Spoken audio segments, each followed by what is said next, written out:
webpage. And without talking much more, I now want to introduce Atish Dabulkar, who is he's of course the director of ICTP, but also he's the chair of our steering committee. So it's a great pleasure to have Atish giving some opening remarks. Okay, thank you, Nathan. So good morning, good afternoon, good evening to everyone here. It's my great pleasure and honor to open this very important meeting. As you all know, this is a kind of a big event in our community when we come together and get to discuss the exciting developments in our field. But this year we have to do it in this manner. And I would like to therefore start by congratulating the local organizers, Nathan, Andre, Horacio, Victor, Diego, and Pedro, for really putting together a wonderful program, an exciting program in this very innovative format. I think they have tried their best to make it more engaging. They have discussion sessions. So really excellent organization in this new format. And in fact, I'm very happy to say that at ICTP, we have a kind of a communal screening, even though you cannot see. We are screening it in our big Budinich lecture hall, and there are at least 25 people sitting here. So next slide. So before as Nathan mentioned, ICTP has a close connection with South American Institute for Fundamental Research, SAIFR. That's why it is called the ICTP-SAIFR. They are our partner institute, and we are very proud of this collaboration. And the mission of SAIFR is to be among the leading theoretical physics institutes in the world, performing research, training, and outreach at the highest standards, and serving as a stable international scientific hub for all of South America. So this is, of course, very closely linked to the mission of ICTP itself, going back to the inspiration of Salam, that science is a common heritage and creation of all humankind.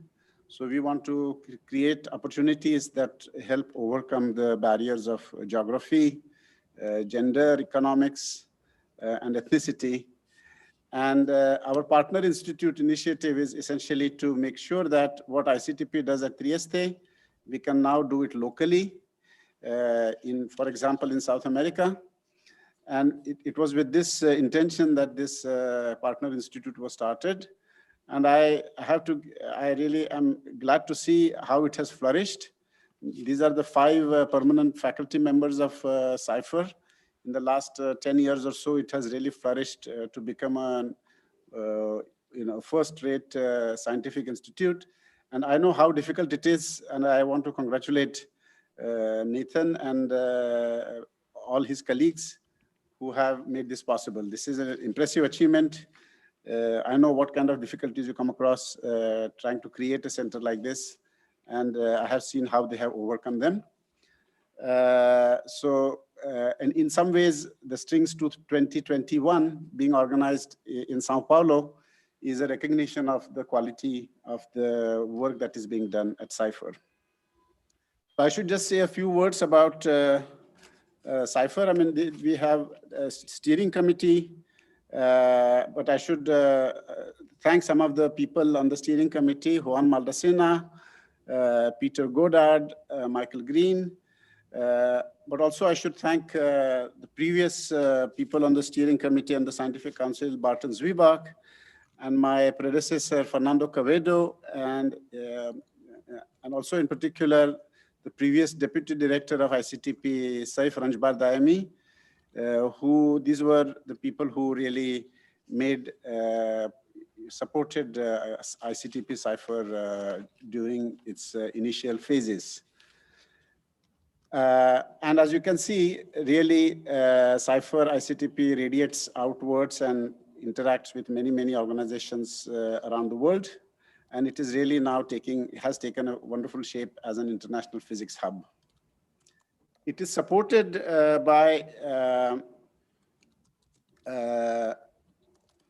3 organizations. To begin with, UNESP is basically the Sao Paulo State University, then Sao Paulo Research Foundation, and ICTP, and also Institute of Physics, and National Council for Scientific and Technological Development. So these are the main funders of SAIFR.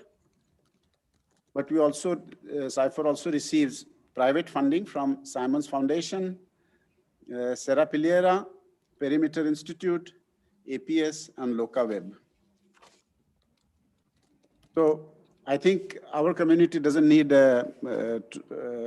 me to tell you how well SAIFR is doing, but this is a kind of an illustrative graph which tells you that really they have been growing very continuously and very stably.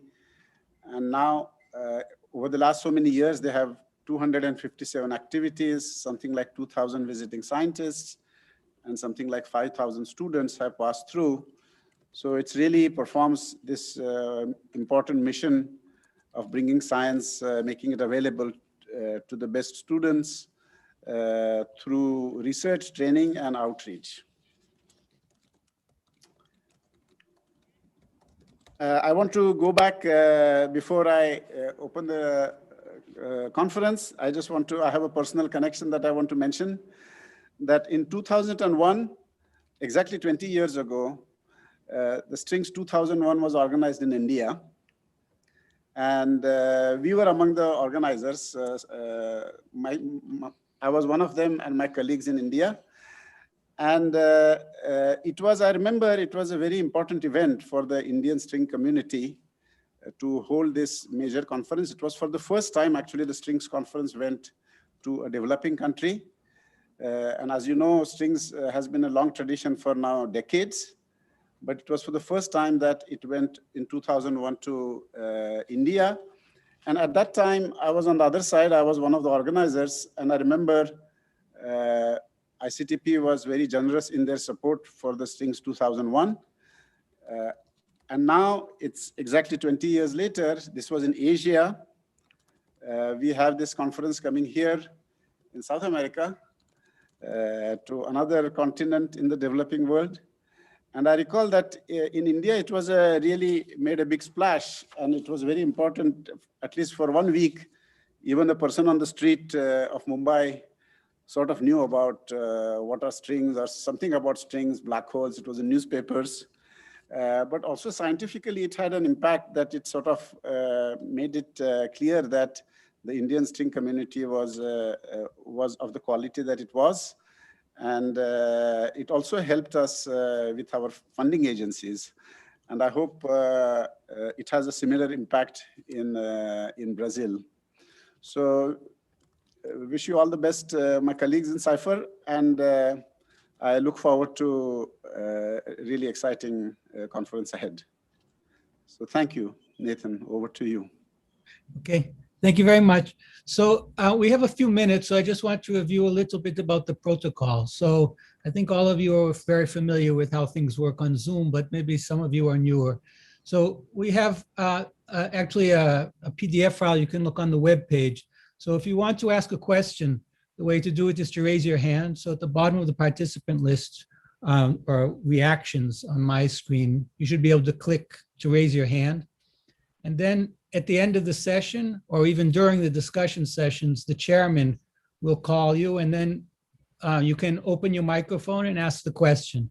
So that's actually one way to ask a question. Another way to ask a question is just send it by chat to everybody. So of course, this is just for physics questions. So if you have a specific question about the computers, you can send it to our computer person, which is Thiago Codinhoto. He's one of the co-hosts. Or if you have an organizational question, you can send it to me or one of the other organizers. So those are the way to ask questions. And of course, one thing to remember is after you ask the question, please lower your hand and turn off your microphone. So, okay, I think up to now, people can turn the videos on if they want. I mean, I think it's enjoyable to see people's faces. Some other comments, as I mentioned, we'll have 2 outreach activities on Saturday and Sunday. So on Saturday, we'll have a public lecture by Jim Gates. And the time will be 2 o'clock in Brazil, and we're going to have simultaneous translation. So I think we'll hopefully get a local crowd and also, of course, an international crowd. And then Sunday, we'll have an activity which is a little bit different than normal activity, which will be called Ask a String Theorist. So we invited 4 journalists, and David Gross is the moderator, and all of the speakers and chairpersons and members of our organizing committee to be on the panel. So the idea is that the public will be invited to ask a question, and then the journalists will select the questions so the questions will be sent by chat on YouTube, and the journalists will select the questions and ask them to the whole panel. So anybody can raise their hand and answer, and hopefully it'll be a lot of fun. So there'll be some discussion. Probably not everybody will agree on the right answer, and David Gross will help moderate the discussion. So that's also Sunday at 2 o'clock, and I think it'll be a lot of fun. So please help to advertise these activities. That will also have simultaneous translation, but please help to advertise these activities to everybody in your community. Okay, I don't have any more comments. I think we should wait a few minutes just so people who show up at 9:30 don't miss the beginning of the talk. So let's just wait a few minutes until we start at 9:30.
Should see my screen now, right?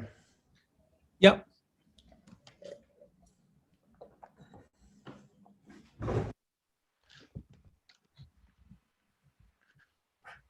So David Simmons-Duffin will be your chair, so he will introduce you.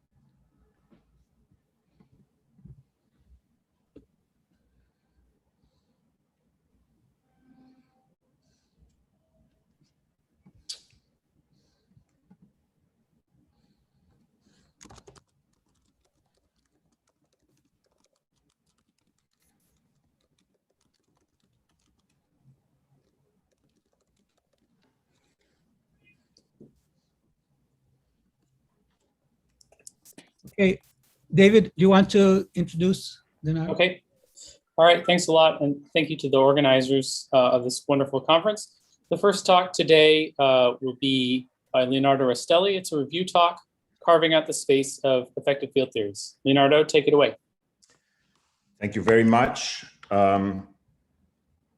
It's an honor to give the first talk in this truly global meeting, and thanks to the organizers for their hard work and for putting together this really innovative program. So I've been asked to survey recent progress on constraints on effective field theory by Bootstrap methods. And the general framework is well known. So effective field theory is a universal tool to organize physics, energy scale by energy scale, and enforce general principles of quantum mechanics and relativity. And so we can be agnostic about what happens at very high energy and focus on the relevant low energy degrees of freedom of whatever physics we want to study. And so we assume that there is a high scale throughout the talk. The UV cutoff of the effective field theory will denoted by the letter capital M. And we write down the most general Lagrangian compatible with the symmetries. In fact, here and throughout, it will be much more convenient to parameterize the effective field theory in terms of an on-shell process. So here, for simplicity, I'm considering some simple scalar model at tree level, and I'm writing the most general expression of the Mandelstam invariance, which since the theoretic level must be analytic in ST and U. And so we start seeing G2, G3, etc., an infinite tower of so-called Wilson coefficients that parameterize the infinite tower of non-renormalizable higher derivative interactions. And so from this naive viewpoint, it might appear that all we're doing here is just parameterizing our ignorance about the UV, and really we could write down everything that strikes our fancy. In fact, the most general Wilson coefficients would seem to be allowed, but it has actually long been understood, and this has a long history that goes back to pion physics, that this is very much not the case. So if the effective field theory is to arise as the low energy approximation to some healthy UV complete theory, and we will have to be a little more precise about what we mean by healthy, then the Wilson coefficient, this low energy parameter G2, G3, etc., must obey certain inequalities. And this was emphasized in the seminal paper by Adams et al. In 2006. And so the goal of this recent work is to systematize the kind of constraints you can put on these low energy coefficients.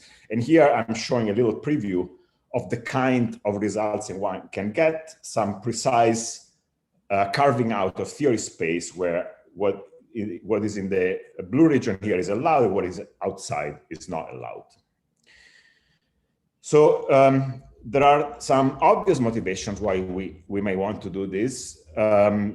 Of course, for zero cosmological constant, flat space is an excellent approximation to the real world. So there are many phenomenological applications, for example, in particle physics, you may think of. For negative cosmological constant, there is a big impetus to this program coming from ADS-CFT, more formal type of motivation. And of course, both formally and phenomenologically, it would be wonderful to extend these ideas for positive cosmological constant, but I will have really nothing to say about this today. Another motivation to pursue this program is, at least superficially, it seems that the inclusion of gravity is rather straightforward. You simply add to the mix a massless spin-2 particle. And so you may think that this is perhaps the most conservative approach to quantum gravity. We just see how far we can get from just applying general principles. And perhaps carving out theory spaces will give us a quantitative approach to the swampland. And so one of the famous questions you may want to answer in this context is whether string theory is the unique theory of gravity that makes sense perturbatively. There are many indications that this is the case.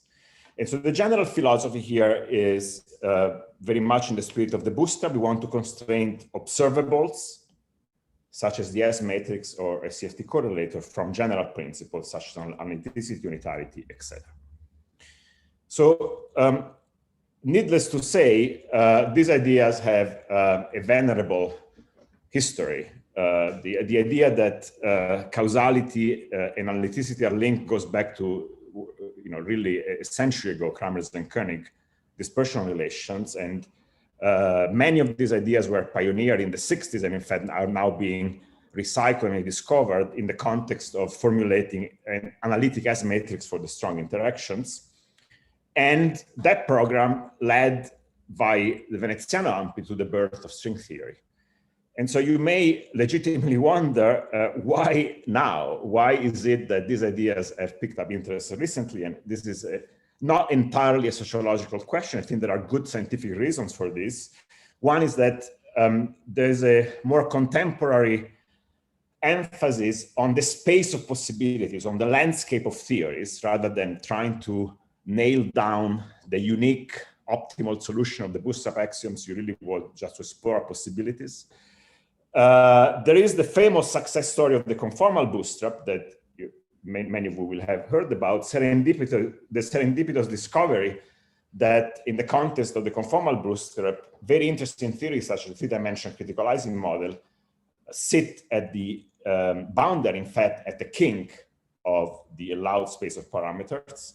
And the SFT has given us new motivations to study this problem. And finally, I would say that kids these days, by which I mean people younger than me, truly are scared of nothing and have modern computational methods that are applying to these problems. So I will survey some of the recent progress. I apologize, I've tried to give references as accurately as I could to recent progress, but there's no way I can really give credit to all the enormous amount of work that's been done through the decades in this field. And I will focus on weakly coupled effective field theories. I will explain exactly what I mean, both in flat space and in anti-de Sitter space, and both with and without gravity. And one of the points I would like to emphasize throughout the talk is that if you're ever going to find an interesting theory at the kink, you really need to be serious about finding sharp bounds for your theory space, and they have to be quantitative and they have to be precise. So to get oriented, I'm going to start discussing a simple model, perhaps the simplest model you can think of, which is that of a light scalar, light whose mass is much lighter than the cutoff big M, and in fact, to make formula the simplest, I will take it to be massless. I'm writing here the 2-to-2 scattering amplitude at 3 level is the same I had in the opening slide. So there are, of course, here interactions that correspond to the self-coupling of the scale, and then there's this infinite tower of Wilson coefficients. The most general term that is permutational invariant, because of full crossing symmetry, takes this form, and one word of caution. I will be using throughout the talk the letter U to denote momentum transfer. S, as always, Mandelstam S is the center of mass energy, but U will be momentum transfer in our convention, that minus Q squared related in this fashion to the scattering angle, so that forward scattering corresponds to U going to 0. In some of the literature, it's the letter T that plays the role of momentum transfer. In fact, we can make the model a little bit more interesting, or in fact, significantly more interesting, by allowing for dynamical gravity. So here is the graviton propagator given by this blue expression. And if we want to study gravity in this context, we must work in sufficiently high space-time dimension greater than 4. In dimensions strictly 4, the amplitude does not, the exclusive amplitude is exactly 0 because of soft graviton divergences. So you have to work in dimension greater than 4.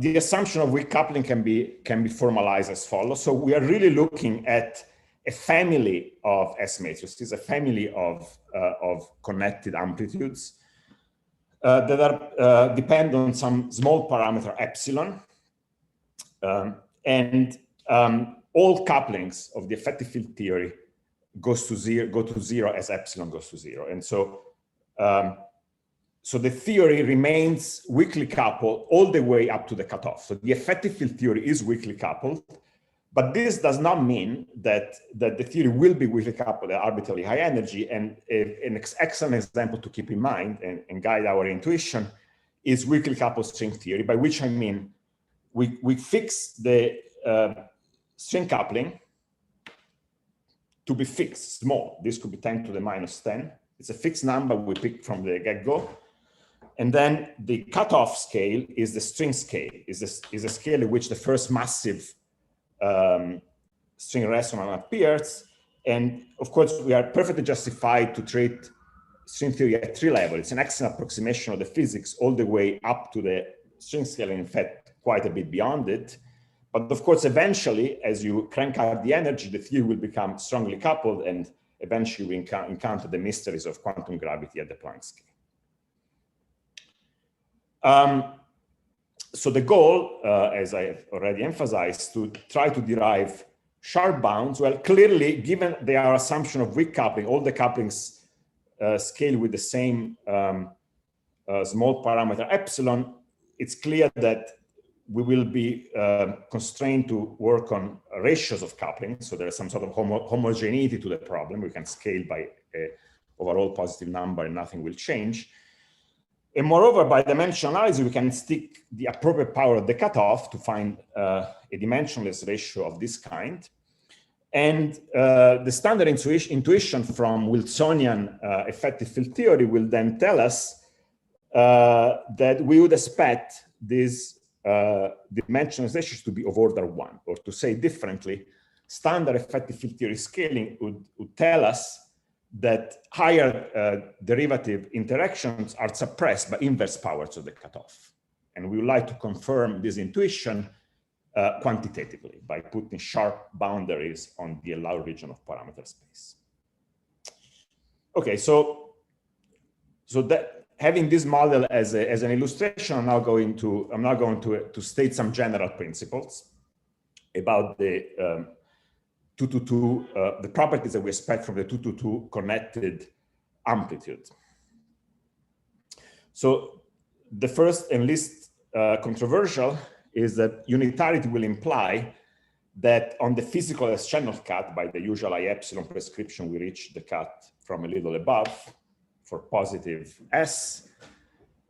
We should have a positive partial wave decomposition. In fact, unitarity gives us a constraint on the spectral density rho j of S. For simplicity here, I'm just focusing on the discontinuity of the amplitude, its imaginary part. We get a bound on the coefficient of the partial wave expansion, which is two-sided. It's positive, but also has an upper bound. However, because of our assumption of weak coupling, given that epsilon is smaller than 1, the spectral density, which includes, of course, the coupling of the two external states with some intermediate heavy state, will be very small. And so we will never explore the upper bound of this constraint. We will assume that the amplitude, so if this was an object, this is the complex S-plane at fixed U.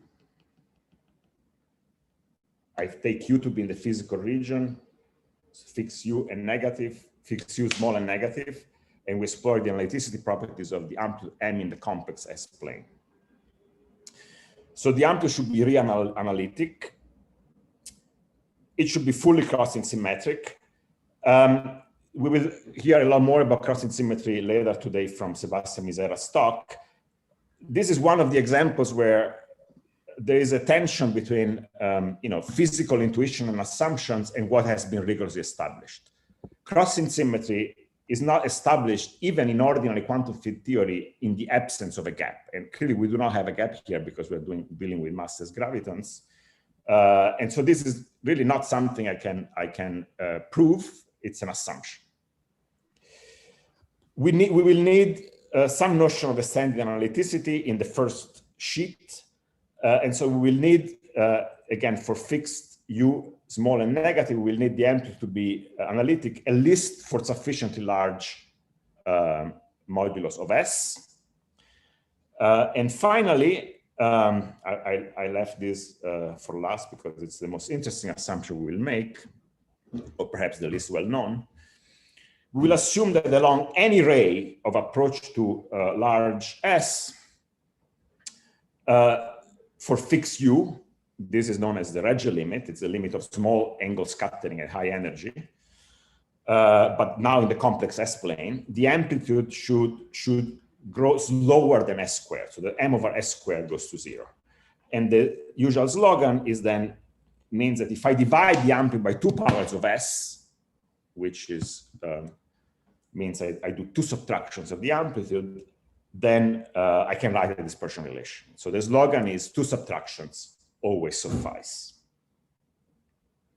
Okay, so there's a major caveat to everything I'm going to tell you after this, which is these properties are not established. even in the context of axiomatic quantum field theory, they're not fully established in all cases. And of course, in the context of quantum gravity, we do not even have a framework to establish them at the moment.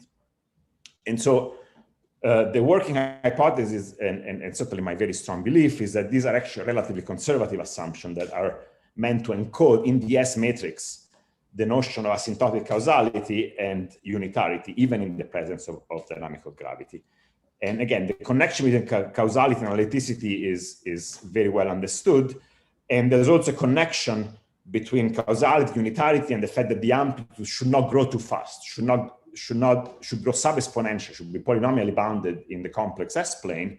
And if you assume that, then everything else actually follows. So, so let me discuss this last and perhaps least popular or least well-known property, which is the behavior in the Regge limit. So we are going to be writing down dispersion relation with two subtractions. So we really need that the Regge behavior be a little bit better than just S squared.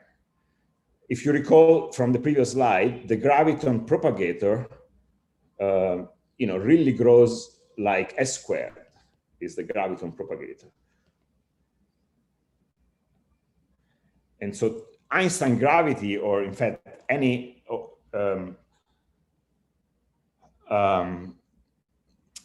Einstein gravity slightly violates this assumption. And the idea is that at the non-perturbative level, the behavior will be a little bit better. This already is cured at the level of three-level string theory by an infinite tower of massive higher spin that famously, the leading Regge trajectory of the graviton resums itself to a behavior which is softer for large S than S squared. Remember that the U is negative. And our hunch is that this is actually a safe assumption, at least for sufficiently high space-time dimension. And the physical picture goes back to this classic work of Amati, Ciafaloni, and Veneziano in the 80s, and is the picture of what happens in gravity, even in quantum gravity, at arbitrarily high energy, but even larger impact parameter. So no matter how, if you fix the energy, no matter how large the energy is, it could be Transplanckian. If you take the impact parameter, which we can think of it as we can prepare two-wave packets that are a transverse separation of B, and then classically the impact parameter will be related to the spin and to the energy in this fashion. For large impact parameter, gravity is weakly coupled.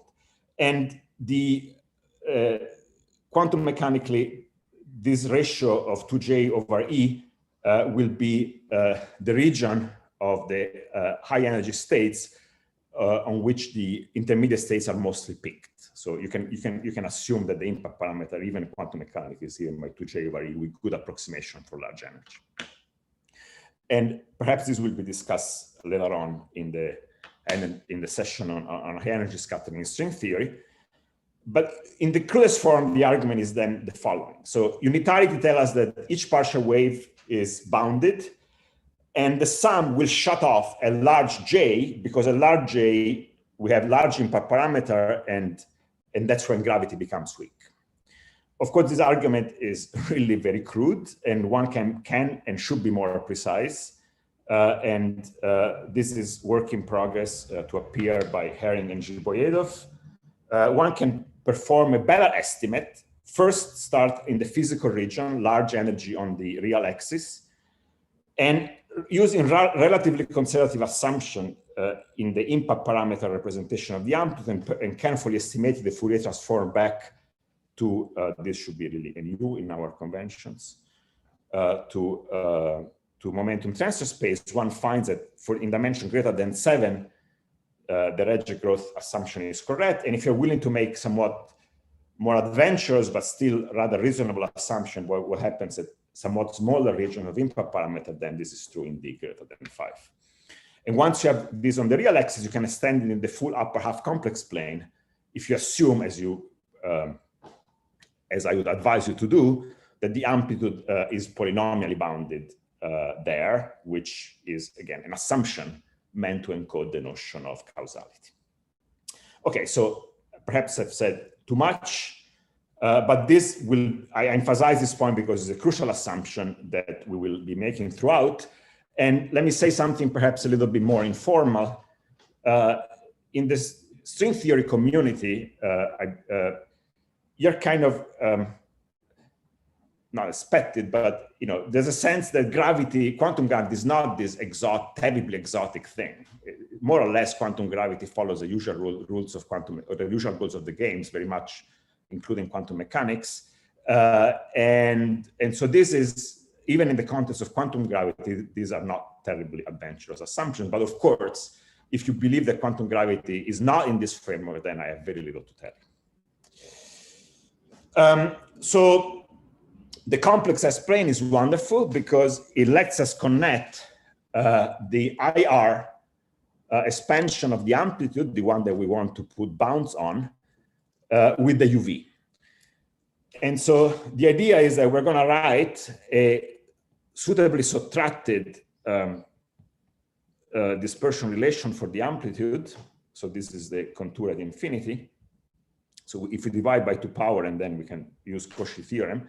And so this whole contour here, of course, vanishes because we're assuming that the amplitude is analytic here in the middle. And by our behavior on the large arc, we can drop the large arc. That's the Regge assumption. And so we get then a relation between this arc surrounding the low energy region and the cuts, the S and T channel cuts, where we have the positive partial wave decomposition. So the philosophy here is that we want to relate low energy, this is the red arc here, with high energy. We don't know anything about the high energy, except that it's positive. It's a sum over a positive spectral density. And so by this kind of trick, we get to express the low energy parameter as some sort of weighted sums with positive measure of the high energy states. And so there's a long history to this. I'm putting here some of the references. Apologies if I mixed some. This program was started by Adams et al. In 2006, who noticed some simple constraints such as positivity of the leading higher derivative couplings. And it has been made systematic for 2-to-2 scattering in a series of recent papers that use slightly different language and formalism, but essentially telling the same story. So for simplicity, so here in the picture, there was a red cut that was meant to indicate the fact that, of course, we should be including effective field theory loops, as we always do in effective field theory.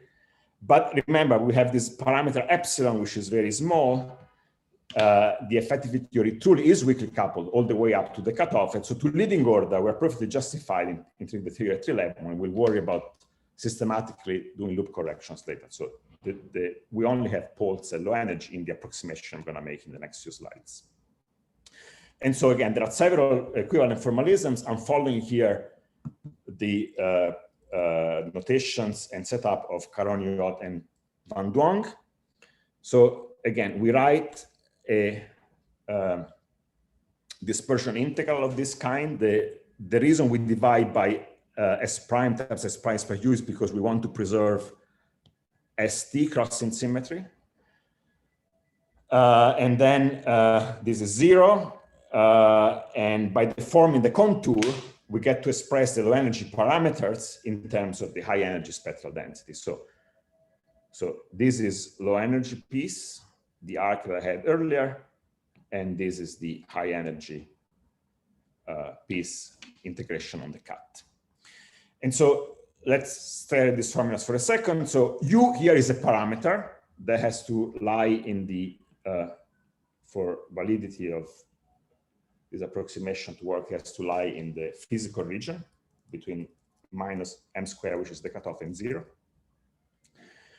G2, G3, etc. are the low energy Wilson coefficients.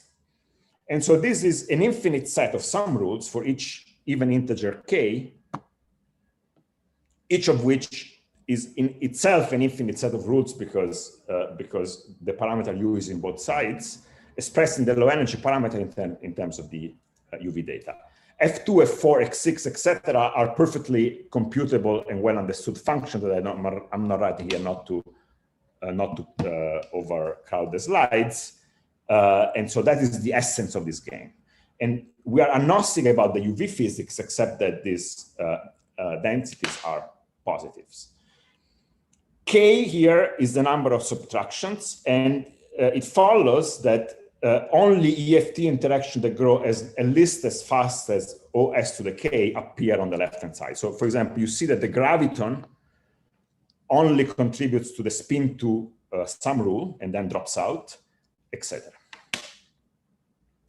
Now, it's actually the case that one can express the same low energy parameter in multiple different ways in terms of high energy data. So the high energy data on their own obey some non-obvious so-called null constraints. This is an example of one of them. And the origin is in the fact that we have chosen to break the symmetry between S and U by doing a dispersion relation of fixed U and doing the contour integral over S. But of course, the symmetry truly is there. And it's not so surprising that the spectral density, which really encodes light heavy data, would know about low energy crossing symmetry.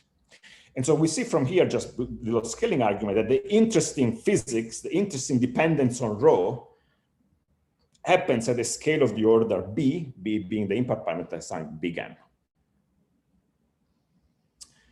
Okay, so the conclusion and upshot of this analysis is that now we can take the sum rules. For the moment, let me avoid to talk about gravity, because the graviton propagator, as you will recall, was singular for U going to 0 in the forward limit.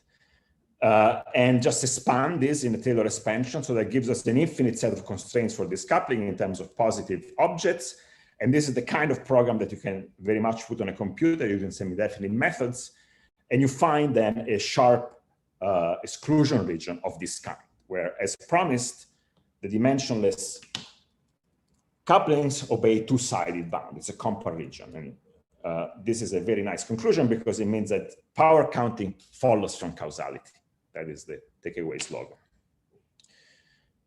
There is a beautiful geometric picture for all of this that comes from viewing the problem from a slightly different perspective. So we can also, of course, express each of the individual couplings in the notation of these gentlemen, Arkani, Hamed, Wang, and Wang. They parameterize the coupling in terms of an expansion in S and U, which of course they would call T, but I'm trying to uniformize it to the notations of this talk. And the couplings are expressed again as weighted positive sums. These PIs are positive that depend on the spectral, on the mass and spin of the heavy states with some known functions X of L, K, and Q. And so the geometry is interesting and complicated, but there's a nice trick that was explained in the second paper, that by general linear transformation, one can re-express the couplings in a much simpler form that makes it clear that the right-hand side is just the product of two moment curves, one for the masses and the other for the spin. And so we can then apply known mathematical descriptions of this convex hull, at least in the limit, in the infinite dimension limit where we keep all the Wilson coefficients. And so this is a sketch of how the geometry looks like. There's a convex hull whose boundaries can be characterized mathematically in terms of these polytopes. And then crossing symmetry is imposed after by slicing this unitary hull with a symmetry plane, and the crossing and the null relation would then arise from the intersection. And okay, it's pleasing to see that in the limit of infinitely many derivatives, this method agrees with the semi-definite method. Earlier, there is a little bit of an error due to the truncation to finite number of couplings. The graviton pole presents a difficulty. It is singular in the forward limit, and you really cannot subtract it because it grows like S squared. And so if you subtract it, you violate the Regge growth assumption. But there is a natural resolution, which is who told you you had to expand in the forward limit in the first place? We can win by eliminating the dots on the left-hand side by taking linear combination of this infinite set of some rule and finding a left-hand side that depends only on a finite number of low energy coupling in terms of a slightly more complicated right-hand side. And then we milk this relation by convolving with a suitable function, which in impact parameter space takes the form of a step function. So this is just the computer will give you that. You optimize the bounds to find the best constraints, and that's what you find. And so the physical picture, rather than measuring couplings in the forward limit, which is dangerous because of the graviton pole, we measure them at small impact parameter, b of the order of 1/m, where m is a UV cutoff. And so this is the same kinematics that this beautiful thought experiment of Camaño, Edelson, Madsen, and Zhiboedov, that unfortunately I don't have time to review here, but I invite you to learn about it. But now in the framework of the asymmetrics booster where we can put sharp bounds.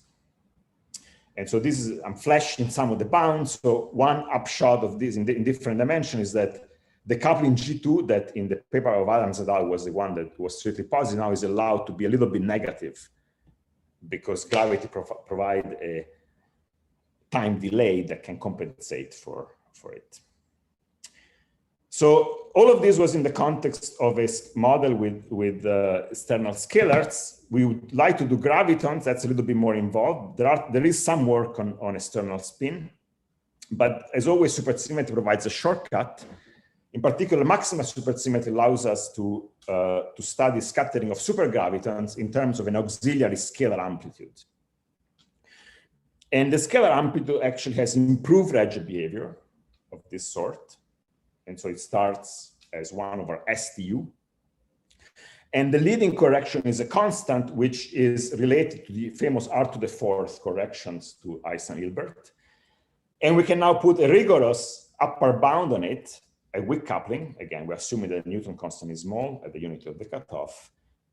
And this is the coupling, the bound that we find in 10 dimensions. So the very interesting conclusion here is that if gravitons couple to some very heavy state, and we integrate out the state to get to R⁴ correction, well, that coupling cannot be arbitrarily high. That interaction must shut off as the Newton constant goes to 0 because of this upper bound. Let me mention that there's also a lower bound, which in our limit of small coupling would go to 0. It's a bound when the coupling is expressed in Planck units by Guerrero, Penedones, and Vera, and perhaps this will be discussed this is just an excuse for me to advertise the session later today that will study other aspects of the asymmetrics booster, including strong coupling. A cute application of this framework is that these sum rules that were derived in a slightly different but complete equivalent formalism by Tolle, Wang, and Zhu allow you to rule out amplitude very soft behavior, such as weakly growing Galileons. The exact massless graviton was already, Galileon was already ruled out in the original Adams et al. Papers, but now you can do more, even with a small mass. So now this, if you remember this picture of the 3D Ising model sitting at a kink, you may now wonder, where do actual theories sit in this space that we have carved out?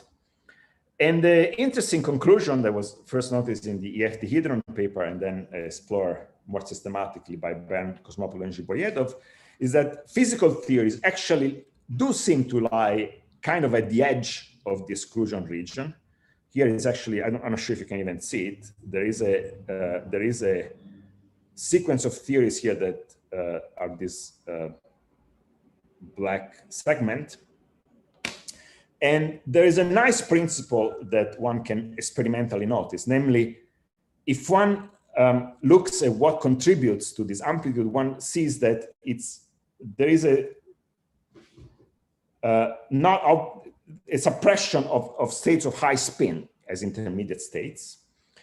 And so if you take that as a principle and impose by hand that high spin states are suppressed in this particular plot by something of the order 10 to the -2, that carves out, this is a zooming in of this plot, that carves out a small region given by these jagged lines, which actually focuses in on the physical amplitude. That's a very interesting observation.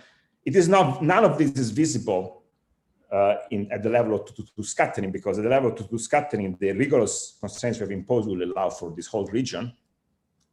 But of course, this is just necessary conditions. And so the idea is that perhaps in the fullness of time, end-to-end scattering or some other consistency principle will give us a much smaller region of parameter space.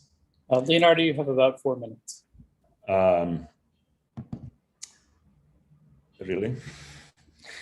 Okay, so now let me now move on to ADS.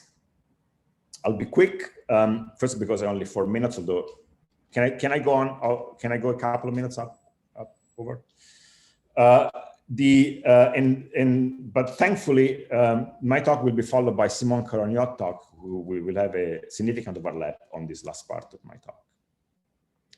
So now I want to describe how the story works in asymptotically ADS space.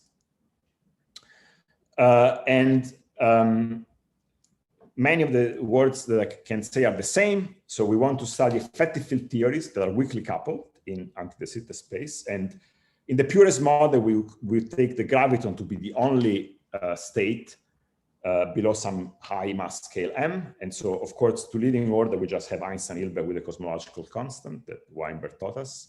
And then we systematically correct it with higher curvature term, which schematically take this form. And the assumption of weak coupling is that we really have a hierarchy of scale, again, between the cutoff scale, which is much larger than the ADS scale, and the plus scale, which is much, much larger than the cutoff scale. And power counting would tell us that the coupling should be suppressed by powers of the intermediate UV cutoff state. For example, in string theory, these couplings come with powers of alpha prime. So that's a string scale, not the point scale. And again, this thought experiment by Kamani et al. Confirmed this, but only parametrically. If the couplings do not scale parametrically with the expected inverse powers of 1 over m, you find a violation of asymptotic causality in the form of a time advance. And we would like to do better, like to derive these bounds rigorously. And the idea is that, of course, the SFT is the way to do it, because the theory is non-perturbably defined by the boundary CFT. And so we're looking at the special corner of the conformal bootstrap for large NCFT with a large gap, delta gap. However, standard bootstrap methods, such as the numerical oracle, are inadequate because of the large contribution from single trace composites, since we are a large N, remember. And the right tool are dispersive sum rules. So for simplicity, I will again focus on a model where we're introducing an additional light scalar in the mix and probe the question by looking at the corresponding dual CFT correlator of 4 primary scalar operators. This is a slide that I would like you to pay some attention to, especially if you're not part of this community. It's something that, it's a tool that has become very useful in the conformal bootstrap with an analytic flavor. And it's a notion of double commutator, of double discontinuity. It's the correct analog of taking the imaginary part of the amplitude M in flat space, or taking the discontinuity throughout the cut. The analog in CFT is the double commutator, illustrated here in this famous Lorentzian kinematic region. So we take the double commutator. So clearly this only makes sense in Lorentzian signature. And these are time-like separated 1, 2, and 3, 4 time separated points. And the same Lorentzian kinematic that appears in the proof of the bound on chaos and in the Regge limit, which correspond to boosting 1 and 3 laterally to one another. And so much like the full amplitude after doing a subtraction is reconstructed from its discontinuity, the full correlator is reconstructed from the double discontinuity along 2 different channels. And the property that will be essential for our application is that the disk annihilates intermediate double traces. This is completely analogous to what happens in flat space, where the imaginary part vanishes, essentially because it re-expresses the amplitude in terms of the lower amplitude, lower loop level. Leonardo, please try to wrap up pretty soon. yes, I need a couple of minutes to get to the punchline, but so there is a bewildering array of formalism in which one can discuss these dispersion relations. I'm flashing here some names, but the main message can be explained with a rather physical picture. So we express causality as the vanishing of a commutator for x1 and x3 space-like, as indicated in the picture here. And to get the strongest bound, we integrate x1 and x3 along space-like separated null rays. So 1 and 3 are at these 2 points in this 2-dimensional null plane, but they're separated in a transverse space-like direction. And so by convolving this commutator with a kernel, we get an equality of this kind. And the main takeaway is that essentially this gives the double commutator or double discontinuity. In the absence of the kernel, we could simply replace each of these products, of these Weidmann products, with double commutators, like so, because null integrated operators annihilate the vacuum. This is a little bit too fast because the kernel has poles, and so what you really get is a sum rule that morally annihilates double traces except for a finite number of Regge trajectories. So one finds a sum rule when expanding the correlator in the S-channel conformal block decomposition that gets contribution that has double zeros on all double traces whose twist is greater than some minimal twist. So perhaps the linear Regge trajectory, for example, will not be like that. You will only have single zeros there. And so we now apply this to our model. By assumption, the 555 correlator gets contribution from the only single trace that contribute for twist below the gap is the stress tensor and the identity. Then, of course, you have double traces. You have additional composites such as quadruple traces or composites of phi and t. And then, of course, above the gap, anything goes. The only thing that we assume here is unitarity. And so given a dispersive function, we can split its action on the light and heavy state and find this sort of tautological relation. But the crucial point here is that the action of the function of the light states is of order 1 over n squared, because the double traces exactly n equals infinity drop out. And so you only get the contribution from the over order 1 over n squared correction to the anomalous dimension of double trace and OP coefficient, as well as from the order 1 over n squared graviton exchange. And so this is precisely the part that can be computed from the low energy effective field theory, parameterized in terms of Wilson coefficients. And so we are done. If we find a non-negative omega when acting on heavy state, we have found a constraint that just captures the single trace data and higher derivative correction to the quartic coupling and low energy. And this is completely analogous to the flat space sum rule. So I trust that Simon will explain this better in this talk, but let me just give you the punchline. By this kind of methods, we're able to construct a family of sum rules that achieve bulk focusing. And so we can repeat in ADS the trick that we had in flat space of measuring couplings as small ADS impact parameter. And by doing so, we can uplift to ADS the rigorous flat space bound that we had earlier and achieve this proof of bulk locality with a sharp bound. And so one of the great promises of the subject is to make the transition from ADS to flat space more precise. And the CFT bootstrap is completely rigorous. The axioms are clear. They have recently been proved by Rychkov and Kravchuk in the context, starting from the Euclidean axioms at the level of 2-to-2 correlators. The Regge bound is not an issue. There's a non-perturbative Regge bound with Regge intercept 1. And so if we could make this transition more precise, we would actually have justified the S-matrix bootstrap axioms. Of course, this is still a tall order, but making sense of it is one of the great open problems in the subject. And so let me summarize. This is the beginning of a program, both in flat space and ADS, to constrain weakly coupled effective field theory with sharp bounds. And the take-home message is causality is truly powerful. And there's a large list of things to do. Some of them rather straightforward, such as value generalization, more correlators, more external spin loops, etc. And some of that deep, such as whether we can answer deep questions, such as the existence of pure gravity. Thank you very much. Okay, let's all thank Leonardo. We have about 5 minutes for questions. So there's a question from...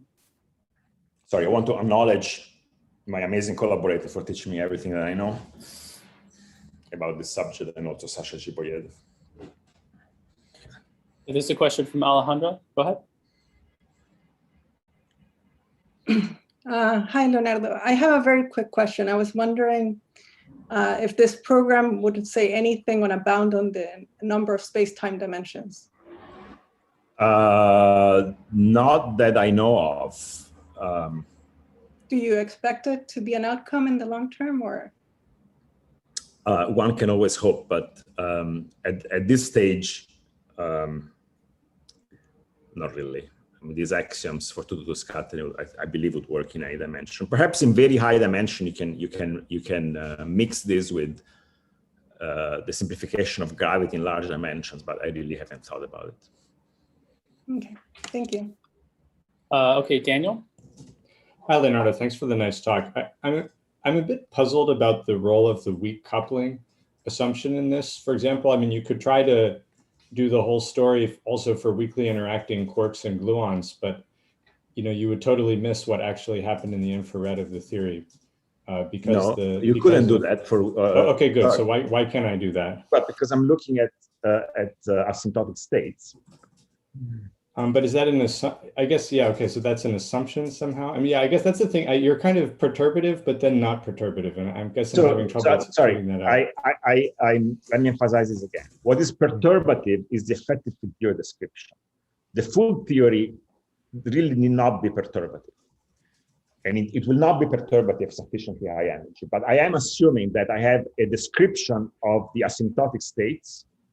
So it's important that I'm looking at physical asymptotic states. And there's a description of the physical asymptotic states in terms of some degrees of freedom that are weakly coupled all the way up to the UV cutoff. The UV cutoff, of course, is a sliding cutoff, as always. Yeah, but for example, you have massless particles, right? So you're ignoring, I mean, you're talking about an S matrix that doesn't exist. And I thought the excuse for that was that it's weak coupling, so you're ignoring the infrared divergences and so on, right? No. The infrared divergences are absent in sufficiently high dimensions. So yes, in 4 dimensions, one needs to be much more careful. And I was thinking of adding a slide about it, but then in the interest of time I didn't.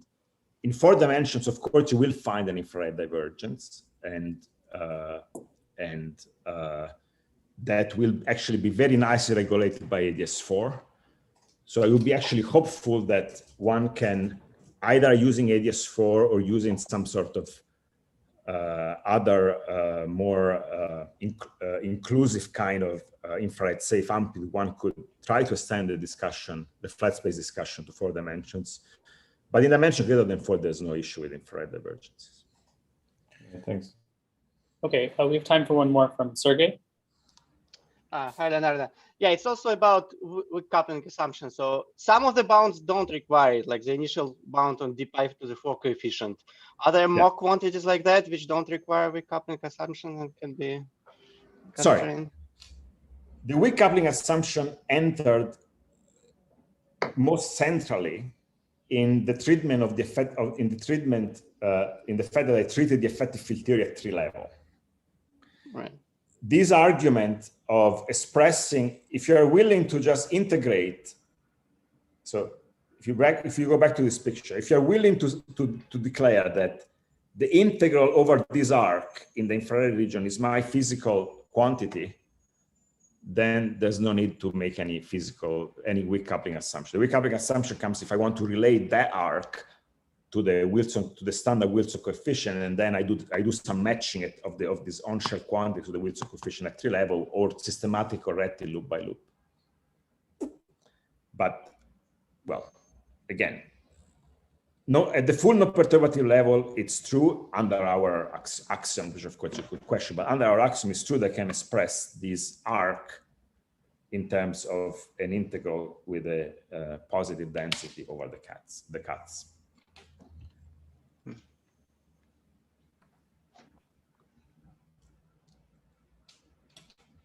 Okay, thanks a lot. We have a shortened question period.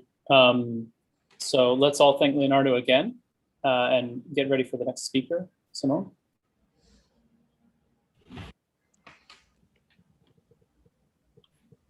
So I should stop scaring my screen, I suppose.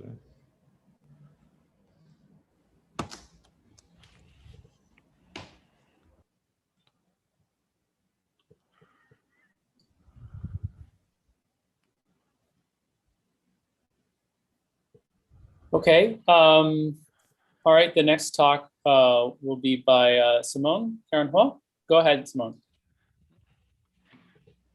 Oops. Well, hello, everyone. Can you hear me well? Great. Thank you. So I would like to first thank the organizer for giving us and my collaborators this amazing stage to present our work. I will be presenting this work on this series of 3 papers and also that paper from last fall. It was a series of papers that grew reached increasing technical sophistication, as well as a very crisp and simple physical picture. So I hope to show you both. So here's a general class of questions we're interested in here. So there's a general idea that any conformal field theory with specific properties defines theories of gravity in ADS in a sense that we understand gravity. So this was very sharply formulated by these people over 10 years ago. The precise condition would be that the CFT has something like a large expansion, which is effectively some kind of expansion around mean field theory. And it also has a large gap, meaning that the first states of higher spin, so you can have at low energy, you can have graviton, Kaluza-Klein modes, scalars, things of low spin. And then there's a gap, and above that, you have the first higher spin particles. The idea is that the conjecture is that any CFT with these properties is dual to an ADS, a theory that is weakly coupled and local, and precisely it should look like a local theory up to a scale set by the gap. Okay? So you can somehow, this theory has local physics down to short distances in the bulk. And the basic question is, why is it, or how is it that any such CFT encodes another gram? Over the past decade, it's been increasingly clear that there have been arguments about how this works. And now we believe that this is true. But what I'm going to present today are sharp bounds. Essentially, they will exploit causality. Leonardo gave reasons why, in his talk this morning, gave reasons why sharp bounds are interesting over parametric bounds. And let me add one more. It's essentially the difference between believing this conjecture is true and knowing it's true. So that's why it matters to us. Let me make one general message. It's the answer to this question will have surprisingly little to do with ADS CFT. It's really a feature about the effective field theory. The way we, probably most of us, learn about effective field theory is that it's a tool to exploit situations where you have different scales. And then there's some short distance scale, you integrate it out, and then you're left with an effective theory of the long distances.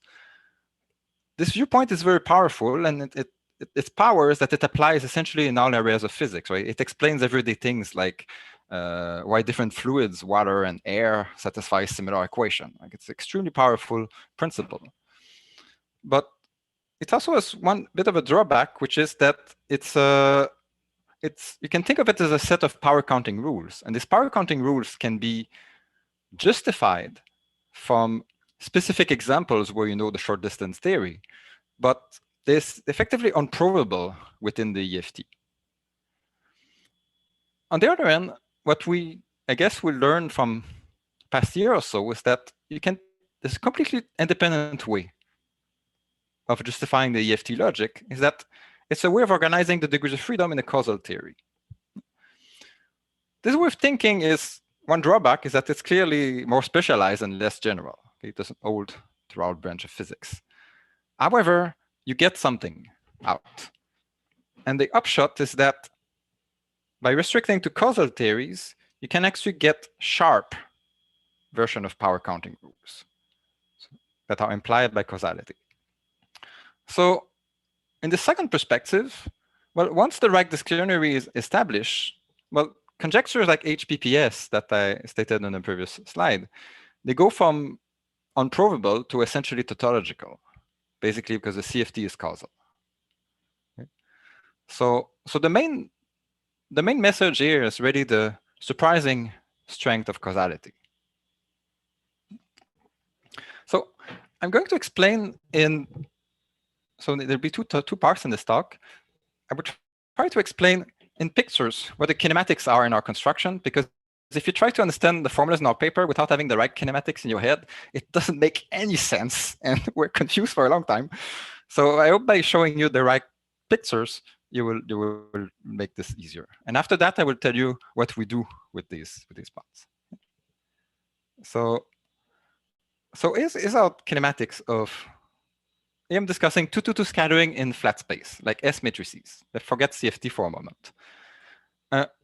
So this is a typical scattering process. And actually, usually you would consider fixed angle scattering, where like particle 1 would go here and particle 4 would go some direction here. Okay. But causality, what it means for me in this talk is a notion that you cannot send signals faster than light. And okay, that should already agree that this is about the idea that space-like commutators vanish. If you think about this concept of causality in terms of a scattering process, well, it's not constraining at all, because we like to say that measurement, that wiggling something at 3 should not influence a measurement at 1, but 1 is in the future of 3 for generic fixed angle kinematics. So actually, causality says nothing about fixed angle scattering. Okay. The whole juice is about the forward direction, where there's a chance of leaving the light cone. Okay, and this is why all these causality constraints, they involve this rigid limit of forward scattering, where either the momentum transfer or the impact parameter is fixed. Okay? That's why the rigid limit is so important.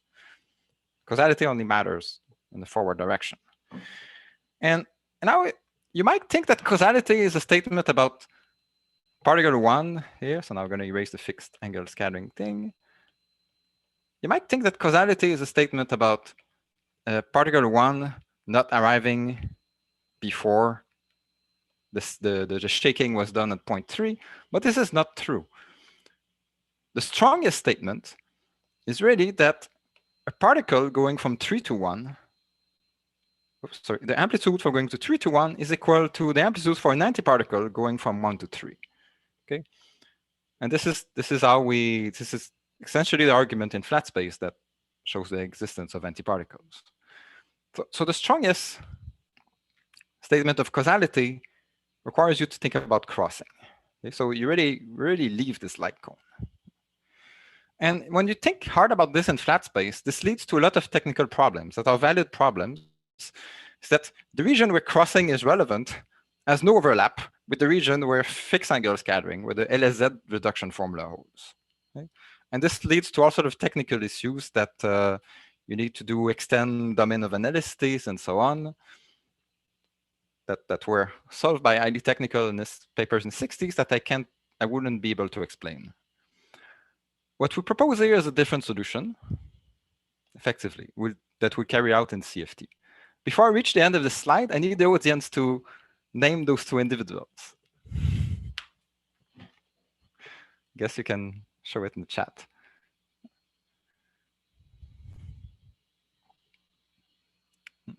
So instead of trying to start with LSZ kinematics and then somehow trying that they can analytically continue to this space-like blue screen, we just try to do everything on this region. We call this space-like scattering. Okay, and there's a problem with this region, which is that the image you get is very blurred. You don't get image particle, and another that we solve for the talk is it's a bit like a problem in optics where you have to reconstruct an object from its, you send light through across an object, and the contour of an object is going to determine the diffraction pattern, and you're trying to invert that image back. So, was anyone able to identify those pictures?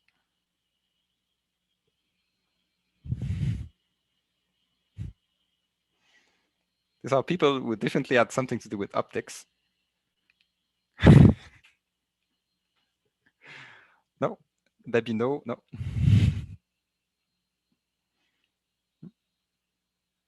Yes, Fresnel and Huygens. Thank you. Yes, yeah. So the point of this is that okay, the tool we're going to use is a powerful technique invented by Fourier to solve this problem. And you all know wave-particle duality and Fourier transform. You're all familiar with that. But the reason I spend time on this is that the next few slides only make sense from a wave perspective. Okay, so have that in mind. Okay, so let's get started. So in CFT, first let me explain that in CFT the exact same problem appears. So basically draw the same problem in the same kinematics in the cylinder, and as Leonardo flashed in his talk this morning, the useful kinematics where we can really probe things in CFT, so CFT is on the boundary of the cylinder, is when these 4 points are in the 1 and 3 are space-like from each other. Okay, this is called the CFT rigid limit. On the other end, if you want to really probe bulk physics, the easiest way to do this is to use time, or use to evolve a little bit further in time and try to scatter. Like if you're a bit outside of this kinematics, you can causally focus into a bulk point. And if you think about it, in order to be able to causally focus into a common point, this point here on the future has to be in point 1 has to be in the future of 3, right? So to do anything like an experiment that's localized in the bulk causally, you need to leave this space-like region.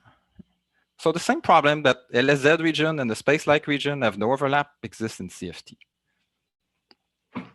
And there's an important reason why we want to stay in the space-like region is that this is where, like, everything we do with the CFT bootstrap, if you know one thing about the CFT bootstrap is that it's about the crossing equation. And one thing you may not know about the crossing equation is that it's about commutators vanishing. So what to think about this, that if you insert a vanishing commutator, and people often think that the operator product expansion is an expansion around short distances, but more generally, it holds for any configuration when operators act on the vacuum. So basically the crossing equation, you take this commutator and you insert a complete set of state in the middle, and that gives you a relation between some process and some process with 1 and 3 exchanged. So that's the crossing equation. So this equation is only valid when 1 and 3 are space-like, obviously. So our task somehow is to manipulate the crossing equation in the space-like region and learn something about processes where we outside this region, that as we need to focus into the bulk. And this is why this problem is non-trivial. Okay, but yeah, it's the same problem as in fact. So and okay, this region that's space-like is because we cannot focus. You might think that it's a very blurred image that you get, and indeed, our calculations and models show that you can take the bulk to boundary propagator in some model, and you'll find that it's all spread out over ADS. You can't focus with this space-like kinematics. So let me explain our key trick. Okay, yeah. Our key method is dispersive sum rules that Leonardo explained. These sum rules are, well, the first idea is you take this vanishing commutator equation, and you bring it as close to the like cone as you can without crossing it. That's the first step. And this is the way to do this is we integrate over two parallel light rays that are space-like separated. And these null-integrals, integral over a light ray of operators, have a property that they annihilate the vacuum. So this gives this sort of equation where you have commutator square, so-called disk. So this is key for making this sum useful, but physically it just arises because we're going close to the light cone. And there's a technical thing here that this f here, think of it as like a subtraction. This formula holds if the integral converge. So we know we have rigorous bounds on this correlator. So for the integrals to converge, you need to put something in the denominator. But yeah, so that's explained in the first of our papers. So when we look at this sum rule, what we get is if you think about it, you insert this complete basis of states. What we find is it's like let's say the kinematics. Looking at 1 and 3 commuting with each other, so they have to be space-like. So we have kinematics that look like this, where you have some like causal diamond on the right, some causal diamond on the left, and they're separated. And we insert a complete basis of states that's flowing horizontally in a space-like direction. And we can actually find very concrete expression for what's a conformal block in this kinematics. And there are things like the shadow representation. There's a cool version of the shadow representation actually written down by Polyakov that says that you can, if you integrate a 3-point function over a causal diamond, you get a block. And using this representation, we can show that for the EV limit, the contribution of an EV block is simply a Laplace transform of this kernel with omega, which is related to the function f. So so this picture here is interpreted as a Laplace transform of something. And if you look at this, and x0 is somehow the departure from the rigid limit. So the EV block pushes you to the rigid limit, which is large boost, and you have this exponential. And well, when you look at this formula, on the one end it looks natural, on the other end it looks crazy because like there's an I that's missing. Why do we have not a Fourier transform but Laplace transform? And think of it like this: it's really we're doing a space-like scattering experiment. Okay, there's no time in that. There's no phases. Okay, and the fact that there's no phases is also why we can't focus from this. We can't achieve sharp focusing. There's no we need phases to focus. Okay, so there's an intuitive reason why this formula looks like this. Okay, and this is similar to when you exchange a particle of mass m in flat space, you get a propagator that decays exponentially with the real exponential at large space like this. This exponential is the same as this one. So to focus, we need to introduce phases, and the trick is to do the Fourier transform. So we do this in the following way. So there's a sense that boundary quantum numbers, there's a sense that there's a cross ratio we can make out of this CFT kinematics, let's call it eta, that when you do, okay, okay, let me step back a bit. Because we're in the rigid limit, you might intuitively think that all the physics localize on the transverse plane.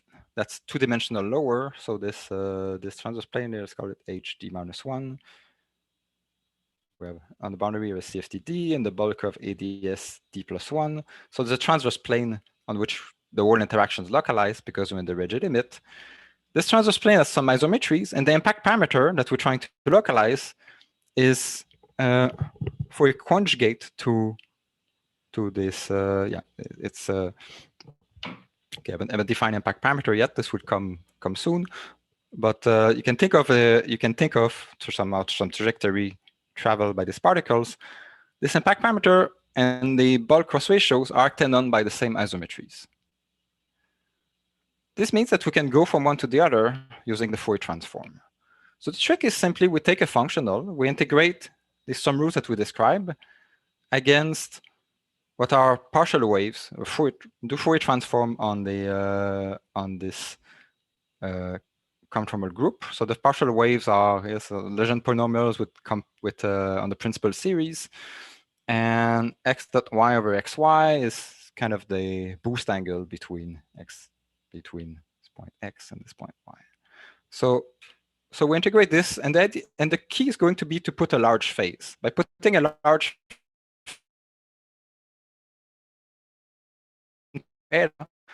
when we get a large momentum in the bulk, that allows us to localize. And we can actually work out the blurring exactly. Oh, my connection is unstable. Can work out the blurring exactly. It's actually like multiplication by gamma function. So really we can see that the bulk physics is a smeared version of the CFT physics. Okay. So the way we decode the hologram is the following. The picture is the following. When we take this picture of space-like scattering and we inject a large space-like momentum nu on these CFT points, the large oscillations create a complex saddle point. On this complex saddle point, space and time are exchanged. So on the saddle, it's possible to causally focus, but you're doing a process, you're actually looking at a process 3-4 going to 1-2. It's not the process you'd end up with. You end up with this horizontal process. But because you swapped space and time, now you can actually causally focus into a point in the bulk. 5 minutes, Simon. Great, so I'm basically done. So let me say a few comments. So this idea of using complex wave packets was used before to get parametric bounds. What is new is that we know that this works for momentum. So the saddle point breaks down. Saddle point is valid in a range that we know exactly when to control. That's what allows us to turn parametric bounds into sharp bounds. Relations between the space-like kinematics and LSZ kinematics were discussed recently by these authors. Essentially, our analysis extends this non-perturbatively. The saddle point has a nice physical interpretation that appear in study of heavy-like light correlators by one of my students. So it's very clear that the same analysis works, whether we have spinning correlators and so on. It can be generalized. And the result on the saddle point is exactly what you have. So Leonardo mentioned these some rules this morning, the AV contribution, didn't write it down. He had this mysterious function F2. It's exactly the function F2. So we derive S-matrix sum rules from rigorous CFT sum rules in that way. So the rest of my talk, I will, so in short, you might say that we borrow the tool from optics to decode the hologram. So let me give a few. So a lot of this was covered by, okay, so this is a slide I can skip. I just wanted to say that, as Leonardo said, the sum rules are natural in many spaces. You can write them in position space where you can actually prove things. They also exist in Melian space. I would just notice that they're not exactly what the Melian dispersion relation. There's certain integral over it. So just, people often say that Melian space gives you an analog of flat space S matrix. And what we see here is exactly that. It's an analog, but the real thing that has the right flat space limit is this kind of integrals where you, but yeah, we worked out the relation. And you can use this to really check numerics and versus analytics. So let me sketch some applications. So I will again go quick on this slide because Leonardo covered it. So for example, you might consider a bulk EFT with scalars, and you're trying to bound these higher derivative corrections. And we assume that the EFT at linear G less than M is 3 level. This would be clear why below. We make no assumptions on the physics above the cutoff. So in CFT, it means that all the orbiters below a certain gap are single traces of low spin on the composites. We assume some small parameter epsilon. So from these tools, from this assumption, this assumption basically means that this double commutator is dominated by these things plus heavy stops. So so we can compute it in EFT easily. And from these tools like dispersion relations or Lorentz inversion formula already give you the scaffolding out of an effective theory. So you plug this single choice contribution, and you can construct something that's an EFT solution to crossing. And these heavy things here give you ambiguities that are known to be interpretable as contact Witten diagrams, okay? The decay with spin. So the kind of infrastructure of from this assumption, and our goal now is to really re-bound this heavy contribution to some rule.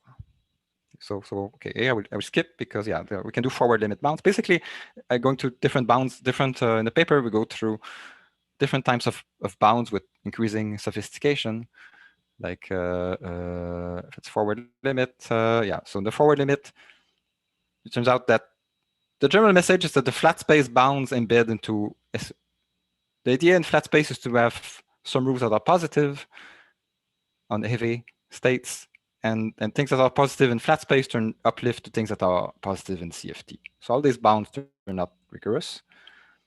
So in the forward limit, these couplings that you can probe from the forward limit, they behave like moments of 1/m, and m is above delta gap. Okay, we'll skip this because some technical assumption you have to make that will be important later.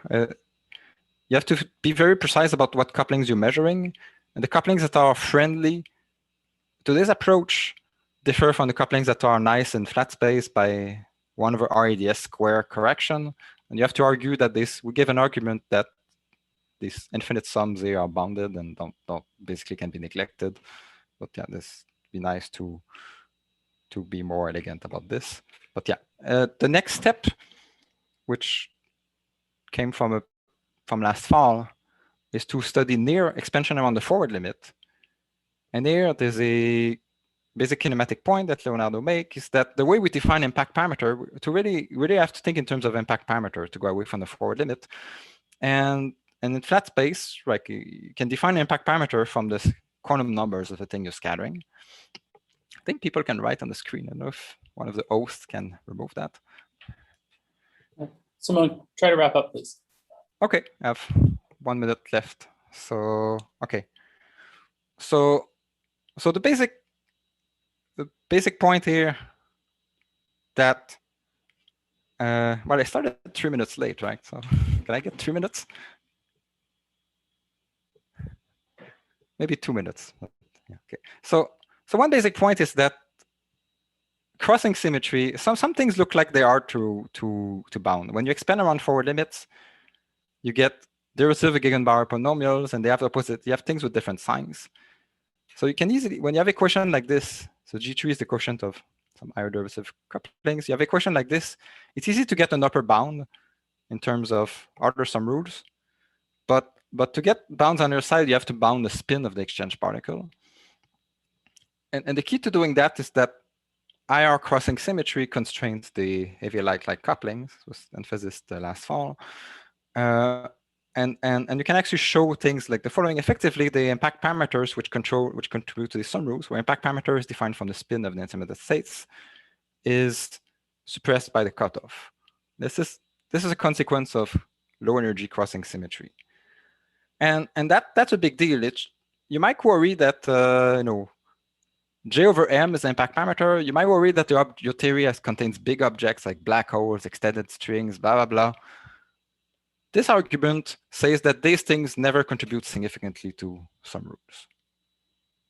The sum rules are always dominated by small things. That's required by low energy crossing. And once you have this understanding, you can easily get two-sided bounds on basically all ratios of couplings. These bounds are now largely understood analytically, and now we've uplifted them to CFT with this dictionary. Let me say a few words about, okay. Leonardo explained the gravity theory, so I will not skip it. I would just say that because the sum rules are dominated by small impact parameters, you should not be surprised that you can get the exact same bounds from different functionals. The functionals that we use, instead of expanding on forward limits, the functional you really want to think about using have the following property. They need to have compact support in momentum space. That's the cutoff. That's what justifies our saddle point analysis. And they need to have power law decay in impact parameter in order to be as small as possible on the graviton pole. And the functionals we use, they have these two properties. And yeah, we find that any such functionals in fat space can also be uplifted to a rigorous CFT bound. So yeah, and the reason it works is, okay, I don't understand this, so we can check positivity of these things. They are dominated by, in ADS units, they will be 1 over delta gap. So this is supported by an impact parameter that decay with the gap. Amazingly, such functions exist. They're polynomials that look very weird, but we obtain them from numerical optimization gram. So using this, we get various two-sided bounds. So in the picture, the space of allowed couplings looks like this. So now in the presence of gravity, the coefficient of d phi to the 4, the thing which was stressed to be positive for so long, now we can see is not, some negativity is actually allowed, because basically gravity gives you time delay. So other interactions can tolerate some amount of time advance. So, but the amount of delay is compatible with this. Okay, so, and in d equal 4, we get similar plots with logs. The example with Suzy was described by Leonardo. So okay, let me wrap up in a minute. So this story gives sharp constraints on modification to gravity. I want to end on the kind of, not controversial, but slides which would trigger discussion. And there was this conjecture that I'm sure we'll hear more about this afternoon, that any theory of gravity can be ruled out by this kind of rigid limit bounds. And we believe we essentially make this rigorous in CFT, even non-perturbatively. And the general slogan is that correction to Einstein-Hilbert can't have to be suppressed by power of m Planck square times extra power of Riemann over m square. Let me just show a picture for what this means. I think this is an important result. A question which we often hear about gravity in curved space is that you can ask, if you modify Einstein gravity, you can ask, what is the causal structure? Which light cones should you follow? So if you have a spark of light that goes from here, gravitons of different polarization may follow different light cones. That's birefringence. That doesn't occur in Einstein gravity at high energies, but it occurs in modifications of GR. And we have a simple answer to this paradox, which is that this picture is outdated and incorrect.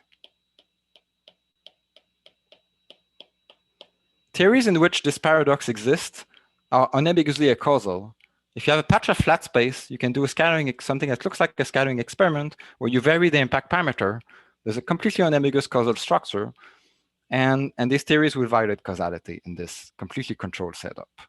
So this question effectively does not exist. Okay, and here, this was explained parametrically by CMZ years ago. This sort of theories were morally in the swampland for a little while, and now we believe that they're about to be rigorously in the swampland. And yeah, so those are my conclusions. Sorry for being a bit over time. So probably the main message is that we try to study causal EFTs, but that's really a pleonasm. We could study causal whatever, and we'll end up discovering the idea of an EFT. And the other main message here is that, well, I've been told all my life that the bulk was a dangerous place. Bulk observables don't exist non-perturbatively. Basically, we uplifted the bulk argument into a rigorous CFT argument. So this is just a question, like, how bad is the bulk? Might be worth thinking about. So thank you, everyone. Okay, that's all. Thanks, Simone. Since we're over time, I think maybe we can just do 1 or 2 questions if there are any.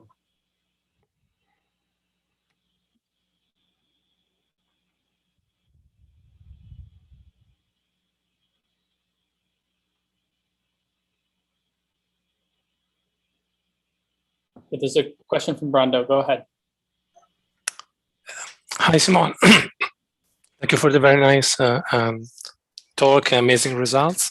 So I have a question about this interpretation of negative d5 to the fourth that you said that's because gravity provides a positive time delay, and so you can tolerate a negative contribution from d5 to the fourth.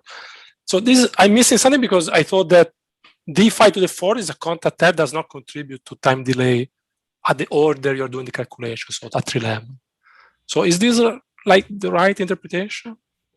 Yeah, well, the thing is that, okay, there's a tension between impact parameter space picture and momentum space picture. Because to talk about sharp impact parameter space, which will distinguish a contact and a non-contact, you need infinite momentum. But you don't have access to infinite momentum in the EFT. The things you have access to are really those things that are compact support in momentum and decay power, like a power of B. And these things always combine the contacts with the non-contacts. Does that answer the question? Okay. Okay. Yeah, I have to think about it. Thanks. Yeah.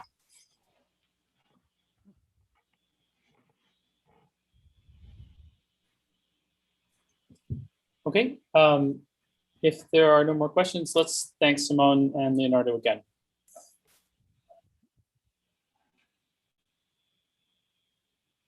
Let me maybe just say something real quick. Okay. One, we were trying to figure out how to remove the red line. Sorry, Simon. We just did not manage to find it in time, but we'll figure it out for the next talk. And second, one of the purposes of the discussion is to also have more time to ask questions that are related to the discussion and to the previous talk. So also, yeah, feel free to ask some more questions during the discussions.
Hello, Ying? Hello? Want to try to share screen now? Okay, let me try. Let me just turn off this one second. It says that this will stop other screen sharing. Yeah, go ahead.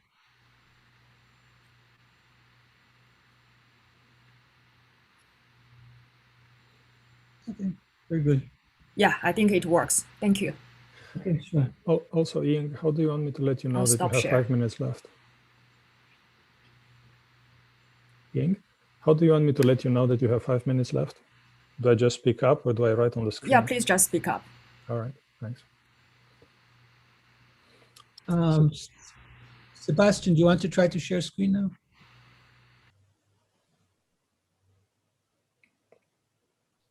Sure thing.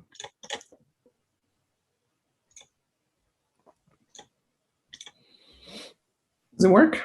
Yep. All right. Same question to you, Sebastian. Do I speak up or do I just send you a text? Just send me a message. All right. Thank you very much.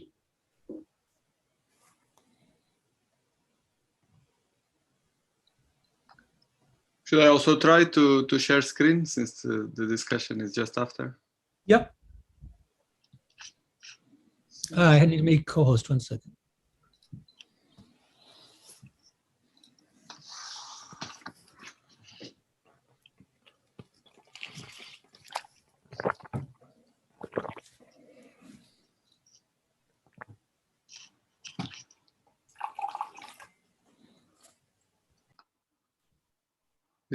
Is it working properly? Yep. So you have 2 slides showing at once, if that's what you want. That's not good then. Then it's not showing what it should, right? Yeah, it's showing this current slide and the next slide. Now it's fine. Do you know what is the option here to change? Pedro may know. Mirroring screen. It's you are probably mirroring screens. That's in Keynote or in the preferences of? In the preferences. You go to preferences, displays, and you click turn off, and you do mirror. You activate it. You have to mirror. Right now, you are not mirroring. So that is exactly the same. Yeah.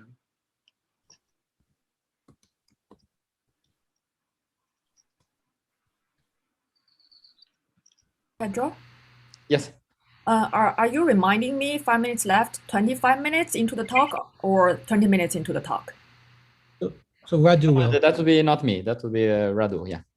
Okay. That's so, what I was asking a little earlier. Do I let you know? Do I just speak up or do I send you a message? Or? Please just speak up. But I just want to know, are you going to remind me 20 minutes into the talk or 25 minutes into the talk? I will let you know 20 minutes into the talk that you have 5 minutes left. Okay, thank you. I don't see the last. You. Is it working now? Yeah. I don't see your collaborator, João. I don't know if he's online yet. You mean Sasha? Yeah. He should be online, but I will be sharing, so don't worry. Oh, okay, good. Okay, fine. Then it's no problem. If you're going to be just you sharing, that's great. Okay, so if it's fine. Yep, all set from here. Thank you. Thank you.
So Sebastian, perhaps we should get ready. Sure thing. So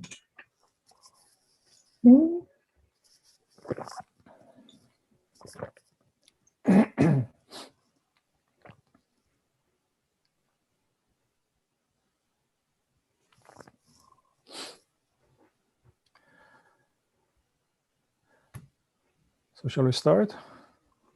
Sure, please go ahead. All right, so welcome to the second session of today. Our first talk in this session is by Sebastian Mizera, and he will tell us about saddle points in the S-matrix theory. All right, thank you, Radu. And let me first thank the organizers for the invitation, as well as setting up this wonderful meeting. It's really a pleasure to be here. So today we'll look at aspects of saddle points in scattering Lorentzian scattering processes, which do not have any counterparts in other signatures. So for the most of this talk, we'll focus on just QFT in flat space, so wordline scattering. And then towards the end of the talk, I will also comment on some aspects of string scattering. In fact, we'll consider these aspects of saddle points in the context of a specific problem. And as a matter of fact, it's one of the oldest open problems in quantum field theories, which is called crossing symmetry. So crossing symmetry asks to consider two scattering processes, one involving a particle, incoming particle, and the other one with the outgoing antiparticle, so with the opposite energy momentum.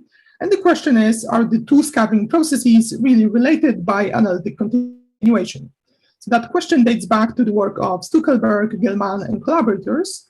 And the whole problem is to do it in such a way so that you don't leave the space of observables. So you want to impose the on-shell conditions as well as the momentum conservation.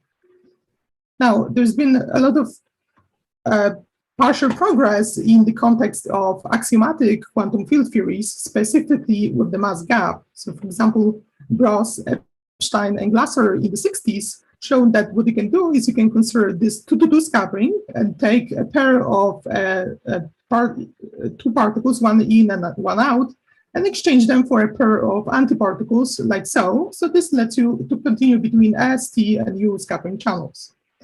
Later in the 80s, this was extended also to the case of 2-to-3 scattering, in which a similar procedure holds.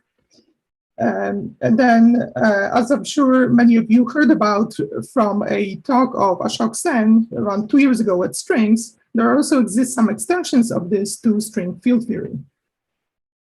Now, this general strategy is plagued with some technical challenges. So for example, we still do not know if in a generic quantum field theory, including massless particles, crossing symmetry is false or true.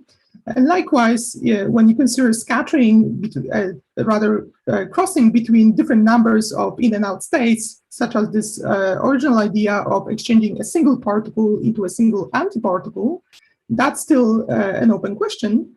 And lastly, also the question of scattering involving more than 5 external states. And this is precisely where the space-time constraints from the space-time dimension first start to matter, because your space of Mandelstam invariance is now heavily constrained. However, I would say that these 3 technical challenges are not as significant as a single conceptual challenge. And that conceptual challenge is that we have little to no physics understanding of what crossing symmetry is actually supposed to mean in flat space S matrix.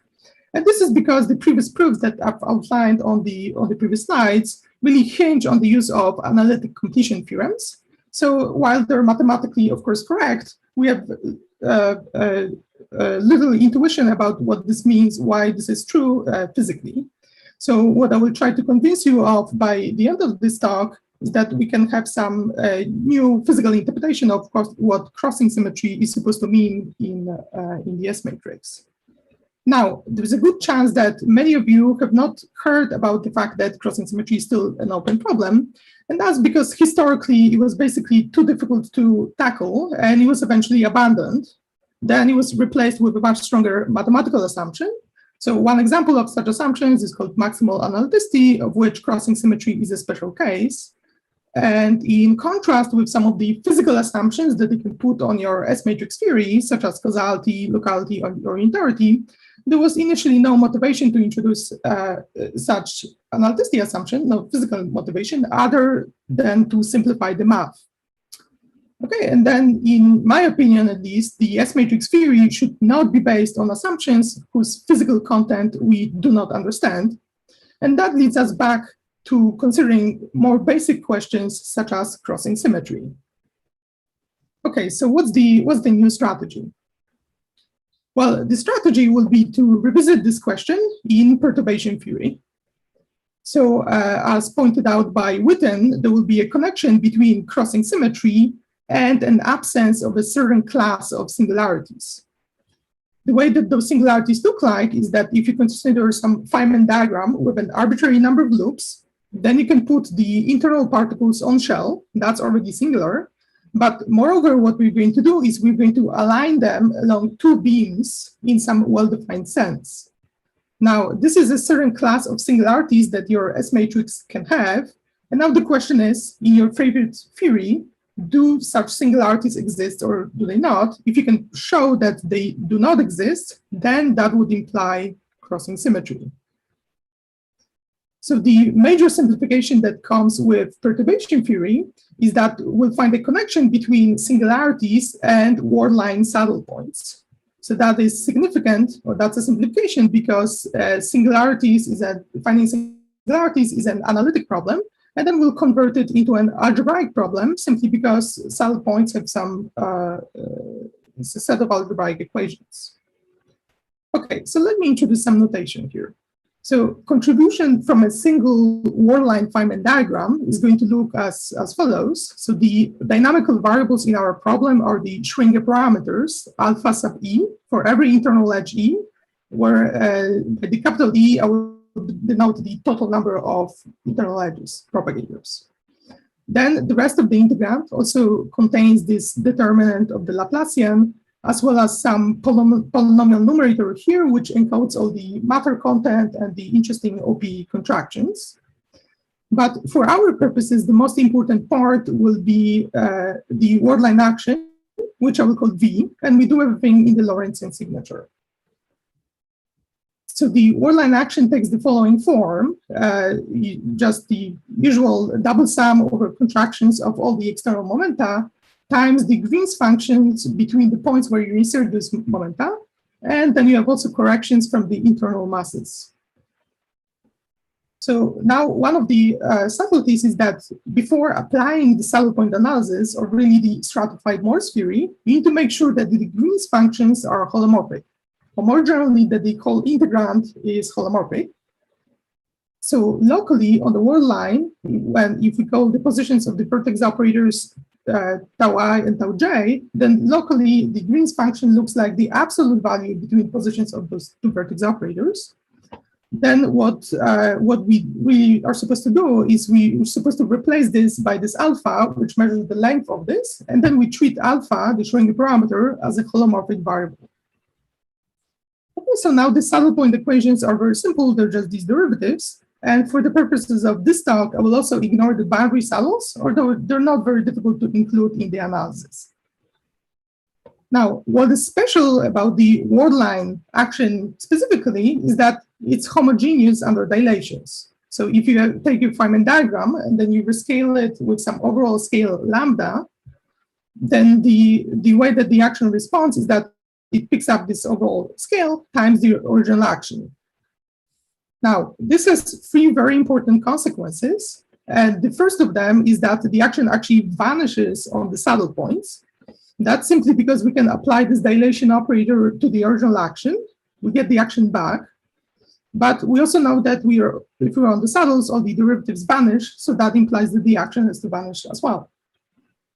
Now what we can do is we can integrate out this overall scale, which I call lambda. So we've already seen how the action responds to it. It just picks up this overall lambda. You can also work out what the rest of the integrand does. And what it does is it just picks up this homogeneous factor, where gamma here is called the degree of divergence of this graph. Now, when you integrate out this overall scale, you get this factor of 1/v. So at least when gamma is positive, you find that on the saddle point, when v was 0, you get a singularity. Moreover, we also have exactly E saddle point equations, but precisely because of this overall scale redundancy, we only have E minus 1 independent Schrödinger parameters. So this leaves us at least one constraint left over, and that constraint puts some conditions on the external kinematics to be singular. So for instance, in the case of the 4-point scattering, we can express everything in terms of Mandelstam invariants S and T, where T is in the stock the momentum transfer squared. And then in the real S, real D plane, we have this picture here where the shaded areas are corresponding to Lorentzian kinematics with real energies. Okay, so for some average point over the real kinematic space, we have 0 saddle points. Well, this is what it means to compute the amplitude, which is supposed to be non-singular at some points. But then there is also codimension 1 places where we have a single saddle point, and when 2 of those meet, you have 2 saddles and so on. So that's something which is intrinsically a Lorentzian property. And if you repeated the same analysis in the Euclidean scattering, you would find no saddle points at all. Now, of course, the physical meaning of that, of the saddles, is as intermediate particles becoming classical on-shell states. So in the literature, these are referred to as the anomalous thresholds. And the way that they look like is simply, if you take your Feynman diagram with a given number of loops, then you put the internal propagators on shell, and that gives you your anomalous thresholds. And for the experts, also the saddle point conditions you can show that they're actually equivalent to the so-called Landau equations. Now, one of the things that you have to be careful about is about preserving causality, which actually on the word line turns out to be just the same statement as convergence of the integrals at infinity.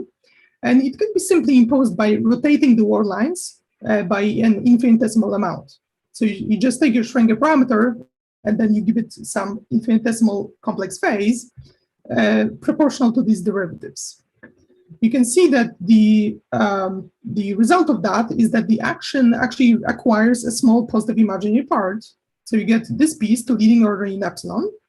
And precisely away from the saddle points, this is always strictly positive, and it gives you this I epsilon suppression. Okay, and this is exactly, you can show this is exactly equivalent to the Feynman I epsilon. Now, one of the interesting points is that this actually has the property of resolving the branch cuts in the kinematic space. So for example, we can consider fixed T scattering and look what happens in the S-plane. So the traditional picture for a general S-matrix element is that we have a lot of overlapping branch cuts on the real axis and possibly some singularities away. But the property of the I epsilon prescription is that they actually deform, they tell you exactly in which way you're supposed to deform these branch cuts to access the physical information of the scattering amplitudes. For our purposes, this is important because it actually guarantees analyticity close to the physical regions in some infinitesimal neighborhood of these regions, which is a first step in trying to prove crossing symmetry. However, by itself, it does not imply anything about analyticity away from physical kinematics. Okay, so we'll have to do more work to also show some analyticity in the complex planes. However, I believe that this general procedure will be a starting point for general dispersion relations beyond low energy effective field theory.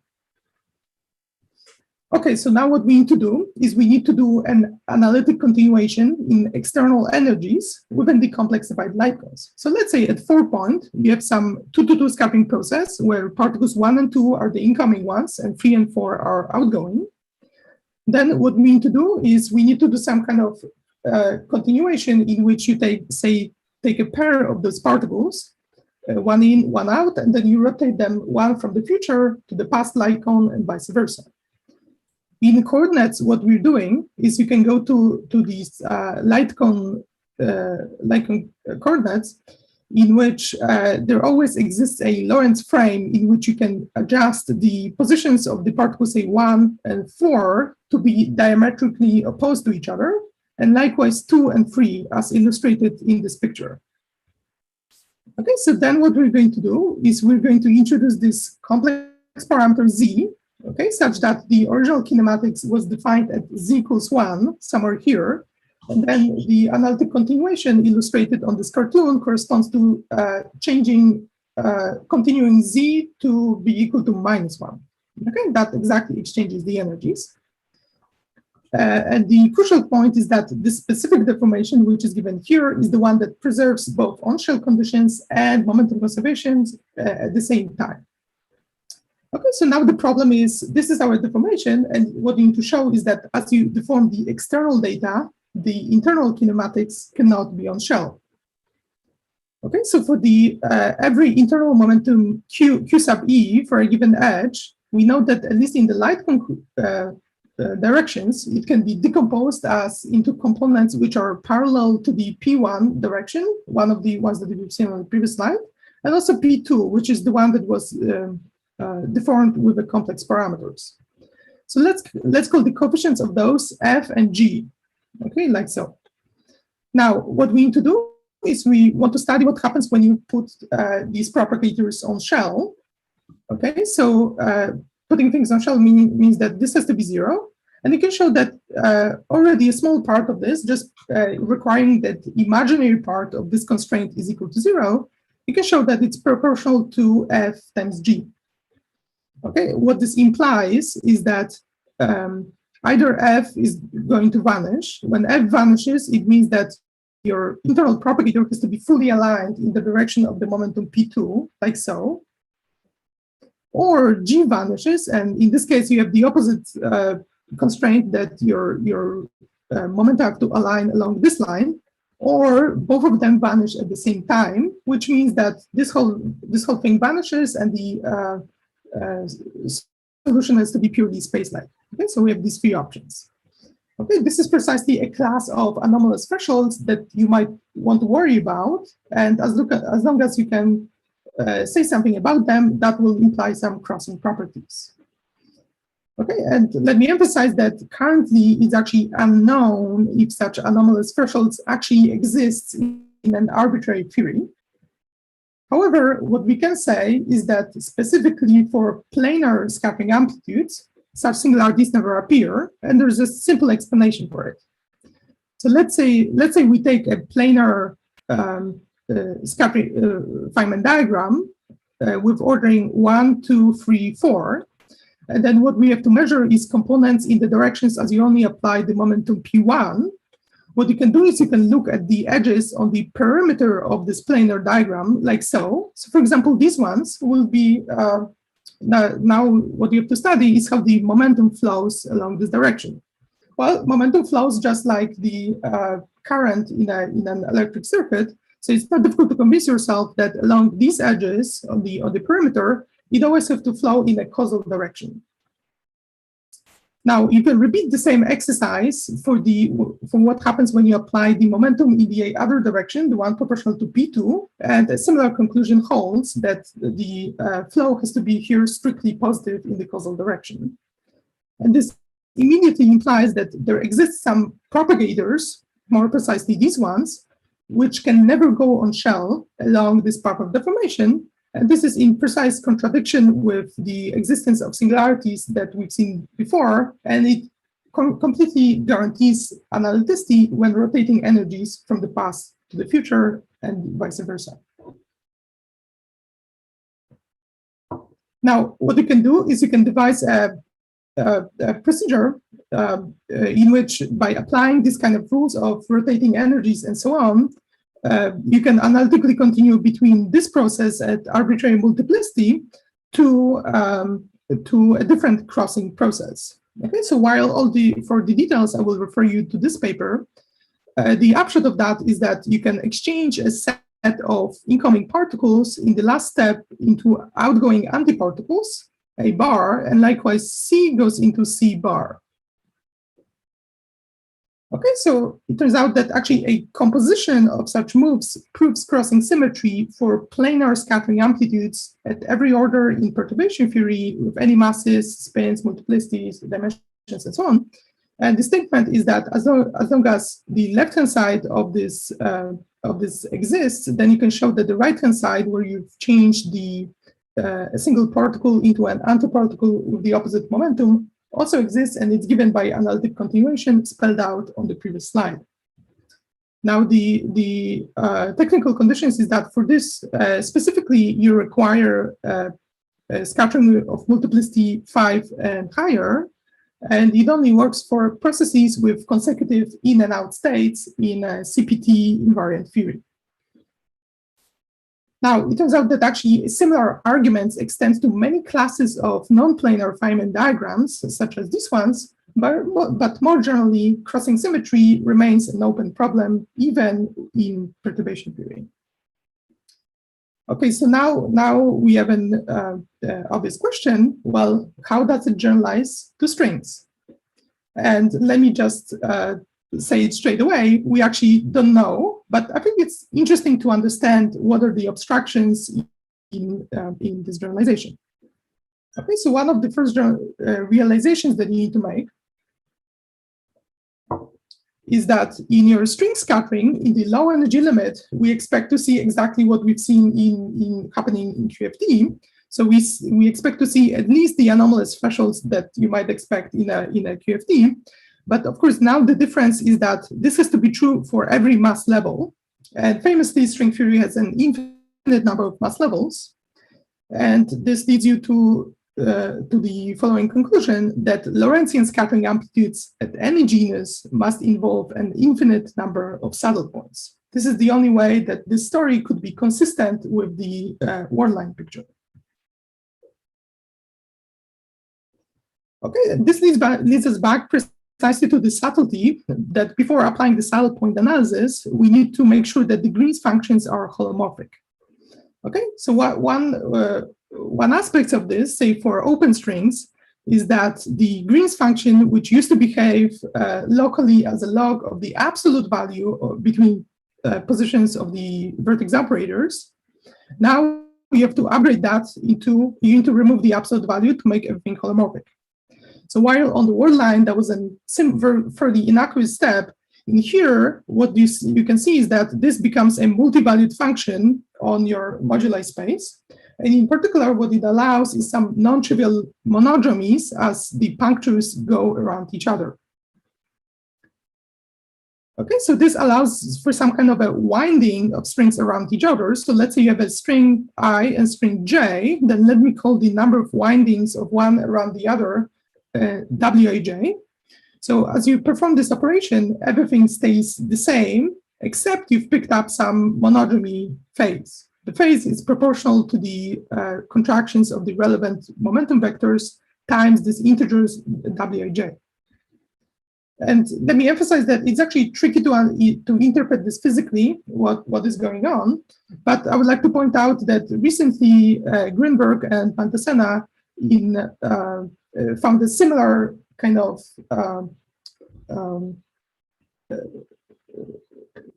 phenomenon happening in black hole physics. Okay, so this actually turns out to be non-trivial at genus 0. Of course, at genus 0, the question of crossing symmetry is trivial, but I think it's still important to understand what happens with those saddle points. And it turns out actually everything is fully fixed by the topology of the moduli space of genus 0 curves with endpoints. So in particular, the number of sheets as you go around these winding modes is fully counted by the abelianization of the fundamental group of MON, which is a lattice of this dimension. Likewise, on each of the sheets, the number of saddle points is counted by the absolute value of the Euler characteristic, which is equal to this number. Okay, so now our saddle point analysis leads us to this conclusion that you have to sum over saddle points on each of the sheets. Then you have this exponential suppression given by where the S is the wordline action evaluated at the specific saddle point. Then you have to sum over this infinite lattice. For each of the lattice points, we have this monodromy phase, as we've seen before.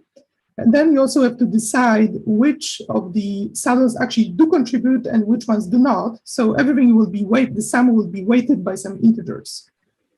Okay, and these integers will depend specifically on the crossing channel and specifically on the cyclic ordering that you're studying. So one of the puzzles that you might have at this stage is that the worldsheet action is actually completely finite in string theory. So this naively does not give rise to any divergence, which is in tension with the one-line picture. So you see that the only way out that these two pictures could be compatible is that if these infinite sums actually start resumming and they give you some kind of resonances. And this is precisely what this, oh, sorry. So can you please try to wrap it up? It 2 minutes. up actually. Okay, so for example, in the case of 4-point scarring, we can consider the Chan pattern ordering 1, 2, 3, 4. And as we know very well, in the 2-2 signature, everything is suppressed by this action, which is a famous result of Gross and Mende. And now in the Lorentzian signature, what we have to consider is this infinite lattice of saddles. Everything will be labeled by the windings of the string 1 around 2 and windings of 2 around 3, where all the other windings are not independent of these two. And then you have to compute these integers. So while the details are given in this reference, let me just flash you the final result that in the S channel, we do not have any saddles on the original sheet, but we have these two infinite lines of saddles that go into the direction of increasing winding of 1 around 2. Similarly, in the T channel, we have a similar situation, just up to cyclic symmetry. And in the U channel, we have only one saddle. So this fact here in the U channel is perfectly consistent with the fact that you do not have any singularities in the U scattering for this cyclic ordering. But in the S channel, you see that what you can do is you can resum these saddles. And after you do this resummation, you see this factor, exponential suppression, times precisely the factors that tell you about the resonances here at the integer space. Okay, so in the final -2 minutes, let me just give you a quick summary. What we've asked ourselves is this age-old question of crossing symmetry. We can continue a particle into an antiparticle. And the approach that we've taken in this talk is interpreting singularities as word-line saddle points. This allowed us to prove crossing symmetry for planar amplitudes in perturbation theory up to the caveats that I've mentioned before. And I've also outlined some of the challenges that go into generalizations of this story to string theory. So with that, let me thank you for your attention. Thank you, Sebastian, for a nice talk. We have 3 minutes for a couple of questions.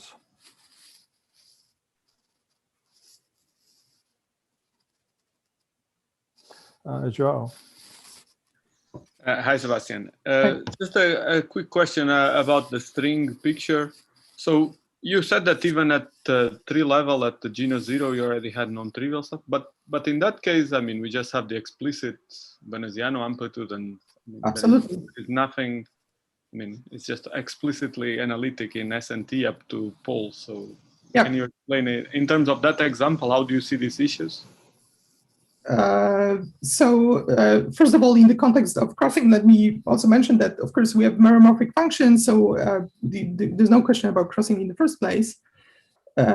You're asking how to see the asymptotics of the gamma function and the saddle points in the, just from the full answer in the Veneziano amplitude. And there, indeed, mathematicians have seen that if you try to do asymptotics of the gamma functions, you would find a very similar issue for the individual gamma functions.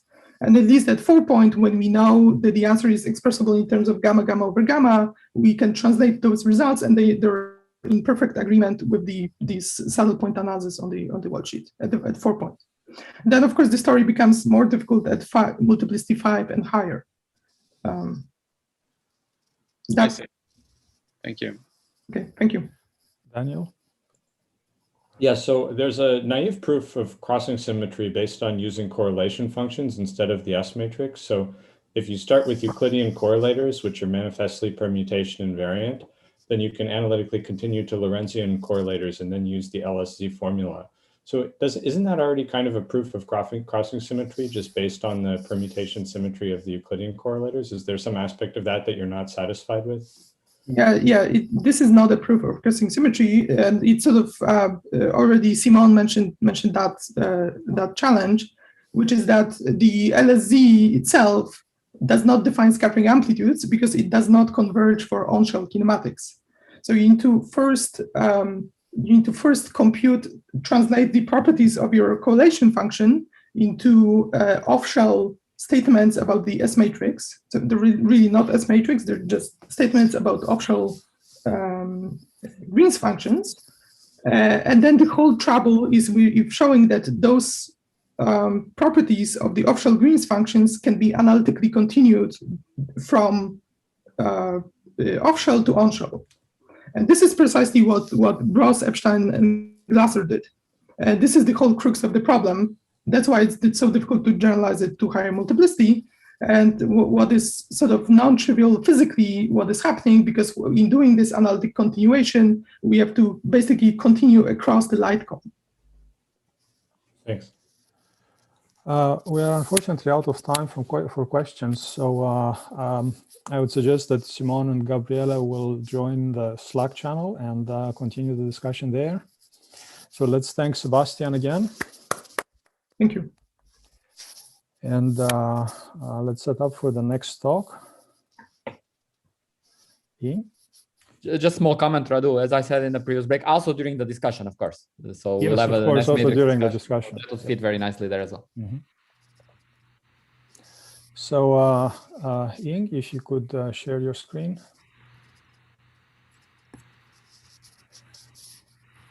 Hello? Hi. So the next talk in this session is by Ying Zhao, and she will tell us about diagnosing collisions in the interior of a wormhole. Please take it away. Hello, everyone. Thank you very much for allowing me to present, to speak here. And I hope everyone stays well. And this talk will be based on a couple of about diagnosing collisions in the interior of a wormhole. It will be based on a couple of papers we put out recently with Felix Hill and Alex Stryker. So first, I will give some motivations. It's well known that two distant black holes can be connected in the interior through a wormhole. So here's the Penrose diagram. And such an Einstein-Rosen bridge can be interpreted as an entangled state. And this is the famous statement of ER equals EPR. But this also presents a mystery, because two signals sending from two different boundaries can meet in the interior. If Alice and Bob jumps in, they can meet the interior. On the other hand, there are no boundary interactions. So how do they interact? So when they meet, so how do they know what to do? So so this is a mystery. And today I will try to illustrate part of hopefully part of this. Try to illustrate this from the point of view of a quantum circuit. So here's the outline of the talk. First, we will very briefly review thermal field double and quantum circuit in the interior of an eternal black hole. And then we started to look at the meeting in the interior of a wormhole, and we will interpret this as an overlap of perturbations in the quantum circuit. The meaning of this hopefully will be clear later. And then we try to be more quantitative, and we look for a boundary quantity that can diagnose a collision. In particular, we will see that a particular 6-point function can diagnose the collision. And then we will study in more details about the overlap in the quantum circuit and compare it with certain properties of the bulk about the post-collision region. At the end, I will point out some unanswered questions. So first, a very brief review of a bulk tensor network and quantum circuit. It was pointed out by various authors that the bulk geometry reflects the minimal quantum circuit preparing the state. I took this picture from this paper of Lenny Susskind because I feel like this is very clear to illustrate the idea. So it's like you imagine if you have thermal field double, you start from some Bell pairs, and these lines represent Bell pairs, and the left panel is a quantum circuit. As lifetime increases, this one gets longer. As right time increases, this leg gets longer. So the meaning of red line is that this is, roughly speaking, that we modeled black hole dynamics by a hidden Presco type circuit. What we mean is that at each time step, the qubits are randomly grouped into pairs, and on each pair, a randomly chosen 2-qubit gate was applied. And The key insight is that once you get a quantum circuit like this, you can lay it out horizontally. And then this corresponds to the wormhole geometry. So if we apply unitary time evolution to the circuit, the state gets more complex and the minimal circuit gets longer. The Einstein-Rosen bridge also gets longer. It's a well-known fact that Einstein-Rosen bridge gets longer as time increases. We identify circuit time, dimensionally circuit time with boundary time as d tau is equal to 2 pi over beta dt. I mean, in the rest of the talk, basically when we talk about time, we quite often will set beta equal to 2 pi and just use t. Let's start from the simplest case, thermal field double. We represent thermal field double by S-Bell pairs, and the corresponding wormhole geometry has minimal length. Notice that the lifetime increase this way, right time increase this way. Here we are looking at the time at t equal to 0 slice. Then we time evolve it. When we time evolve it, this picture illustrates the time evolution. Let's say we group them into pairs, and these two orange dots represent a 2-qubit gate acting on this pair, this pair, this pair, this pair. And there is a key properties of these orange gates is that they can be undone from either side. We will call them healthy gates, and the meaning will be clear later. As this gets longer, the Einstein-Rosen bridge also gets longer. One property is that in this case, without any perturbation, then the number of healthy gates per unit time is constant. So the number of healthy gates here and here is constant. Let's say if we want to ask about the total number of gates in this region, in this part of circuit, then it's basically the number of gates here times the length of circuit here. Now let's look at perturbed thermal field double. So we correspondingly on the black hole side, we apply unitary operator, we send in some perturbation and at a particular time. And the perturbed thermal field double was represented by epidemic model. Basically, we imagine that there's so first of all, we represent the perturbation by extra qubit. Why? Because the perturbation will increase the black hole thermal entropy. So we represent the increase of this thermal entropy by an extra qubit. And we imagine this one carries some disease. And any qubits that interact directly or indirectly with the perturbation will get perturbed relative to the original circuit. So any qubits that, that have interacted directly or indirectly with this extra guy will get sick.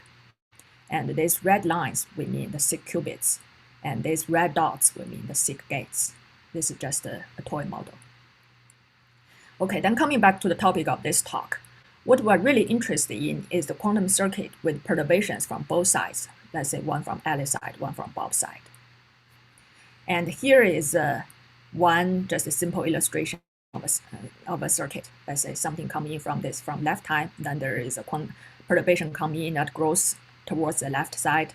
There's a perturbation that comes in from right side, then there's something comes in and that grows to the right side.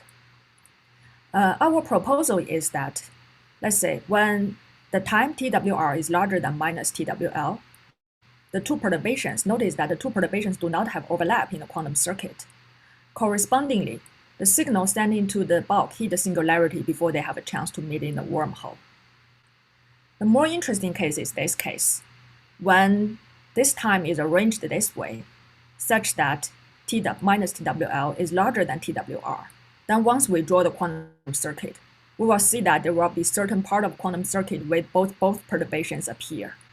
The two perturbations have overlap in the quantum circuit. The proposal is that correspondingly the signal will collide in the wormhole. And the larger the overlap is, the stronger the collision is. So once we have a qualitative understanding, let's try to go more quantitative. If we say that the collision in the wormhole interior is due to the perturbation, is due to the overlap of the perturbation, then how do we diagnose this from boundary point of view? The rough idea is that we need some quantity that can quantify the overlap in the quantum circuit. To proceed, let's think this way. Imagine experimentalists Alice and Bob try to build a quantum state in their laboratory. They start some shared EPR pairs. Let's say the dots here represent EPR pairs. And they implement the following circuit. In the left panel, we represent the case where the circuit does not have overlap. Then Alice just, let's imagine Alice has left side, Bob has right side. Then Alice just put in the perturbation, then does her time evolution. And Bob can just put in his perturbation and does his time evolution. But on the other hand, if in the quantum circuit, the two perturbations have overlap, then before inserting the perturbations, both Alice and Bob have to do backward time evolution. Let's say we start from EPR pairs. For Alice, first evolve backward, then towards the left. First evolve backward, then towards the right. And this will make the procedure complex. At the end, there is a time fold in the circuit. As the collision, as the fold grows, the collision gets stronger. So we see that what we just mean that overlap in a quantum circuit just means this time fold. In order to diagnose it, what we will do is that we will think of the entire circuit as a single complicated operator preparing the state, and we will quantify the size of this thing. So a very brief review about the size of an operator. Roughly speaking, the size of an operator quantifies how the number of fundamental constituents this operator is made up of. And it was an idea that's brought up by Feynman many years ago in string theory. And recently, Lenny Susskind, he proposed that the growth of size can represent the increase of momentum when something falls into the horizon. Basically, here we want to further explore this connection and relate to the size of some particular operator to some interior properties. To be specific, we consider operator growth in SYK model. At infinite temperature, the size is just defined as basically this is just the fermion counting. I mean, if you stare at this a little bit, you will see that this gives the average number of fermions made up this operator. And notice that this infinite temperature size doesn't depend on the state. It's just the property of the operator. But once we include the background state, let's say at finite temperature, the size was defined by these people as the infinite temperature size of this operator applying on a thermal background rho to the 1/2. We subtract off the size of thermal background rho to the 1/2, and then we do a proper normalization. If you expand this out, then it's easy to see that the thermal size of single fermion, let's say psi1 of t is a Heisenberg time evolution of a single fermion psi1. The thermal size of this can be related to an out-of-time ordered 4-point function, which grows exponentially until it saturates at scrambling time. One property we will use later is that let's look at the definition of size and the relation to this F4, the 4-point function. This is the size. This is the maximal size. 1 minus the maximal size. So this basically gives you the probability of being sick. This is the size. As the sick, we mean it's affected by this extra qubit. And 1 minus this is the probability of a gate being healthy with 1 perturbation present. Let's come back to our case. In our case, we want to study the, recall that we have thermal field double, we perturb it from left side, we perturb it from right side at different times. The operator that builds the circuit described above is composed of 2 perturbations. Let's say thermal field double, rho to the 1/2, we perturb it from left side, we perturb it from right side. Then we will take A and B large and positive, basically mean that we do some positive amount of time evolution. And in order to detect the presence of the fold in the circuit, we define size of this operator with 2 perturbations as follows. It's pretty straightforward. You take the infinite temperature size of this operator. You subtract out the infinite temperature size of the operator without the perturbations. Basically, you infinite temperature size of this thing subtract out size of background. Then you do some normalization. And why does this quantity work? Recall that the goal is to detect the time fold. And we see that when there is a no fold, what this gives is the size of this, infinite temperature size of this, subtract out the infinite temperature size of this. When there is a fold, we have infinite temperature size of this guy, subtract out infinite temperature size of this guy. We see that without the fold, the renormalized size does not grow. Just from the pictorial, later we will go into the detailed calculation, but just from pictorial point of view, you see that this does not grow. But in the case when there is a fold, the fold will make a non-trivial contribution to the size, to the difference of these two. And this contribution grows as the fold grows. So our goal is to compute this quantity and try to characterize the existence of this fold and how large this fold is. Just as the size of single perturbation operator is related to an out-of-time ordered 4-point function, the renormalized size of 2 perturbation operator can be written as a 6-point correlation function. And this is just by the definition of a size, and you just can expand out. It's straightforward to check that it actually can be written as a 6-point function. And it has a very simple geometric meaning. Let's say from thermal field double, we send something from TWL from left, from right at TWR. Then we take the correlator at large time AB. That's it. Next goal is that we need to calculate this 6-point function. I mean, our approach, it mostly follows from the calculation in this paper. I mean, they did some calculation by 4-point function. We generalized their method to the calculation of a 6-point function. And here's the contour representation of the 6-point function. I mean, you need 6 contour, and it's that means this quantity is maximally out of time ordered in a certain sense. And we won't go into the details about calculation in this talk. I mean, for more details, you can either look at our paper or look at this original paper on 4-point function. Roughly speaking, we compute the correlator by performing the path integral over time reparameterizations T of U weighted by the Shirazian action. So this is Shirazian action. These are the coupling bilocals representing the coupling between the operator pair to the time reparameterization modes. It's the details is in the paper. And here I will only give the result. There are various properties of the result that I hope you can pay attention to. First of all, we take AB large. Then the correlator F6 is only a function of TWL plus TWR. This is exactly what we want. What we want is to diagnose if the collision happens or not. And by boosted symmetry, this is only a property of the sum of this time. And after some calculation, here is the integral representation of the correlator with large AB. The detail doesn't really matter, but roughly speaking, if you look at this form, this has a form of a correlator. And this P1 and P2 is, roughly speaking, is the momenta of the bulk quanta created by the perturbation. We can do this integral by saddle point approximation, and this is what we get. We also did a calculation by geodesic approximation in both 2D and 3D. Here's what we get. We see that the saddle point approximation and the geodesic approximation give you exactly the same result if you identify there's a certain parameters. So, I mean, it has a rather simple form, but here I will just focus on some of its properties. Recall that what we're interested in is the size that prepared the circuit. It's 1 minus F6. So here are its properties. First of all, it only grows for negative the sum of this time, TWR plus TWR. It basically stays 0 for positive TWL plus TWR. This is expected as there's a no collision for positive the sum of the time, so it almost stays 0. As we inject the perturbation earlier and the sum of time becomes more negative, the size starts to grow exponentially in this time. This is consistent with the fact that the collision energy, if you compute the collision energy, you will see that it grows exponentially in this time.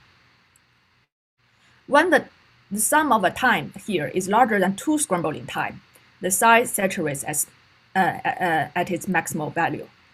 I think we are more familiar with the saturation at 1 scrambling time in the past. That's because we are considering 4-point function. Here we see the saturation at 2 scrambling time because we are considering a 6-point function. So on the gravity side, a large black hole has formed and the collision happens exponentially close to the singularity. Once we know how to diagnose the happening of a collision, the next question is that can we get more details about the detailed properties about the collision by, say, looking at the more detailed property of the quantum circuit with overlapping perturbation? One quantity here I will pay attention to is that let's focus on overlap region. And we ask the total number of healthy gates in the overlap region. I mean, the total number of this this orange gates in this overlap region. They have the property that they can be undone from both sides. What does this mean? It means that they are meaningless for each boundary system alone. They are only meaningful when we have both left side and right side. So we say that these healthy gates are somehow they have to be in the shared interior. these healthy gates are stored in the post-depletion region in the shared interior. When we say that certain gates is stored in certain region, we mean it in the sense of, say, CV duality, complex volume duality, or complex action duality. What we mean is the increase of number of the certain gates correspond to growth of certain region. But here, what we want to do is want to estimate the number of healthy gates here and make a comparison with the collision with the property of the post-collision region. We first try to estimate the number of healthy gates in the overlap region. And in order to do that, we need to study another 6-point function. It basically just take our earlier 6-point function and set A and B equal to 0. We call this F6 prime. First, note that F6 prime depends on both time T1 and T2. And what does this mean? You look at its form. It's 1 minus, again, it's 1 minus some kind of a size over maximal size. So it's if you stare at it more, probably don't have time in this talk, but if you stare at it more, it's a probability of a gate being healthy with 2 perturbations present. Recall that earlier we have 4-point function. That's the probability of a gate being healthy with only 1 perturbation present. So without doing much calculation, if you follow the epidemic model, epidemic model is say that this perturbation is something that affecting more and more qubits. From epidemic model, the number of the probability of being healthy with 2 perturbations will be the product of probability of being healthy with each one of them. This is just a qualitative estimation from epidemic model. You have 5 minutes left. Thank you.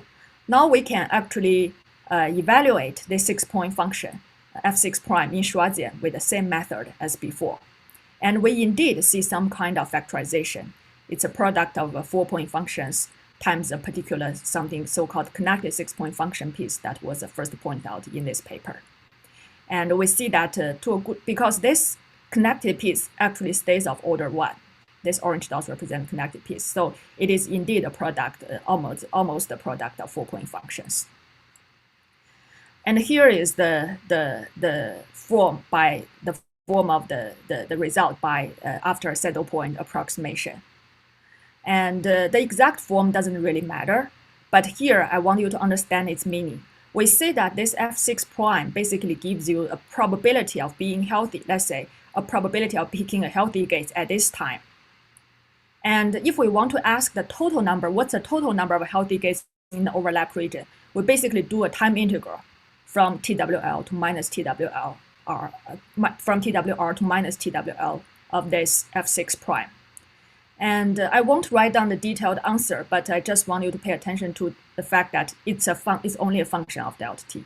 It doesn't care about exactly what is TWR or TWL. It only cares about how large this overlap is.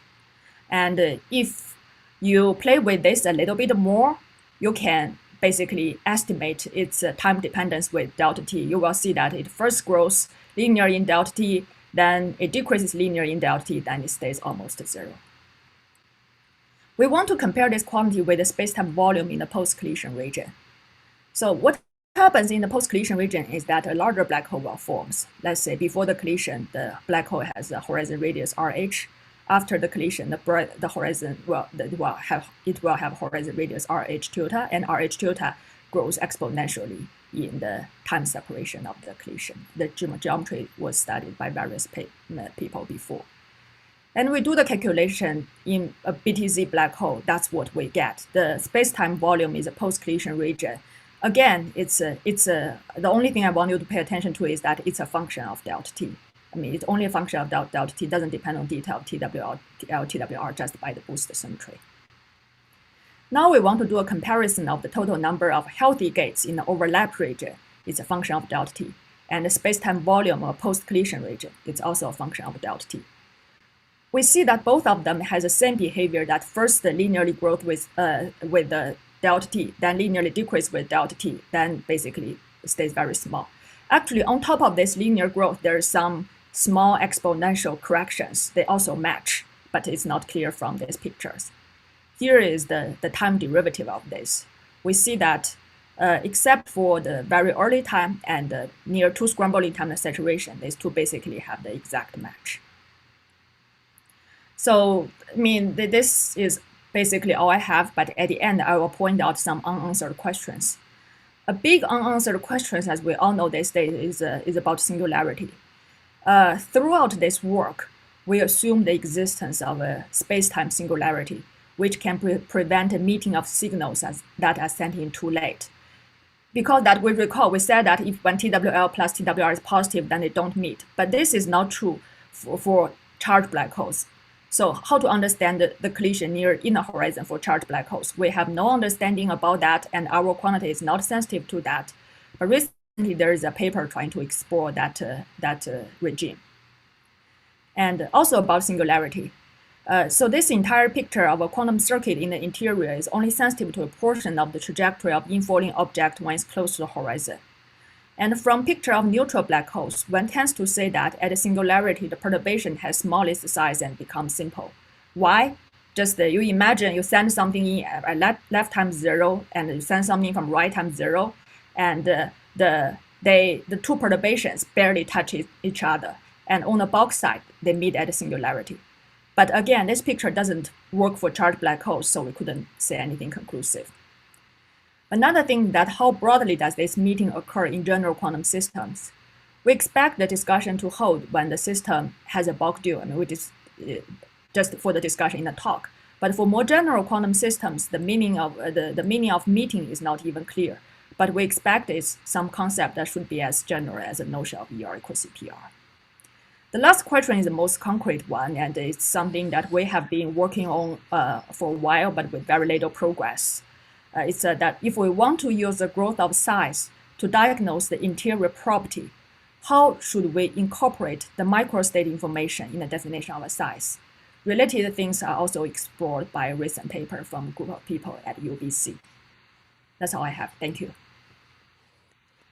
Thank you very much for a nice talk. We have 4 minutes for a few questions. Mihailo. Thank you for the great talk. So just to check, am I correct that your actual calculation is in 0 plus 1D on field theory side? On field theory side, yes, we did a calculation in Shirazian, but my collaborator knows CFT much better than me, and what he said that he expects that in higher demand, at least in 2D CFT, it will behave similarly. So my question was basically how difficult would it be to do it on the bulk side to basically imitate the 4-point function calculation of Schenker and Stanford and do the diagonal approximation in gravity? How difficult it is to calculation in bulk side? Yeah.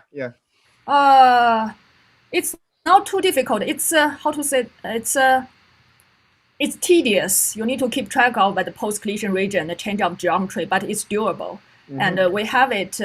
So we did in the bulk side, we did it both in bulk dimension 2 and 3. The calculations in the appendix. Okay. Thanks. Thank you. Simon. Yeah, thanks for the nice talk. So when you're talking about related the 6-point correlator from as kind of way of quantifying this growth of complexity. Yeah. I wonder if you could comment on, do you have an interpretation of a 6-point correlator directly as a kind of scattering process or what? I think this is more or less a scattering process. We send in something from left from right, then we set up scattering process in the interior. And then what we do is that we detect this by looking at the correlators at some large late time. I think your question may be to see that if we can get a scattering amplitude, this kind of thing. And in order to do that, we need to get the collision product out. I mean, we had some attempt in the paper, but I'm not sure if that answers your question. Of course, it's very interesting to study the detailed property of the collision, like the amplitude. But so far, no, I was just thinking about. I think you more or less answered, but I was specifically thinking. So, like you have, if I understand your kinematics, maybe that's what I don't get. So you have. I thought that you had somehow 2 or 4 operators in the past, 2 on each side, and yeah. Yes. I don't quite see the like what the final what the final state is in this process. Oh, so this is not a what this 6-point function gives us is not an amplitude. It looks like an amplitude square to me, right? Where you take an amplitude and you multiply it by complex conjugate, so you have you have a product of the in states. Yeah, yes, you can write as a product of two states, but I don't know how to write it as an amplitude. It's what we had in mind is a correlator on a collision background. Yes. It would be interesting to write it like in 4-point function, write it as an amplitude. I don't know. Yeah, for the 4-point function, it was very clear. It was two things Yeah, the past, two things the future. It function. was like the kinematics were very, very, very transparent. Yeah, the kinematics of this should also be clear, but I'm not sure if I can be written as a amplitude. I mean, it would be really nice if one can really say extract the collision amplitude of the collision in the interior. Okay, thanks.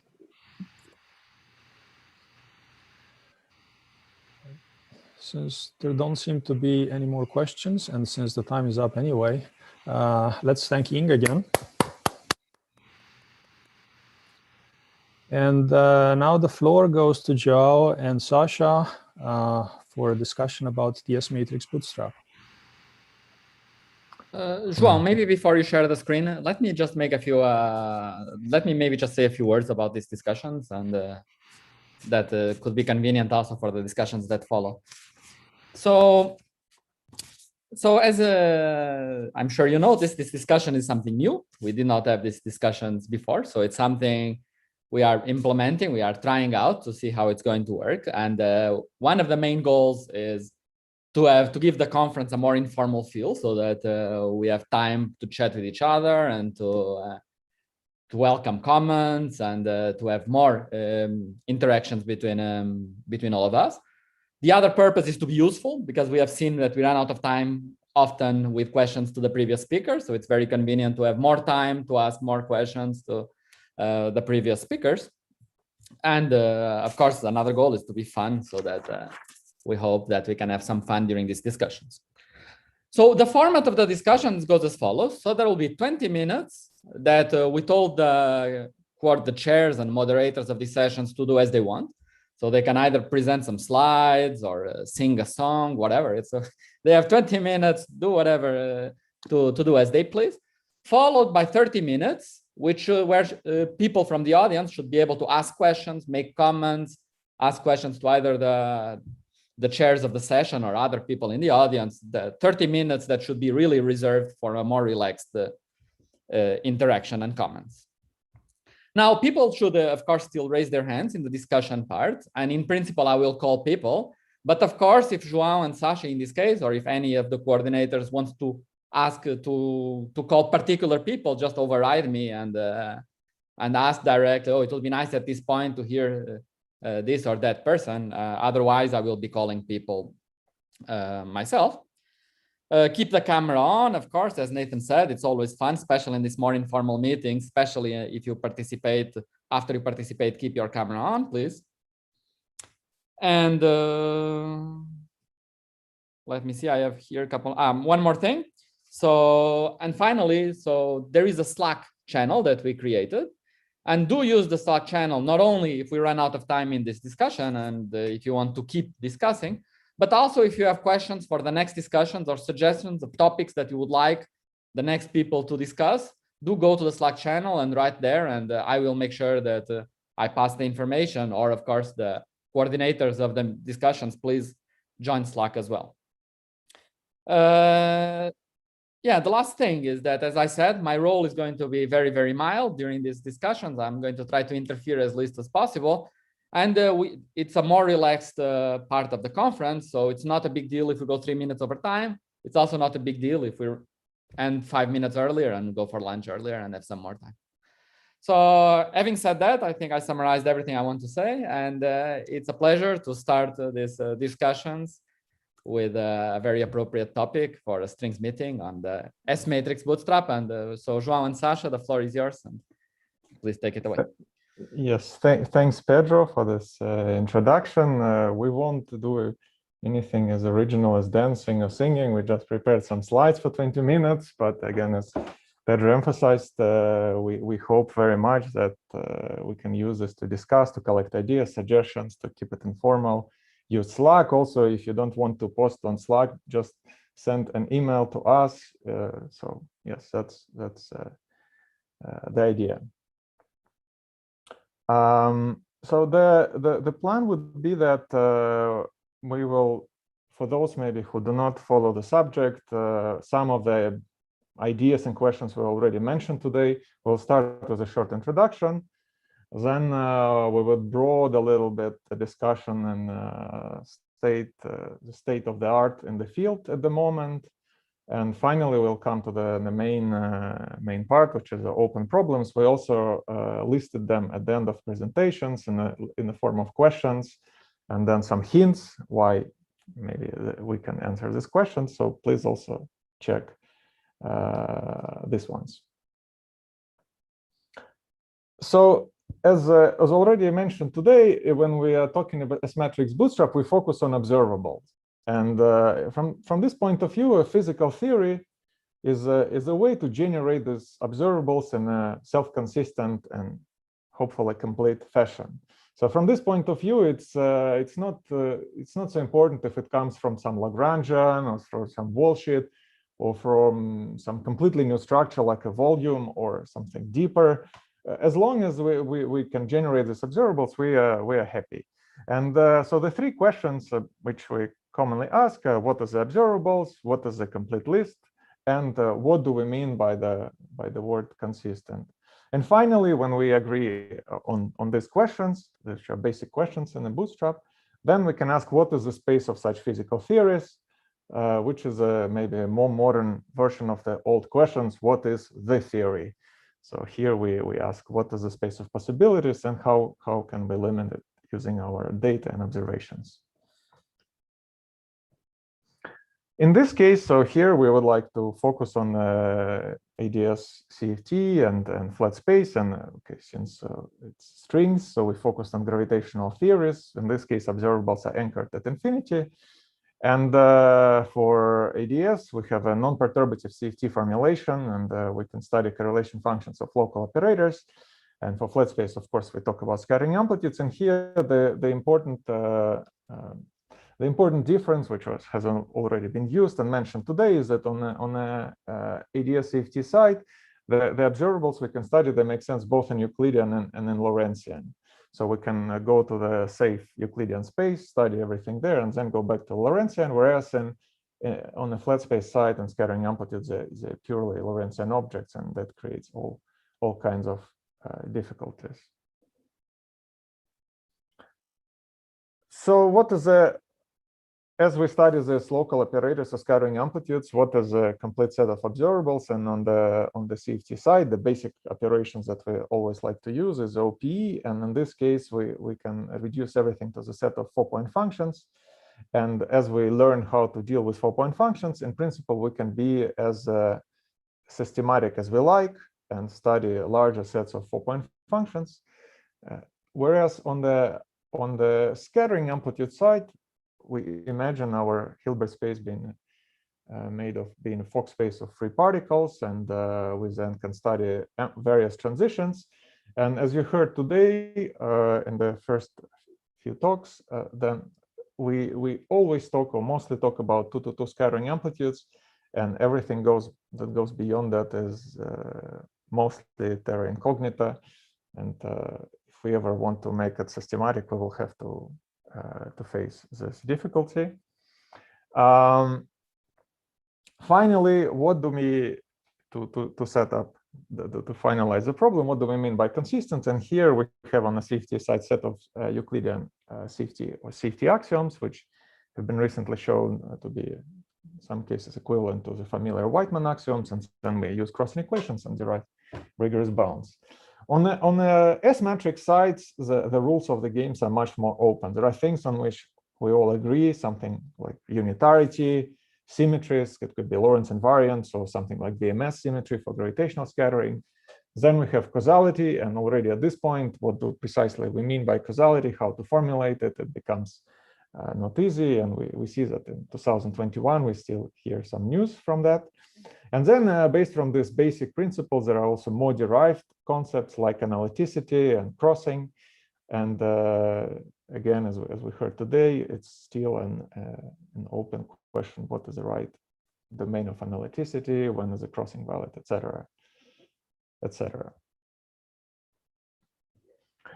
So now, after we agreed on this basic basic set of rules. We play a couple of games. One, and ask the question, what is the space of theories? So the first is a so-called dual problem. Here the idea is to derive bootstrap bounds or to exclude theories. So we impose all the self-consistency. Here you see some parameter space. It can be a space of Wilson coefficients. And then using these basic principles, we can separate a region which we know cannot be UV completed, which is labeled by no, from the regions that could maybe consistent theory. And even though, of course, we do not if there is an actual theory and how to build such a theory, but nevertheless, these are rigorous bounds and they are sharp. The second, another type of game which we can play is to, in fact, try to construct explicit amplitudes. It's in a little bit in spirit of in the string landscape, where we have a model which we believe is consistent. We can take the amplitude, expand it, read off the Wilson coefficients, put them on this plot, and we know that this is allowed. So whatever the general principles are, they will not be able to exclude it. Now, in practice, we can sometimes construct such amplitudes, usually at the level of 2 to 2, and then check that they satisfy some conditions. But this is not like constructing a theory. For example, okay, this if I give you a 2 to 2 amplitude, you can ask what is a 2 to 4, and we don't know if there is a consistent way to combine such thing into together, and that's why there is this question marks and yes. And then if we again explore some parameter space, and with our ansatz, which we believe to be powerful enough, we cannot reach some part of the parameter space, we believe that it's probably not consistent. It's not exactly no, but it's probably not, because we believe our ansatz is complete and we have a good control. But that's a situation. Now, I guess I will pass it to João, who will talk about the Bootstrap cube. Thank you, Sasha. Okay, so now let me briefly describe the state of the art using this Bootstrap cube. So let me start by explaining these two main axes using the interesting theories. Okay, so let me tell you what are some interesting theories that we would like to bootstrap, placing them in this axis. So one example is our confining gauge theories in the planar limit. Okay, so this is, I place it here in massive and perturbative.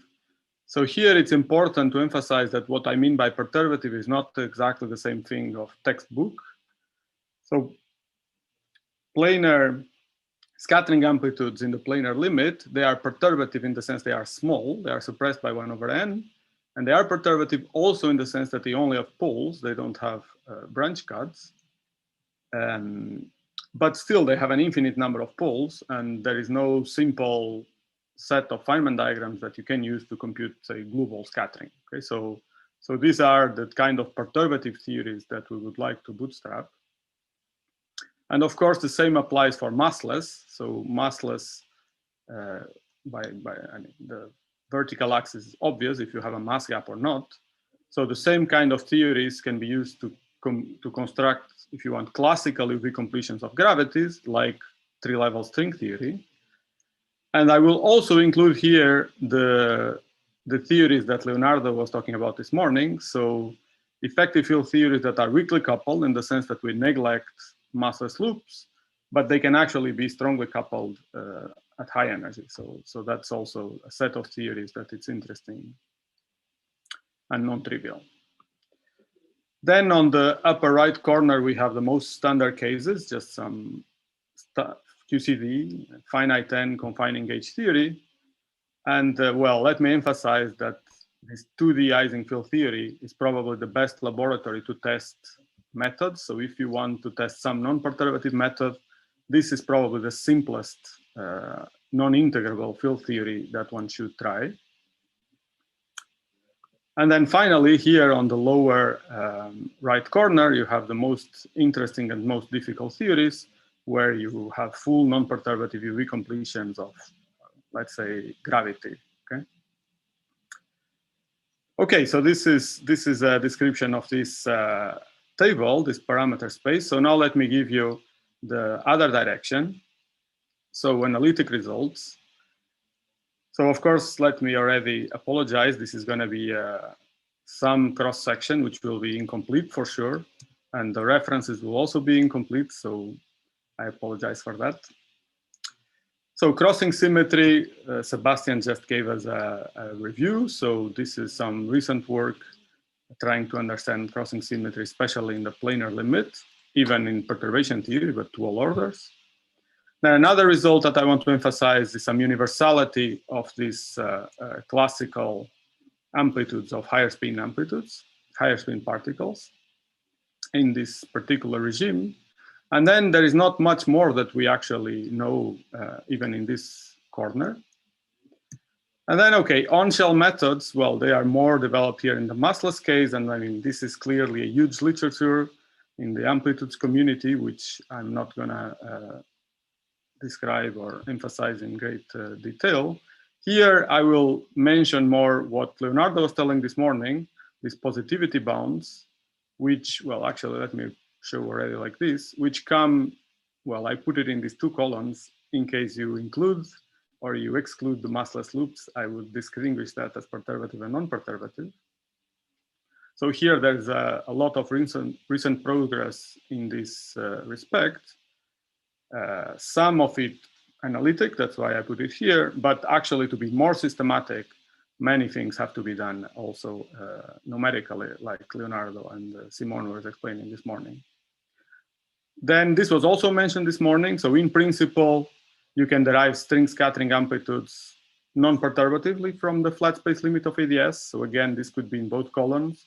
I put it here because so far this has mostly been used perturbatively. So it's an open question, how much can we use this relation? This was already mentioned this morning. And then here is the upper right corner is a lot of classical results, almost all of them 50-year-old. So here, again, the references are clear. But so here, there's not much happening recently. The only things that I could mention is bounds on coupling. So in 2 dimensions, both in massless and massless, we could derive some exact bounds analytically, but only in very special cases. Okay, so the most of the action is happening actually in the next axis when you do numerical results. And well, let me show you right away. So I already mentioned this description here. So there's lots of positivity bounds applied to different types of effective field theories with the technology that Leonardo was reviewing this morning. And then on this non-perturbative column, there is mostly technology based on primal ansatz. So where we, as Sasha explained, we just explore amplitudes by creating a big ansatz. And in particular, this is an important point, is that we assume maximal analyticity in this ansatz.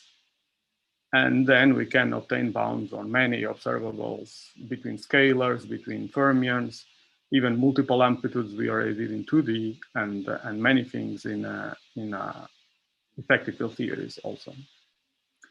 So let me just emphasize that there has been this year a lot of progress in constructing also dual problems. So dual problems are also constructed in 2 dimensions already some time ago, but in higher dimensions, this is more recent. And in particular, there is one approach from today by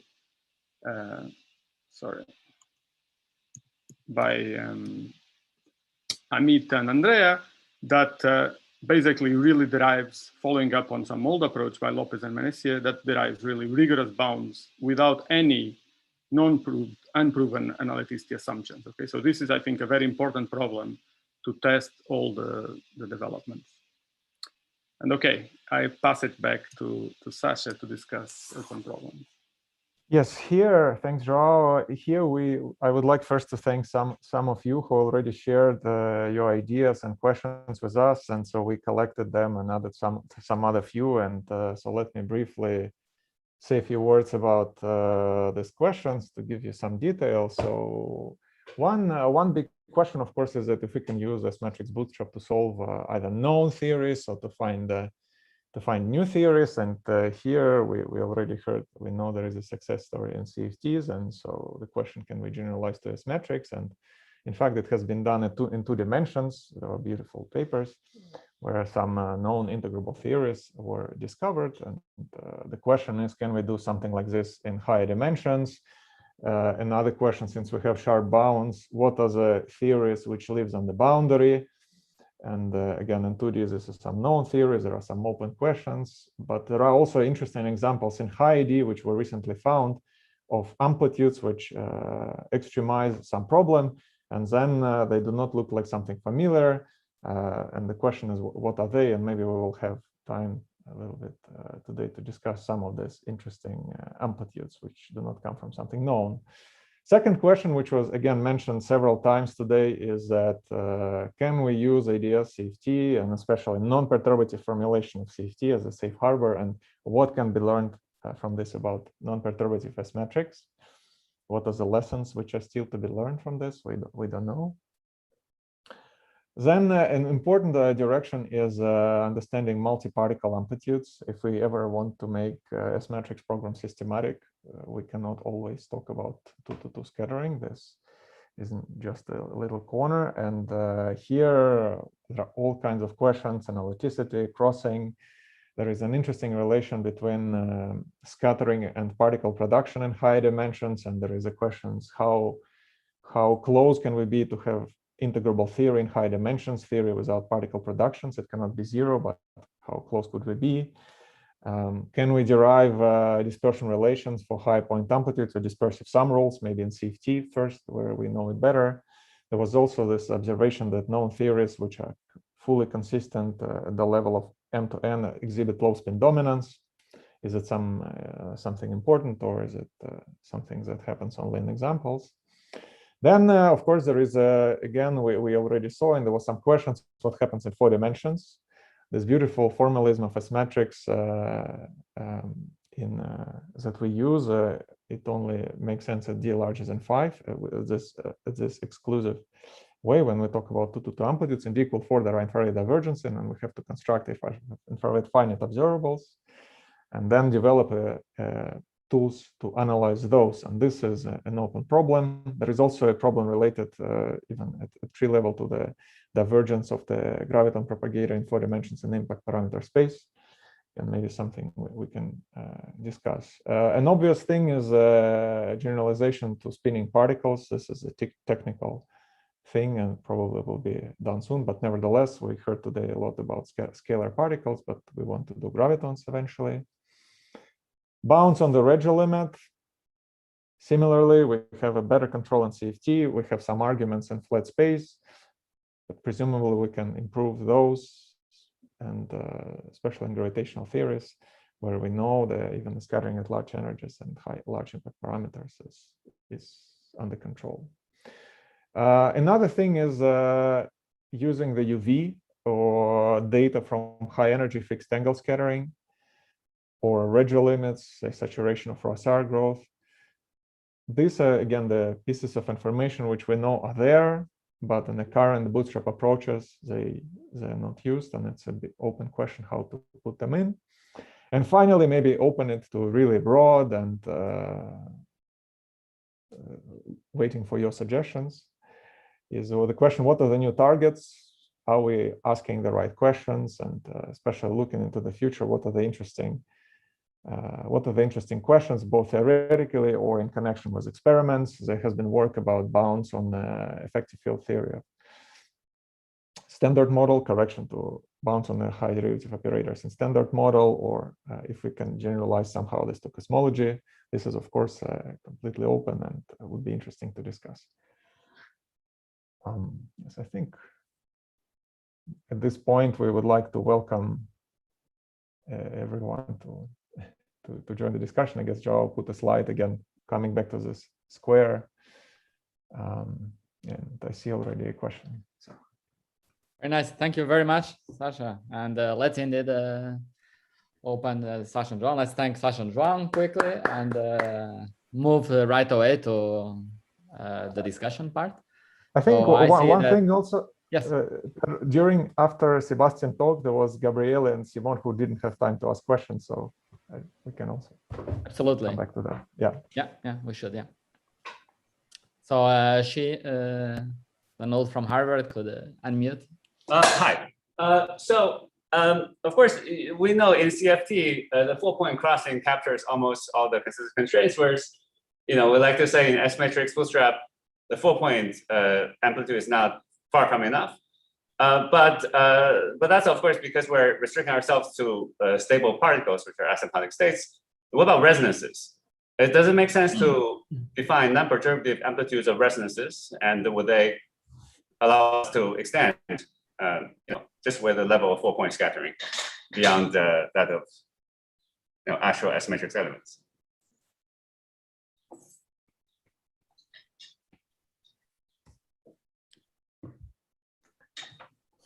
Well, maybe.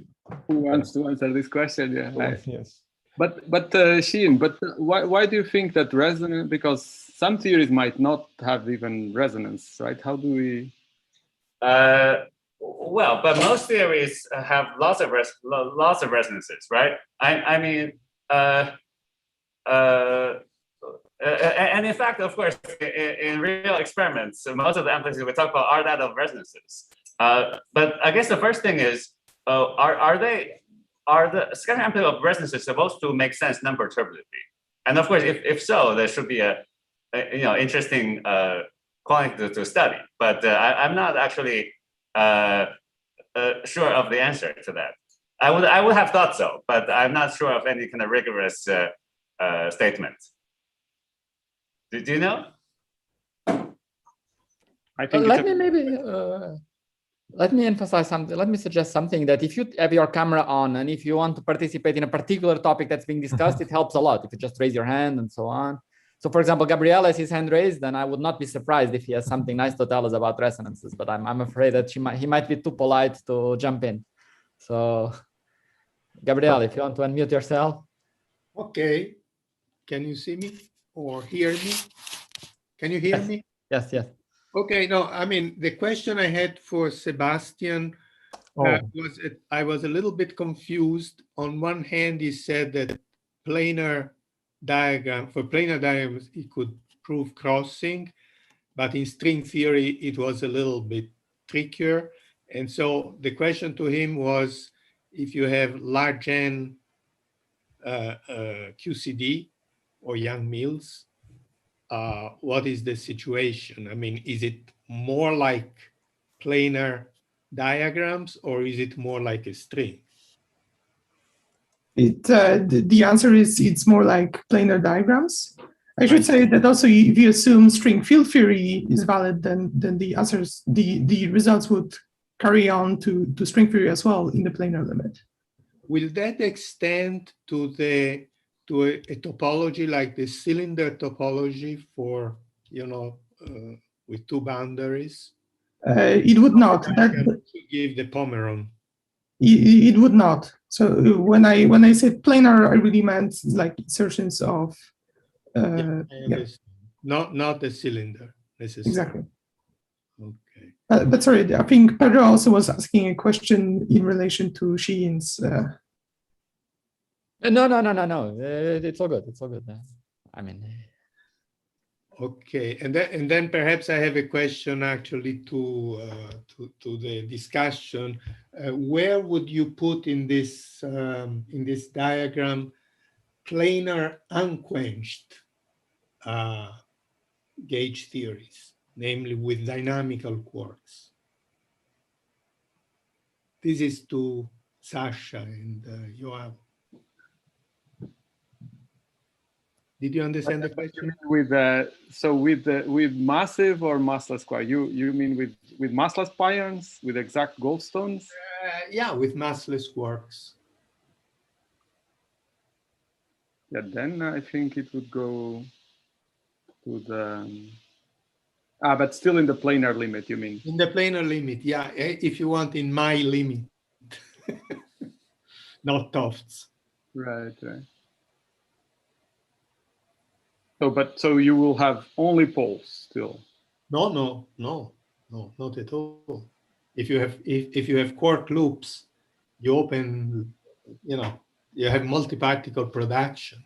You cut your diagram. Actually, it's an interesting theory because it satisfies an exact nonlinear unitarity equation, a planar unitarity equation. So for instance, you expect Froissart bound and things like this. But the simplicity is just you just have one quark loop, or no? You have many, right? Many, arbitrary many.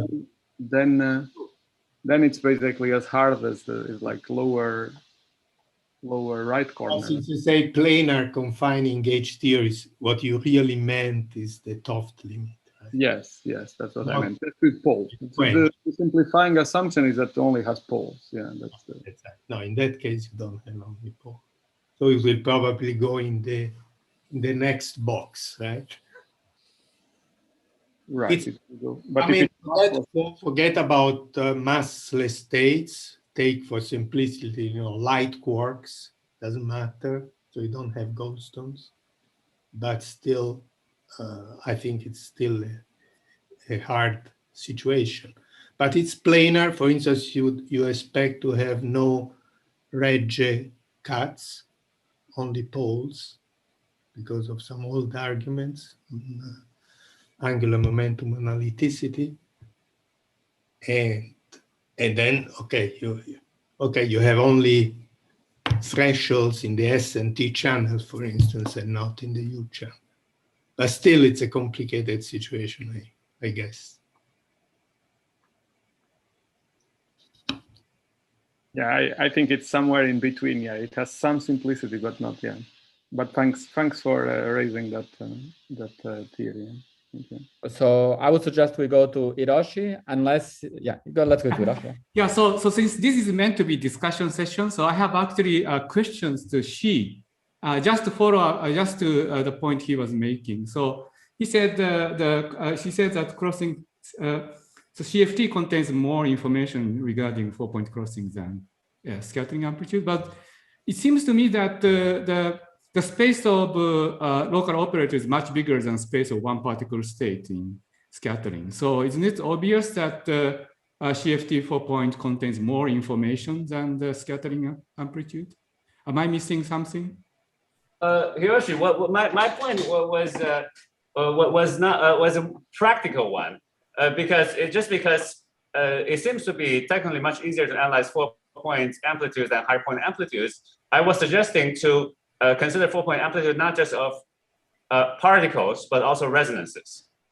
Because once you allow yourself to consider resonances, which have complex masses and so forth, you might be able to, because heuristically they're like, multi-particle unstable bound states, and you might be able to dramatically enlarge the set of observables you can constrain.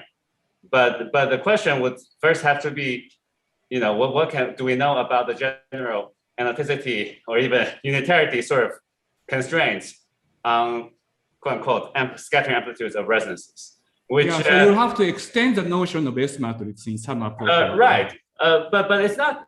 It would not be surprising if it can be extended, right? Because, for example, if you imagine some 8-point scattering amplitude, you group the external particles in pairs, and you just endlessly continue and try to extrapolate some singularities on the second sheet or whatever, you might be able to produce some notion of scattering amplitudes of resonances non-perturbably. But that's the thing. I'm not sure to what extent this is really well-defined in general, but certainly from the level of perturbation theory, it would not be surprising that this thing makes sense. Okay, I saw the point. Thank you. Maybe a related comment. Maybe if you were to consider double trace in the CFT, they could be related to jets, right? If you were to consider correlation function of operators that look like products of operators, it could be like scattering jets of particles. It would be another possibility. Well, one comment about that. I think in the getting the flat space limit of ADS-CT story that someone talked about, it was important to be able to focus in the bulk. And I think that if you just use double traces, you won't be able to focus both of the particles. And so presumably you would be forced to consider large sets of double traces, which might be equivalent to a higher point function. Simon, maybe. Okay, yeah, let me proceed with the question I had for following Mizera's talk. Well, first is a comment that the assumption about planarity is very crucial. And there are counterexamples that are known starting from 6 points. They exist already at genus 0 in string theory, and they have to do with the kinematics not being planar. And this gives rise to new saddle points, which look like folded strings. So we're not going into detail. I think Sebastian knows that. But my question was, there was a proposal by, refer to it as the Lipetov interpretation of crossing, for lack of a better word, which is that even though the crossing path that you described does not exist, the amplitude is still a linear sum of things which satisfy nice analytic properties. I don't know if you've considered that option. I have not. Let me just address first the first comment. So of course this is a counterexample. The example that you mentioned is a counterexample to the crossing using the specific deformation that I was employing. It does not itself imply that there could not exist other types of analytic continuations. So it does not rule out crossing by itself, right? And to your second question. No, exactly. And Lipetov's proposal is a specific way to understand crossing. Exactly. Around that. But I do not have anything specific to say in that direction. Maybe someone else has a comment. So many other people have their hands raised. So again, I think it's better if people have comments or questions that are precisely related to what we are right now discussing. Don't hesitate and do as David did and just unmute yourself and ask. Otherwise, I will continue calling up people. Sorry, just a quick comment or question. So this question about whether 4 points suffice so we need n points, that is not relevant for large n in the top limit, right? So there we just have poles and 4 points of all the massive poles is enough. Is that fair?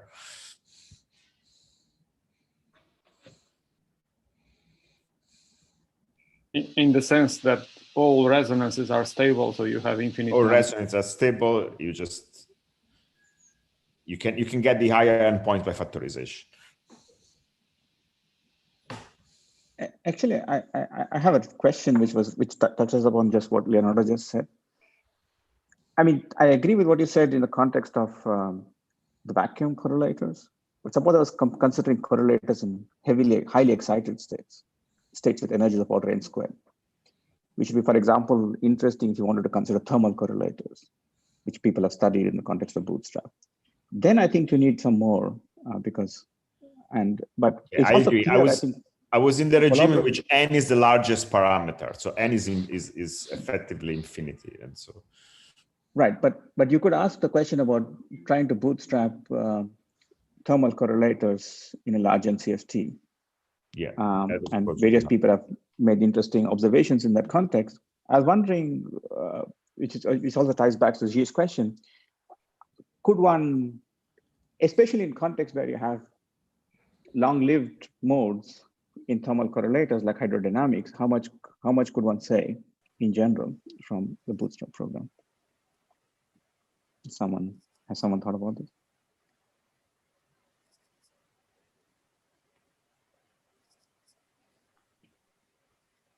It would be well, maybe I have one quick comment about this, but it's more a question also that I'm sure you've thought about, Makon, but like, for example, shear viscosity of various observables around thermal states are defined from 2-point functions, and we can't really say anything about 2-point functions, but like if there was a way of reformulate these things in terms of, I know, out of time order 4-point functions or things like this, we might actually do some things. That would be an interesting question to ask from the hydrodynamics perspective. Well, you could, for example, do something that you know very well, which is to look at higher transport. Don't look at shear viscosity, but look at higher order transport, which are higher point functions. I mean, are you worried that it would be hard to get anything which is just a causal response out of, but you need to go something which is more out of. We might get interesting sign constraints. I really have no idea what you should expect.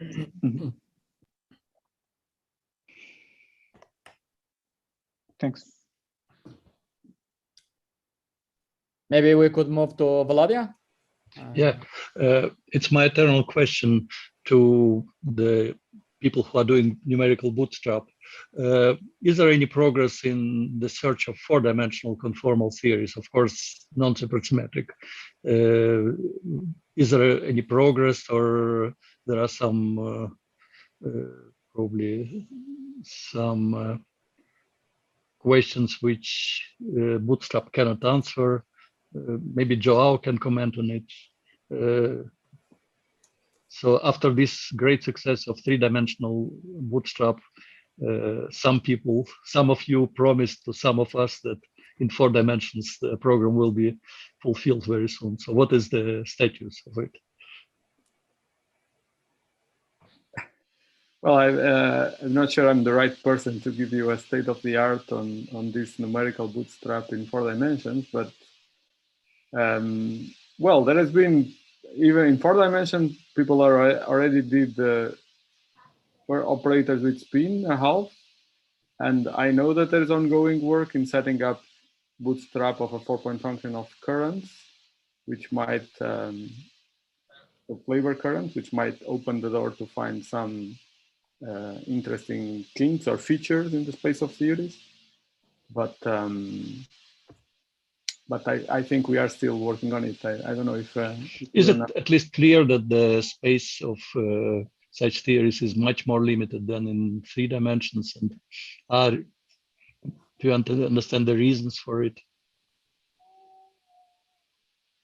Maybe there is, we should hope on some no-go theorem in this direction. But we know that there are some, right? We know, like Bank-Zach's. Yeah, everybody gives this example, but hardly beyond. So far, they did not show up as kinks in any numerical Bootstrap, but I think there's still a work in progress. So yeah, maybe we'll promise for next year. Okay, thank you.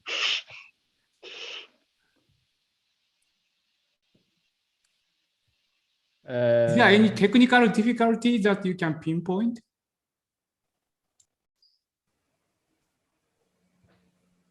Yeah. Well, I mean, the main thing is that if you do 4-point function of scalars in 2D and in 3D, you find features in the bounds, and in 4D you don't find. It becomes very smooth and featureless. So I don't think we have a deep understanding of the nature of the shape of the boundary of the bounds a priori.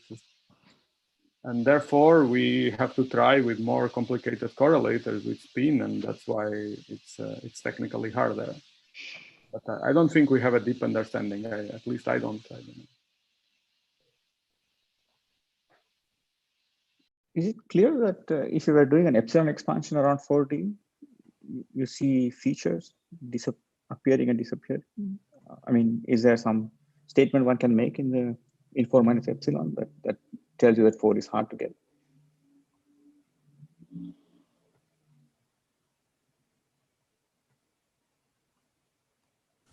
I mean, not that I know of for this. Well, for scalars, there has been study across dimensions from, I mean, for the Wilson feature between 2 and 4, and we see that even let's say the kink, the simplest case, moves, and then it becomes smooth in 4 dimensions. We do see that numerically. Although, I mean, the numerics in between dimensions is a bit, there's an assumption of unitarity, which is not really true in non-integer dimensions. But I'm afraid we are kind of deviating too much from the S-matrix Bootstrap. So, I mean, but it's interesting discussion, but perhaps if we have, I don't know, 10 more minutes, some more S-matrix Bootstrap questions. For example, targets, if people have suggestions, what kind of questions we should try to maximize, minimize. For example, total production, inelasticity. There is something that so far we're just maximizing residues or quartic couplings, like values of the amplitude. I don't know if there is some other ideas from outsiders. João, can I ask actually just about in relation to that, but also about the inelastic effects, because typically, as far as I know, typically in the S-metric bootstrap business, as when you analyze the two amplitudes, when you try to maximize something, it becomes elastic, and we know that dimension higher than 2 is not supposed to be exactly elastic, and we know, for example. Of course, by sewing together two 4-point amplitude, you get 6-point amplitude, then give rise to an inelastic effect and so on. But what is the status in terms of actually incorporating that, say, numerically, in actually, constraining the 4-point amplitude by itself? Is this currently actually feasible, or Well, I mean, as you know, if we have an ansatz for inelasticity, it's trivial to put it by hand, right? So this is actually something we're playing with. If we use the black hole ansatz that at high energies you form black holes, and there is some small probability of elastic scattering, it's just suppressed by the entropy, you can just put it by hand, right? You say that the partial wave is not less than 1, it's less than some number, which you put. But I think what you're asking if you can do it is self-consistently coming from 2 to 4. Right. Yeah. But I know Sasha is doing something related, but not exactly. But maybe Sasha can comment more on what he's trying. Yeah. So in what she mentioned is this production comes about from imposing elastic unitarity, and in fact, not just elastic unitarity, but it comes from elastic unitarity at large spin in a sense, or in complex spin, or because elastic unitarity can be formulated in terms of partial wave, and this due to Frost-Argreeb of complex and spin. So this is a strong. Now, I don't know any ways that this can be done numerically in a simple way, like generalizing, the raw ansatz. There are some features that you can impose. For example, you know that from the fact that you satisfy this elastic unitarity, and from which this inelasticity comes about, the double spectral density exhibits this 0 region where it has to be 0, which has a very particular shape. So this, for example, we can put into the primal problem. There is a way to solve elastic unitarity by using this beautiful methods, again, invented in the 70s, where we can write down non-perturbative unitarity, and then we can use it as a mapping, and then this mapping is convergent to a fixed point, and this fixed point is a solution to elastic unitarity. But this is also something which is primal, and here you have to put in inelasticity by hand. I don't know a very very clean way where you can really put this complete structure in. It seems like we can put some pieces of it in. In the dual approach, maybe yes, maybe it is simpler. But, yeah, so there are these few ideas which seem to be interesting, and one can explore them and study what is put part of the structure in, and which we played with. But I don't think there is a very, very clean way to impose this the structure which comes from imposing elastic unitarity and crossing and maximal analyticity. That's all I can say.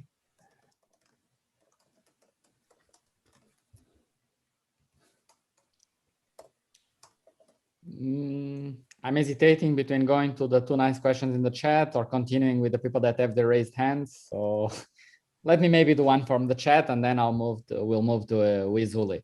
So Zohar asks if there is a way of defining an S matrix for massive theories with anyons. So this will be sounds indeed very interesting. Is Shiraz here? Maybe he can. Yes, I'm here. I could make some comments on that. You know, in a toy model for massive theory with the anyons is large N Chern-Simons theories with vector-like matter, which are exactly solvable in many things you can compute in them. So S matrices in these theories have been computed, and we know the answers, and they display sort of they look very nice, but they display some strange features. For instance, the S matrices that are computed, that are unitary, do not obey crossing symmetry. And by putting some fudge factor, you can make them crossing invariant, but then they don't appear they don't appear to obey at least traditionally formulated unitarity. So this is probably what's behind Zohar's question. It seems like the rules for these S matrices are different, and I think it would it's a great question that it would be great to have some structural understanding of. It could be, in my opinion, it could be that we have to formulate the problem question carefully, including understanding what you mean by asymptotic states of these anyons, and perhaps including the taking into account the boundary degrees of freedom of the associated Chern-Simons theory. That, you know, whenever you have a Chern-Simons theory in a space with a boundary, you've got these boundary degrees of freedom, and maybe you've got these Chern-Simons boundary degrees of freedom at scri plus and scri minus that are playing an important role, perhaps along the lines of the program that Strominger and collaborators have been pursuing. So those crossing matrices are not derived analytically, right? You guessed them, some crossing matrices. The crossing matrices? Well, you know, what we did was we computed these S matrices in a couple of channels, and then one of the S matrices. Okay, where we couldn't compute, we guessed what we'd have to do to get it to be unitary. That guess changed, made sure that the S matrix was not also crossing invariant. But, you know, there's a lot of checks for this guess. And the checks are basically that that the same fudge factor that we had imposed to make the S matrix unitary works in many different theories. It works for bosons coupled to Chern-Simons theory. It works for fermions coupled to Chern-Simons theory. It also works for the supersymmetric Bose-Fermi theories, or a theory with just a boson and a fermion coupled to Chern-Simons theory. And the unitarity, the nature of the unitarity in these theories is a bit different because different things run in the loops. So I think that that there is truth to our S matrix. You know, something good is happening there seems likely to me. So that I think that you would have to change the rules, the usual rules of the game to deal with these S matrices seems likely to. And that the analytic formulas we have available, admittedly with some guesswork, I feel is likely to lead, you know, would be a template one should stare at to help one. You know, there's also some, sorry, I'm maybe taking too long, but there's also some pictures you can associate with this issue, right? I mean, S matrices in different channels lead to different loopings of Wilson loops if you connect the final particles with Wilson loops on the outside. And that gives you a prediction for what, that picture gives you a prediction for what the non-crossing invariance of the S matrix should be, and that turns out right in these calculations. So I stop here. Shiraz, can I just follow up by asking, is there a updates regarding this modified crossing at finite n? No, unfortunately not. Unfortunately not. I don't know of any. Actually, you know, it's a place where there's a lot of data, because people have done a lot of calculations in for S matrices and ABGM theory. And as many people here will know better than me, ABGM scattering amplitudes never sort of gelled the way they should have because of various issues. I mean, for instance, the program of computing scattering amplitudes in n equals 4 Yang-Mills theory has gone really far. The ABGM program hasn't gone that far. One of the issues that people encountered was some apparent puzzles involving unitarity. And I think that all these puzzles have their, are related to what I'm talking about. The framework is not well set. At least that would be my answer. I mean, of course, unitarity we expect to hold, but the crossing, at least from the point of view of LLZ reduction, you do have to start with green function with Wilson lines attached to these charge operators. So one would have anticipated subtlety to begin with from that perspective. Yes, and it's precisely that picture that led us to guess this factor for the additional factor for the crossing, and then it worked out beautifully in calculations. So, but as you say, that the factor is more complicated at finite n because the Wilson loops don't, crossing Wilson, the skein relations that take Wilson loops through each other have more than a phase. And okay, at some point, my collaborators and I came up with some sort of finite n conjecture for crossing, but we were never able to find clear evidence for it, so we never published. Yeah. Okay. Maybe with Zuli, and then we could try to address a little bit the chat. And yeah, sorry, I want to ask a question. I'm a bit confused about how do we bound Wilson coefficient in ADS, like we bound it in flat space, because I mean, to me, I think it's a little bit more complicated for power counting in ADS. Like, for example, we have Wilson coefficient scaling like 1/m squared, and we could also have 1/m to the 4th times ADS readers. So how do we bound? So it's like a two independent stuff we should bound.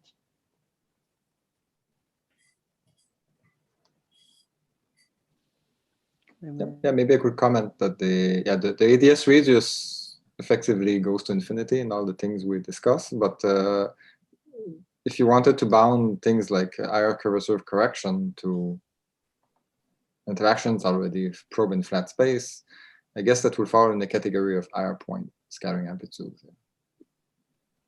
I see. Mm-hmm. Yeah, thanks.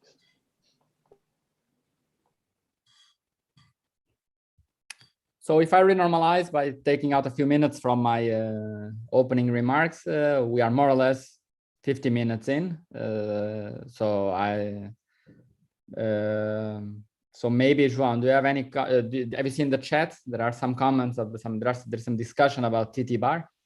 If João and Sasha want to, Sergey may want to comment on that, but I think that the short answer is yes. But maybe Sergey can comment on the fact that TT bar is also included.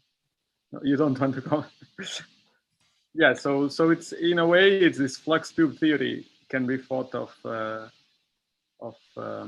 this TT bar deformation. So, I mean, the answer of Simon is also the most important. So as long as the amp doesn't grow in the upper half plane, then our ansatz, our primal approach is okay, covers it, and the bounds we found on the effective field theory allow for this UV behavior. So does it allow for both signs of the deformation? That's what we were discussing in the chat.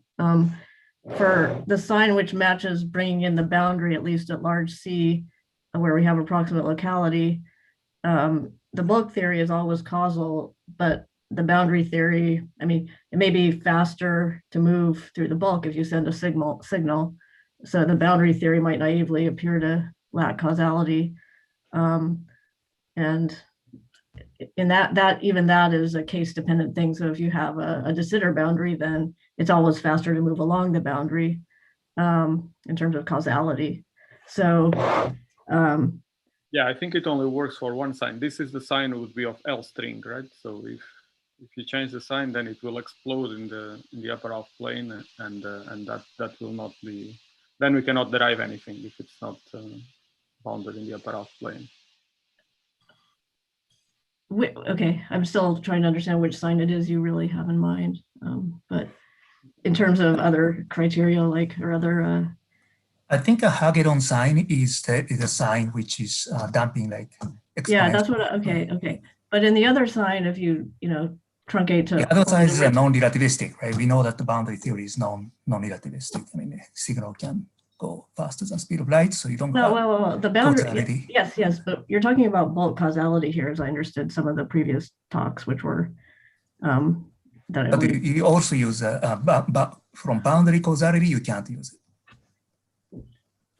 No, I mean, you can have signals that travel through the bulk perfectly causally. Yeah, in the bulk, yes.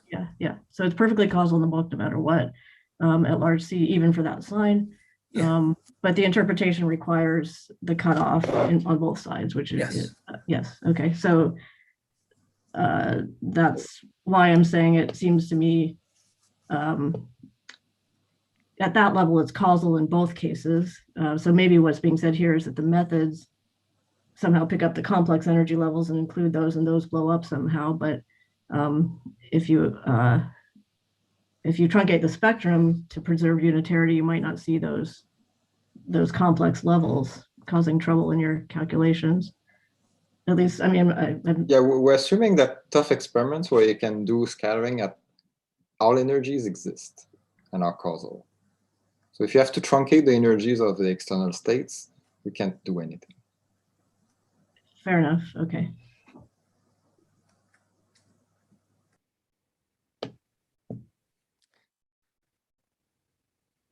Excellent. So let's thank everyone, and in particular João and Sasha especially. And let's reconvene at the usual time on the schedule at 1:40 BRT. Okay, I'll put the paper now.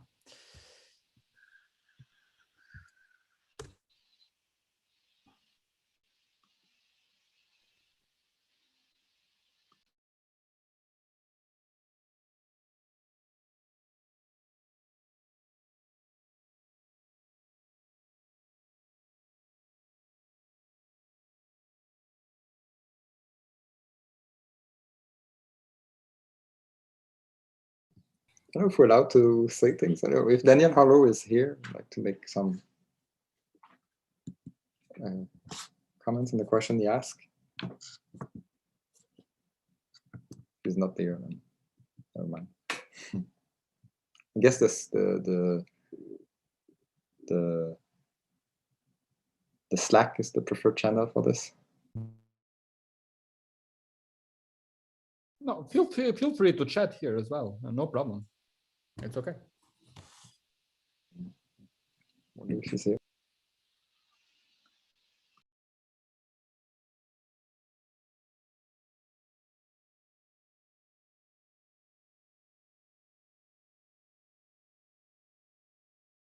So you're saying that if you can't go up to arbitrarily high energies, it doesn't work, basically, was your point, because a lot of it has to do with the asymptotics.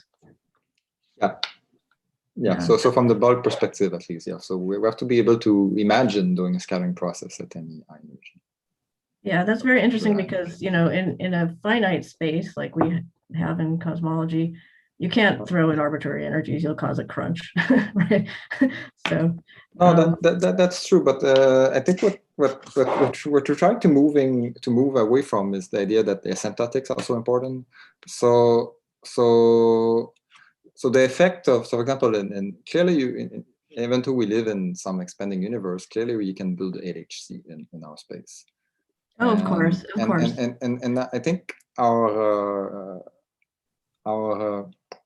sort of bounds that I described this morning, they use that the energy is kind of much higher than the cutoff exists, but like the energies don't really have to go to infinity. You just have to go. The sun rules converge very fast, so as long as the energies goes to a few orders of magnitude above the cutoff, we're fine. Okay. Then we're not actually right. We don't have to have energies that are 10 to the 120 GeV. No, that is very sensible. So because of that, I would not be surprised if some of the methods do generalize to these. But yeah, it would be very nice to be able to really quantify just how bad are these issues that you mentioned. These are really issues like you cannot do infinite accuracy measurements in an expanding universe or this is a space, but like it would be nice to, I mean, people have tried to quantify this, but I'm not sure if there's a consensus on what the answer is. Just how bad are those issues, and how much do they affect the idea that space around us look locally flat?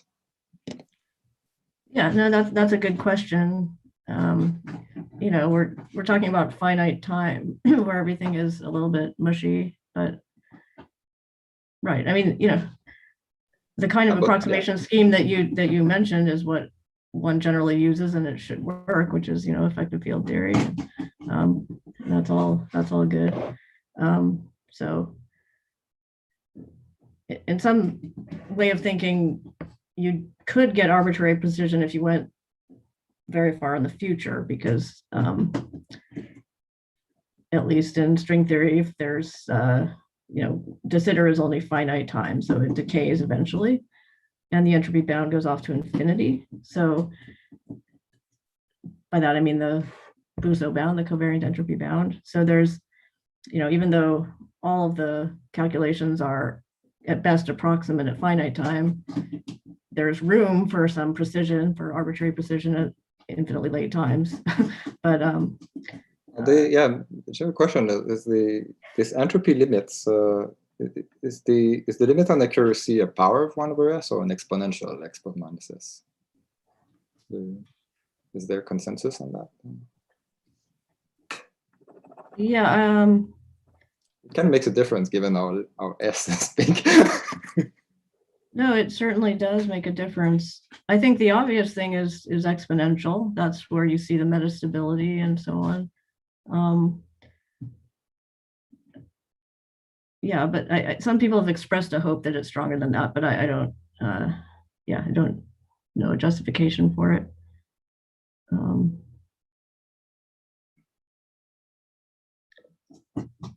I mean, when it comes to the TT bar deformation, what is understood in these cases that that are appropriate for trying to generalize holography to cosmology, those our understanding of those is limited to perturbation theory in around large C. So that's a human statement. That's not a statement about what fundamentally limits it. Can we just check the share screen quickly? Sorry to interrupt. Shiraz, can you try to share screen?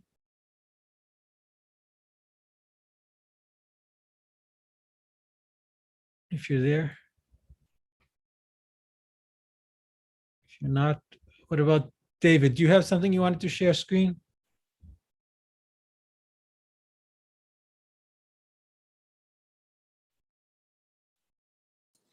Yes, I can share my, Okay, let's check it. Okay.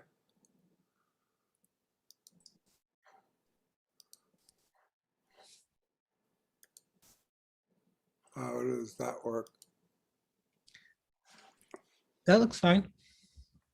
Looks okay? Yeah. Okay. Okay, thanks, Dan. So you don't need me until the session begins, right? Right. Okay.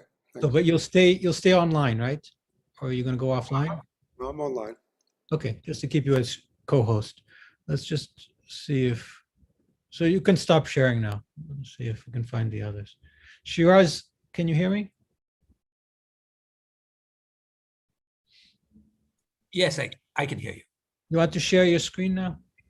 Just to see if it's working. Yes, just, okay.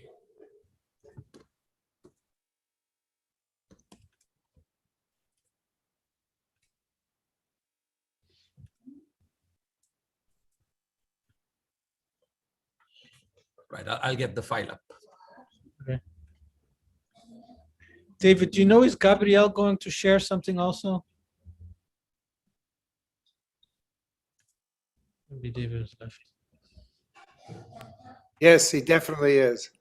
Okay, he left. I hope he comes back. Yeah, no, Pedro told him that we would try to test that during the coffee break. Okay, so he should be here soon.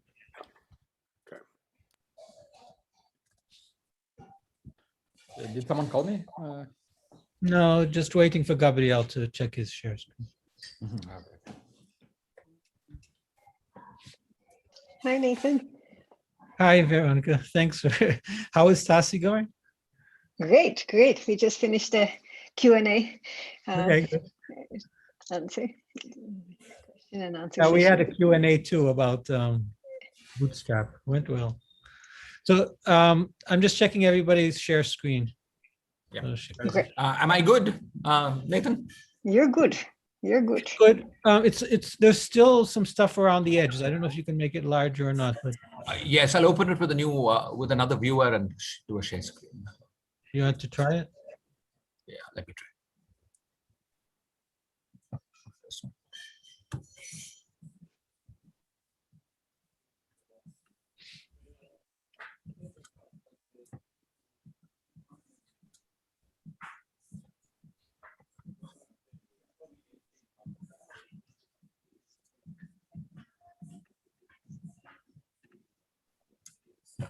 How's that? Okay, very good. Thanks, Shiraz. So yeah, so looks good. I'm stopping share now. Yep, very good. So let me see if Gabriel is back online. So Shiraz, do you want a 5-minute warning or some other warning? 10 minutes would be great.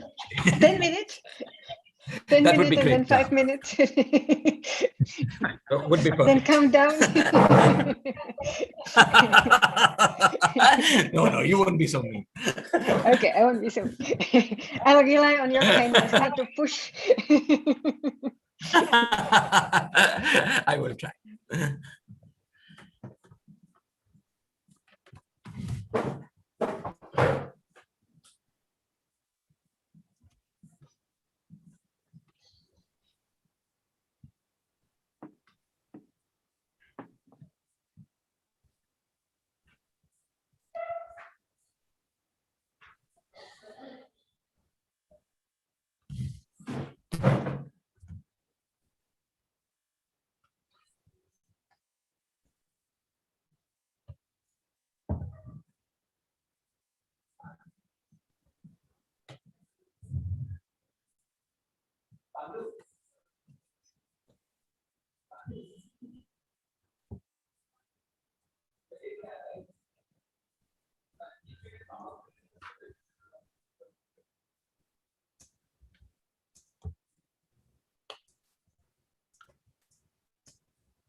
Hello, Gabriel.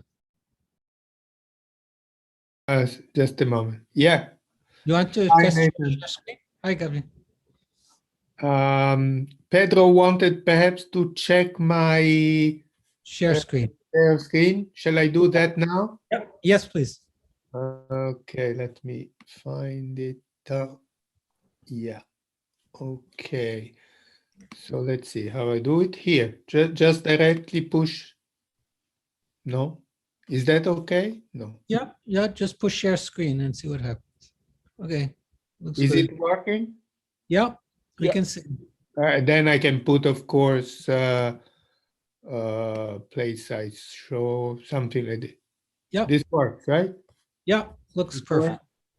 Okay, so when my time comes, I will just have to, well, wait until you somebody else leaves the, the screen, and then I go on. Yeah. Okay. That looks simple enough.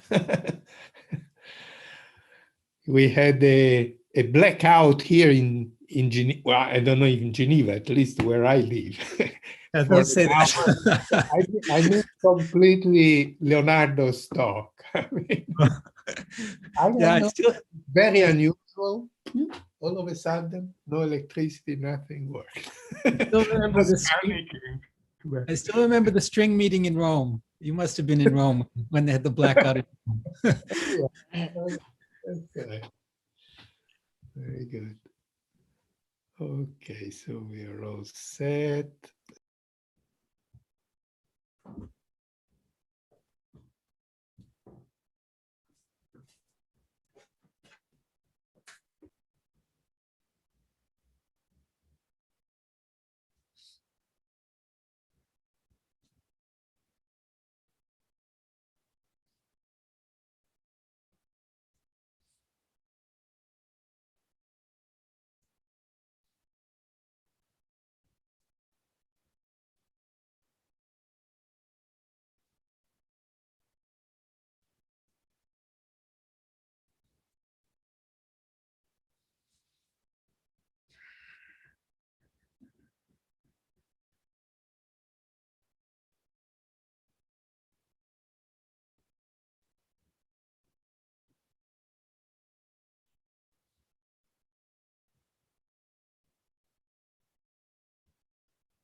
Should I start sharing my slides now? Yeah, I think that's good. Nathan, did you have any announcement before, or should we just No, we start? can start in a minute.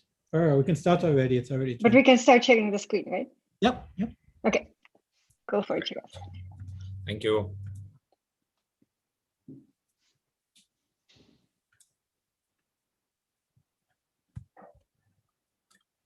Looks great.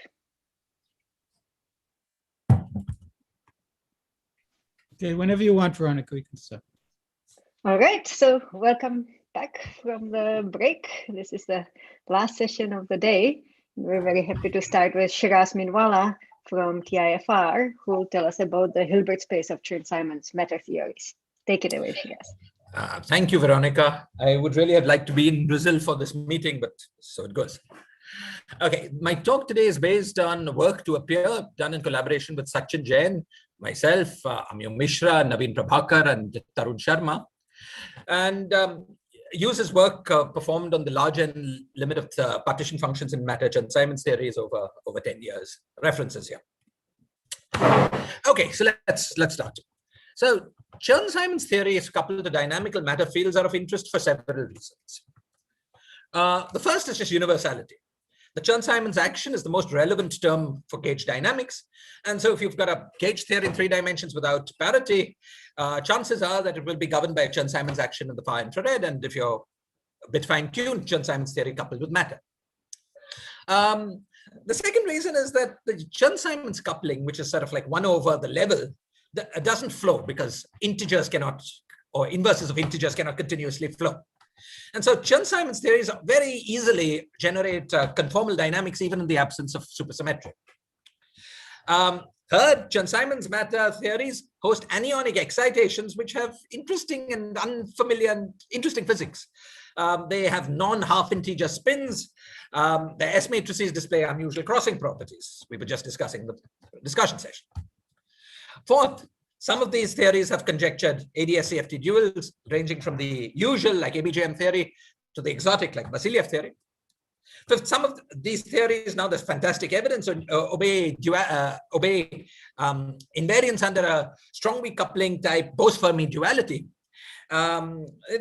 This is perhaps the strongest, simplest, non-supersymmetric duality in higher than 2 dimensions that at least I know about, and sounds like interesting to study even from the point of view of understanding duality better. And the sixth, and most importantly for my talk, these Chern-Simons matter theories admit 2 interesting solvable limits. The first one's very familiar, it's more than 30 years old. It's the limit in which you take all the matter and make it massive, then it becomes pure Chern-Simons theory, which has an exact and beautiful and lovely solution, which we understand very, very well. The second, which has been studied now for almost 10 years, is a limit in which you a case in which you take Chern-Simons matter theories, put the matter in the fundamental representation, and take the 't Hooft large n limit. In this limit, n goes to infinity. The level of the Chern-Simons theory goes to infinity, and it's traditional to define the 't Hooft coupling as n divided by n plus kappa. You know, the renormalized level of the Chern-Simons theory. That stays fixed. The theory is solvable also in this new and sort of unusual limit. Now, solvable limits of theories are special. Okay, the Hilbert spaces of such theories often exhibit great, very elegant mathematical structure, and sometimes are obtained from sort of simple deformations or simple constraints on free theories. In this talk, I will attempt to argue that the solvable limit that I just talked about, namely this large n 't Hooft limit of fundamental matter Chern-Simons theories, has an elegant Hilbert space structure, which is sort of easy to understand and sort of is interesting. All my results will be concrete in the large n context, but as I will argue at the end of the talk, some of them may generalize beyond large n. Okay, so what we're going to do in this talk is the following.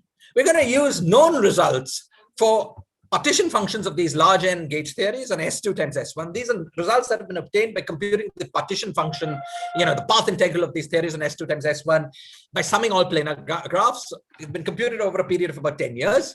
I'm not going to do any new computations in this talk. I'll just take the known result and try to interpret it. Okay, so I'm going to have to spend 3 or 4 minutes just telling you about what the known result is. You know, it's sort of involved enough to describe that result. That will take some time. The first thing to say about these known results, about these Matter-Chern-Simons theories, is that they all take the following form. These S2 times S1 partition functions are all given by the integral of some over a holonomy matrix, a unitary matrix, a holonomy matrix of some effective action that depends on this holonomy field. Now, I've written this dependence not as dependence on the holonomy field, but on its eigenvalue distribution function defined here. Because we're in the large n limit, that's a good thing to do. The measure for this integration is the Haar measure with one twist. The twist is that we're integrating over all matrices which obey the pointwise condition that the density of eigenvalues of this unitary matrix pointwise never exceeds 1 over 2 pi times lambda, where lambda was this Toft coupling n over kappa that I told you about earlier. Okay.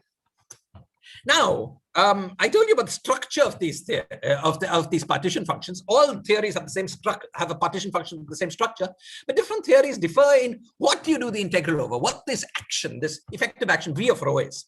That V of rho depends on which theory we're working with. So in this talk, I will work with 2 theories. The first is what's sometimes called the regular fermion theory, which is just a theory of fermions which have a mass and then are minimally coupled to a Chern-Simons gauge field. The other theory I will work with is the critical boson theory, which is a Wilson-Fisher bosonic field theory, which is then minimally coupled to Chern-Simons theory. And the Chern-Simons theories that I couple to could be either SUN or UN coupled. We'll hear more about that later. I've taken an example. In this example, I've got the fermions coupled to SUN theory at level kappa, essentially after integrating of the fermion, and the boson to UN theory at level KB. These 2 theories happen to be level rank dual to each other conjecturally under switch between levels and ranks. Okay, so in each of these theories, just direct computation reveals that that this V of rho function that I haven't told you about yet is given in the following way. The best way to present this V of rho is to compute what we call in our papers the off-shelf free energy, an object that depends on some auxiliary quantities. And then you're supposed to take that object and extremize it over these auxiliary quantities. The object depends on these auxiliary quantities and rho. And once you do this extremization, the end point of that extremization is V of rho. So instead of presenting V of rho to you, I'm just going to present the off-shell free energy, which we have to extremize. So for the fermions, the off-shell free energy is a function of the auxiliary parameter C tilde, which is some strange thing, and CF tilde, which has a physical interpretation. In units of the temperature, CF tilde is the thermal mass of the fermionic theory, the thermal mass that will actually come about in the final fermionic theory. Okay, rho here is this eigenvalue density function. In terms of C tilde and CF tilde and C tilde, this is the off-shell free energy for the fermions.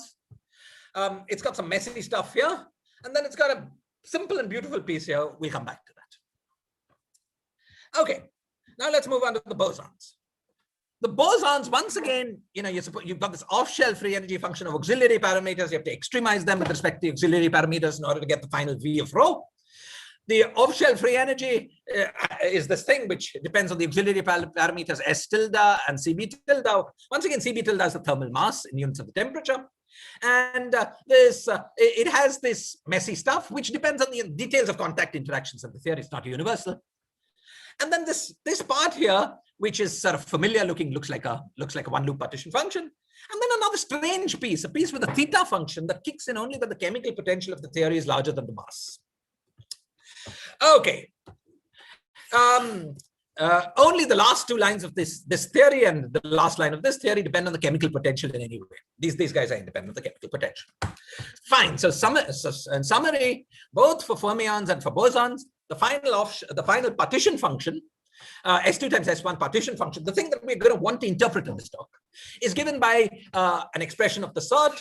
Partition function is an integral over this modified Haar measure, modified to put a cap on eigenvalue density functions of the extremum of this off-shell free energy. Now, in general, if you had a formula like this, you couldn't say any more. However, we're working at large n.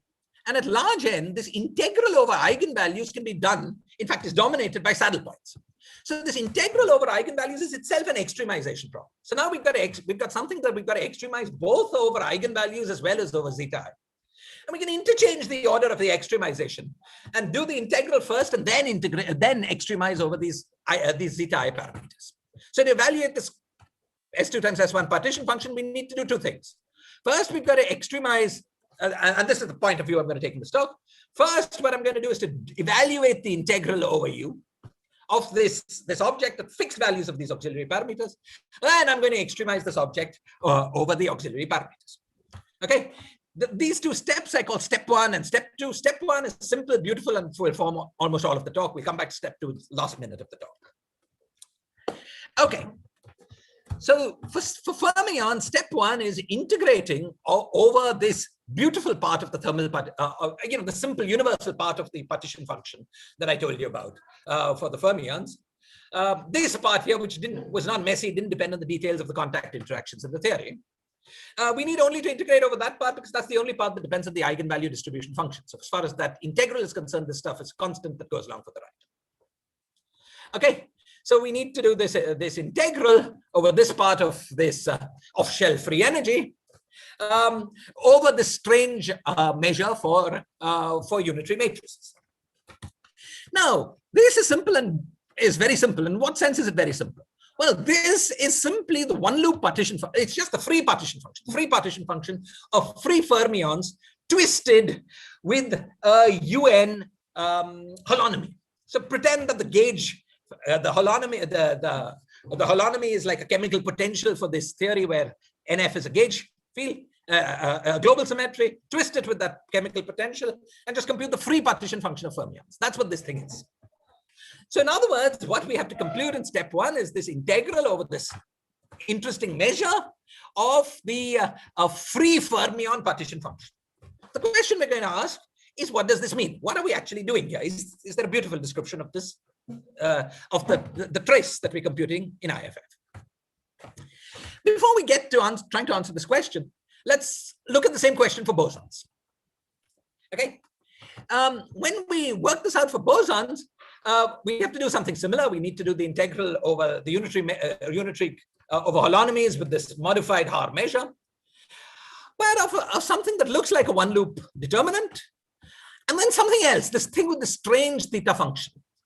Now, the strange theta function part is independent of rho, yet it's universal. It doesn't depend on the contact interactions theory, and it depends on the chemical potential. All such terms I'm grouping together in step 1. So we need to keep these guys here. If I rewrite this as a trace, this is the integral of the trace of this one loop, this determinant kind of free boson partition function twisted by U, and then times this other strange piece. So both these quantities, IB, IF and IB, have the structure, and we want to understand what the structure means. What are we actually doing? Okay, so to sort of get sharpened up for this problem, let us momentarily consider a quantity that is similar to IF, similar to this quantity, but is simpler. And that simpler quantity is just replace this modified Haar measure by the actual Haar measure. So just as a warm-up, as a toy model, suppose we had this IF tilde, but this was the actual Haar measure. And this is the quantity we were computing. Then we want to know this quantity is trace over some Hilbert space, trace of e to the power minus beta h over some Hilbert space. What is that Hilbert space? And the answer to this question is both familiar as well as simple. The answer is that, you see, this integral over U just enforces a projection onto the UN singlet sector of this free fermion Hilbert space, Fock space, free fermion Fock space. So this IF tilde is simply a trace over a free theory, namely just free fermions, but projected onto the singlet sector. So that's the template for the kind of answer we're going to look for. The question is, is there a similar structure that gives this answer as well as this answer? I'm going to give you the answer, and then I'm going to spend 5 minutes explaining it. The answer is that the question posed at the end of the previous slide is a very simple answer. And the simple answer is that what we have to do is to take the Hilbert space of these free fermions and free bosons and then project them to a singlet just like in our toy model. However, the singlet is not a singlet over classical UN theory. It's the singlet over the Wessumino-Witten theory, Wessumino-Witten singlet associated with the Chern-Simons theory in question. So both to explain this answer and to explain really what the words I said, or what the meaning of the words is that I said, I need to tell you a few things. See, SUN level K Chern-Simons theories are familiar objects. I'm going to assume you know what they are. You may be less familiar with UN Chern-Simons theories. There's 2 or 3 complications with these theories. The first one is that they are defined not by one level, but by 2. Roughly speaking, the first level, K, is the level for the SUN part of the UN. K prime is the level for the UN part of the UN. But the fact that UN is not quite UN times SUN tells us that these 2 levels can't be varied independently. In fact, there's a consistency condition. Consistency condition tells us that K prime is equal to kappa, which is the shifted level, plus Q times N. Okay, where Q is an integer. So K prime has an infinite number of possibilities, but not completely arbitrary. In my talk, there will be 2 values of Q that will play an important role. The choice Q equals 0 is particularly simple, and we'll call it type 1 theory. And the choice Q equals -1 is also quite simple, and we'll call it type 2 theory. Okay. Now, the reason that we are forced to study both SUN as well as UN theories, I would have loved to study just the simplest case, maybe just SUN theory. But it turns out that level rank duality mixes SUN and UN theories. In particular, the in both pure and matter Chern-Simons theories, SUN theory is a dual to type 2 UN theories. UN type 1 UN theories are dual to type 1 UN theories. So there are no dualities involving just SUN theories. So these UN theories may seem like a pain initially, but you need to study them if you're interested in duality. Okay. Now I gave you some words to describe what I said was the partition function of my theories that had been previously computed. Some free Hilbert space restricted to Wessumino-Witten singlets, and I want to explain what that means. Well, consider Chern-Simons theory, pure Chern-Simons theory on S2 times S1 with M Wilson lines and representations R1 to Rn. Long ago, over 30 years ago, Witten showed us that the partition function of the Chern-Simons theories with these Wilson lines. These Wilson lines are points on the S2 and wrapping the S1, wrapping the S1 once. Witten showed that the partition function of these, in the presence of these Wilson lines, was an integer that counted the number of conformal blocks of Wessumino-Witten theory with primaries in R1 to Rm representations. Okay, so if we want to count the number of Wessumino-Witten singlets, a number of conformal blocks, it's the same as computing this Chern-Simons partition function. Now, again, about 30 years ago, Blau and Thompson did the computation of these theories. They did it in special cases, but sort of at least naively easy to extend their analysis to all cases. And using their analysis, just evaluating this partition function of Chern-Simons theory on S2 times S1 with these partitions, you get a formula for the number of singlets. This dimension of the space of conformal blocks with these insertions. This formula is sort of like an integral over the holonomies. Like these W's are holonomy eigenvalues. But in the Blau and Thompson derivation, there's a sum over fluxes that discretizes these holonomies. And so the integral over holonomies changes to a sum over discrete possibilities. And in the formula, you have the characters of these holonomies at specified values, and then special rules for discretized holonomies. Okay, now this formula is sort of a bit complicated to explain in detail, and I don't have the time. I will just tell you that there's a formula that you get for SUN theory, and there's a formula you get for the UN theories, always involving some sum over possible discrete holonomies that takes the role of integrating over the gauge group with some hard type measure. And there's some story here. This formula is actually closely related, more or less identical to the Verlinde formula. And you can check this formula that you get by naive path integral manipulations by actually comparing it with the Verlinde formula. In fact, in the case of UN, there's one phase factor that we couldn't reproduce from path integrals, but we just took by recasting the Verlinde formula in this form. Okay, so the final conclusion is that we got formulas for the number of conformal primaries, which number of conformal blocks, or number of Westerino-Witten singlets with numbers of insertions involving some sum over holonomies. This sum turns out to be particularly simple in the type 1 case. So I'll just tell you the details there. There, all of the eigenvalues of the holonomy are forced to be of the form kappa roots of either 1 or -1, depending on whether n is odd or even. Okay, and the number of singlets is given by computing this quantity, summing over all collections of n eigenvalues that are distinct from each other and are all kappa roots of unity or -1, and putting it into this formula. Okay, fine. Shiraz, you have now 5 we're ready. minutes. 5 minutes. Now we're ready. Now we're ready to start explaining some of the features that we found before. Okay, the first feature we found before for the fermions was that all we had to do was to sum over the Haar, integrate over the Haar measure, but put a constraint on the fact that the Haar measure, the eigenvalue distribution associated with the Haar measure, could not exceed 1 over 2 pi by lambda. That comes out immediately from this formula. Okay, that comes out immediately from this formula because you notice that this formula is actually just a discretization of the Weil integral formula for computing classical numbers of number of classical singlets in classical group theory. This discretization, in fact, is in units of 2 pi divided by kappa, and becomes exact in the large n limit where kappa goes to infinity, except for one thing. The eigenvalue density function, because you can't have more than one eigenvalue in a given root of unity, the eigenvalue density function cannot exceed 2 pi by kappa times n. Because n comes from normalization of the eigenvalue, so 2 pi by lambda.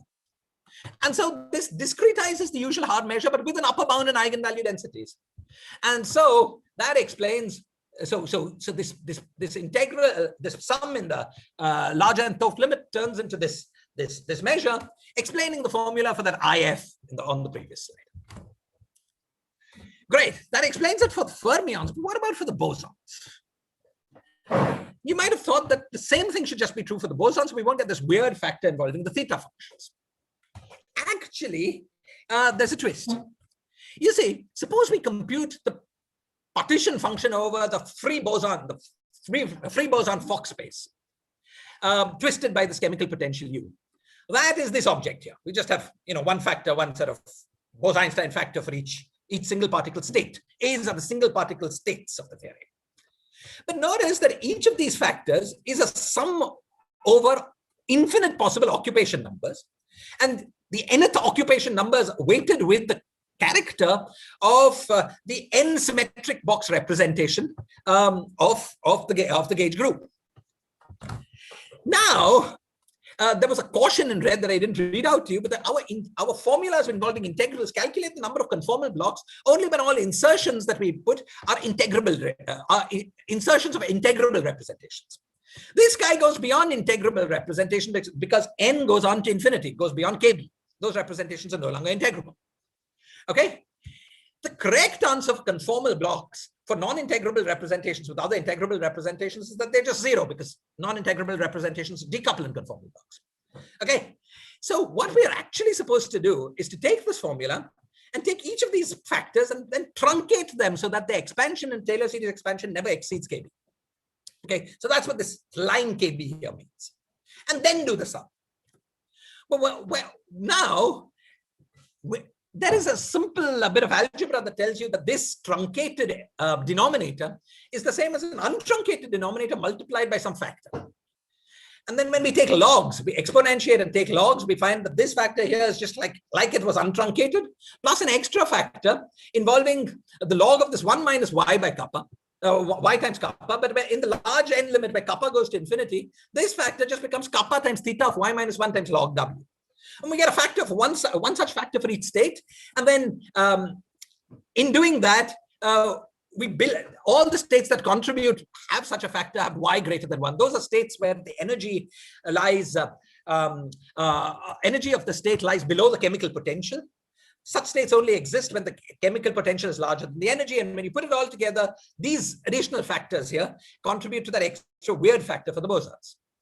So what we've discovered here is that Matter-Chern-Simons theories have this Bose exclusion principle. this Bose exclusion principle, which tells you that no single particle state can be occupied more than kb times by bosons.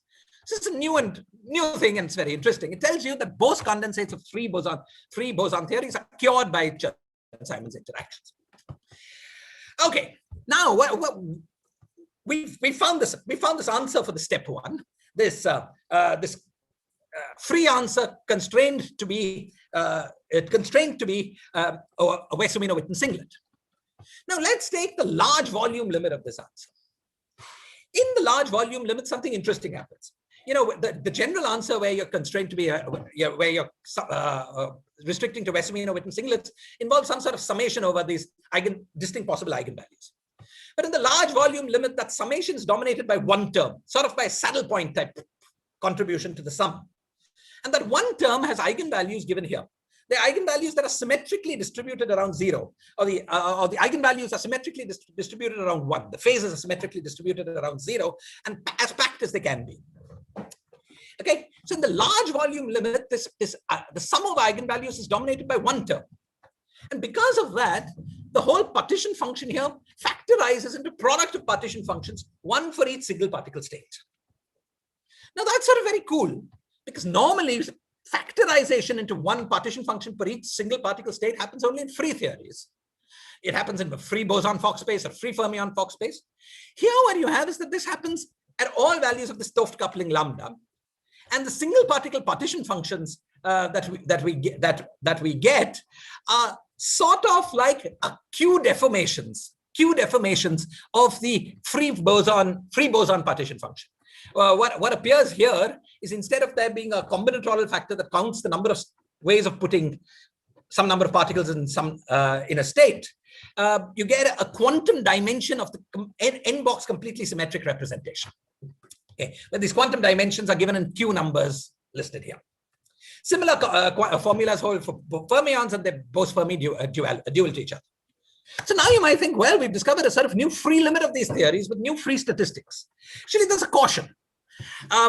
This free limit is not quite free, as you can see from the fact that the coefficients of expansion terms here are not integers. Actually, what's going on in these theories is that the interaction is not going away. It's not really true that what we're doing when we're counting a single particle state, a partition function, is only the particles in that state. What's actually happening is that the interaction between these particles, because of the singlet condition, continues to apply. However, there's a sort of universality that comes and makes this product fall. And the universality has its roots in, universality of products of representations of Wessel-Witten theory. I won't tell you about that. I have to wrap up in a minute. So you have 3 minutes in the question. You're already in the question time. The question period. So half a minute I stop. Yes. So okay, this Bose exclusion principle for these theories stabilizes potential Bose condensation instabilities in these theories, and these partition functions here give us new free types statistics that are one parameter deformation of the statistics of free Bose theories and free Fermi theories, and they join the two in a sort of interesting way. Okay, step 2 is boring. I won't tell you about it. I don't have the time. Let me just flash the conclusions paragraph and stop here. Thank you.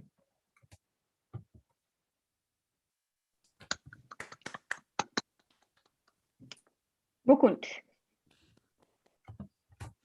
Hi, Shiraz. I was curious if you could comment about the holographic side, especially with respect to these auxiliary parameters, and what this Bose exclusion principle means if you're looking at, say, some ABJM type theory. Okay. Now, I should start with caveats. Right? The caveats are that we've only explored this Bose exclusion principle. We know for sure only to be true in these vector-like large N limits. Right? Having said that, I'll tell you what I think. What I think is going, there is this interesting thing about ABJM theory that we've understood technically in index type and in partition function type calculations, but I think we've never understood really physically. And that is the fact that while the free energy of n equals 4 Yang-Mills theory varies from 0 to 3/4, oh sorry, 1 to 3/4 as we take lambda from 0 to infinity, the free energy of these ABGM theories vary from 1 to 1 over square root of lambda, if I remember right, as we take lambda from 0 to infinity. So, you know, turning on lambda involves a huge cut down in number of states. Right. And the question is, why do these theories behave so differently? And I believe that the reason underlying it is this singlet constraint is greatly cutting down degrees of freedom.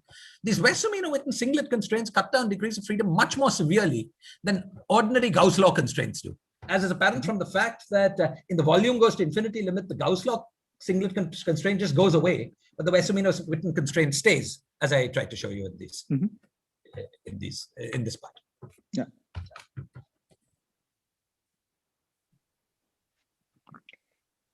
Any other very quick question?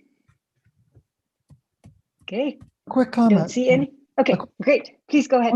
On that last remark, maybe I'm misunderstanding, but I thought maybe the reason that the WCW constraint is more constraining than a Gauss law constraint is that the typical Gauss law constraint would simply be on the integral of the charge. But here, it's simply not possible to have a particle with more than a certain charge. So it's kind of a local constraint in the way the other one is not. Okay, I'm not sure I completely understood that, but it's at least it goes in the right direction, the direction of my understanding. This, well, you can, please go. Well, let me explain that what I meant. You can't have a Wilson operator with more than a certain charge. So you can't probe the system with a charge bigger than a certain highest weight. Or more exactly, you could try to use a Wilson operator of higher charge, but it's actually equivalent to one of lower charge. Yes. So that's a local phenomenon, that you can't have a local charge bigger than something, whereas a Gauss constraint only says that the integrated charge is 0. Yes, perfectly. I agree with that. I agree with that. So it, for this reason, it doesn't even go away in the infinite volume limit. The Gauss law, as Ed said, is just one constraint in all the degrees of freedom in the huge universe, and who cares about that constraint? Whereas this is much more because it's sort of local. So yeah, survives in in the infinite volume limit, but you know, the interesting thing about that is, though it survives, and perhaps that's presaged by your remark, it becomes universal. This constraint does not stop the partition function from factorizing into partition functions, one for each in a single particle energy state. Because there's a certain universality of the number of operators produced when you have very large numbers of representations under the Wess-Zumino-Witten fusion rules, which comes about from the fact that there's this universal holonomy matrix that dominates the integral at this point. Yeah, well, that I find kind of surprising. Suppose you'd had a lattice theory. Yes. Now, suppose the charges were only allowed on lattice. Yes. Then you said that on each lattice site, you can't have more than a certain charge. Yes. But you also would have said that, let's say, for 2 neighboring lattice sites, they can't be coupled for more than a certain charge. So although you'd have a constraint on each lattice point, that wouldn't be the whole story. So yes, what I find surprising about your answer isn't that you get a much stronger constraint. What I find surprising about your answer is just that you get independent constraints for each single particle state. And if the chairman will give you 1 minute, I could try to explain my understanding of that more clearly. Okay, 1 minute. Okay, so my understanding of that is the following. I claim the following. I claim that if you take a bunch of representations, and the number of representations is taken to be very large, the largest number in the problem, larger than anything else. Then you ask, in fact, I've written this somewhere, and then you ask, how many, when you fuse them all together, how many representations of type Ri do you get? The number of representations of type Ri will depend on the details of what you fused. The number of representations of Rj will depend on the details, but the ratio will not. The ratio of these two will be in the ratio of the quantum dimensions of these two representations. And the way I see this is that my partition function from the path integral point of view is dominated by a particular eigenvalue configuration. And so the number of representations then just turns into the character evaluated on that representation. And this representation, sorry, not representation, this particular matrix, the character evaluated on that matrix is very special. And in fact, is this quantum dimension. So if you think about it, that sort of at least suggests what I just said. but it's a potential explanation for why we get this product structure, which we do get. Yes. Thanks. Okay. So since we're out of time, I have to cut it off here. But thank you very much, Shiraz. Thank you, Veronica, for being so kind with the time. I guess now we move on to the next session, which we have another chair for. Okay, thank you very much. So I already made a small announcement before the next one. So this one I will not take out any time from our speakers, except when they finish giving their presentation, I will say just a few words of suggestion of how to organize the remaining 30 minutes. So we'll start, as we said, with 20 minutes that are up to our coordinators, in this case, Gabriele Veneziano and David Gross. And I believe Gabriele will start sharing the screen. So Gabriele, go ahead, please.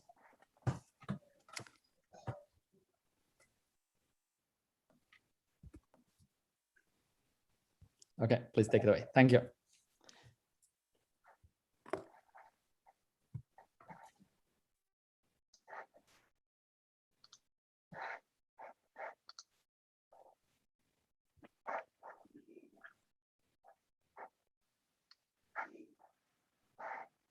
We can see the slides, but we cannot hear you. Maybe you are muted.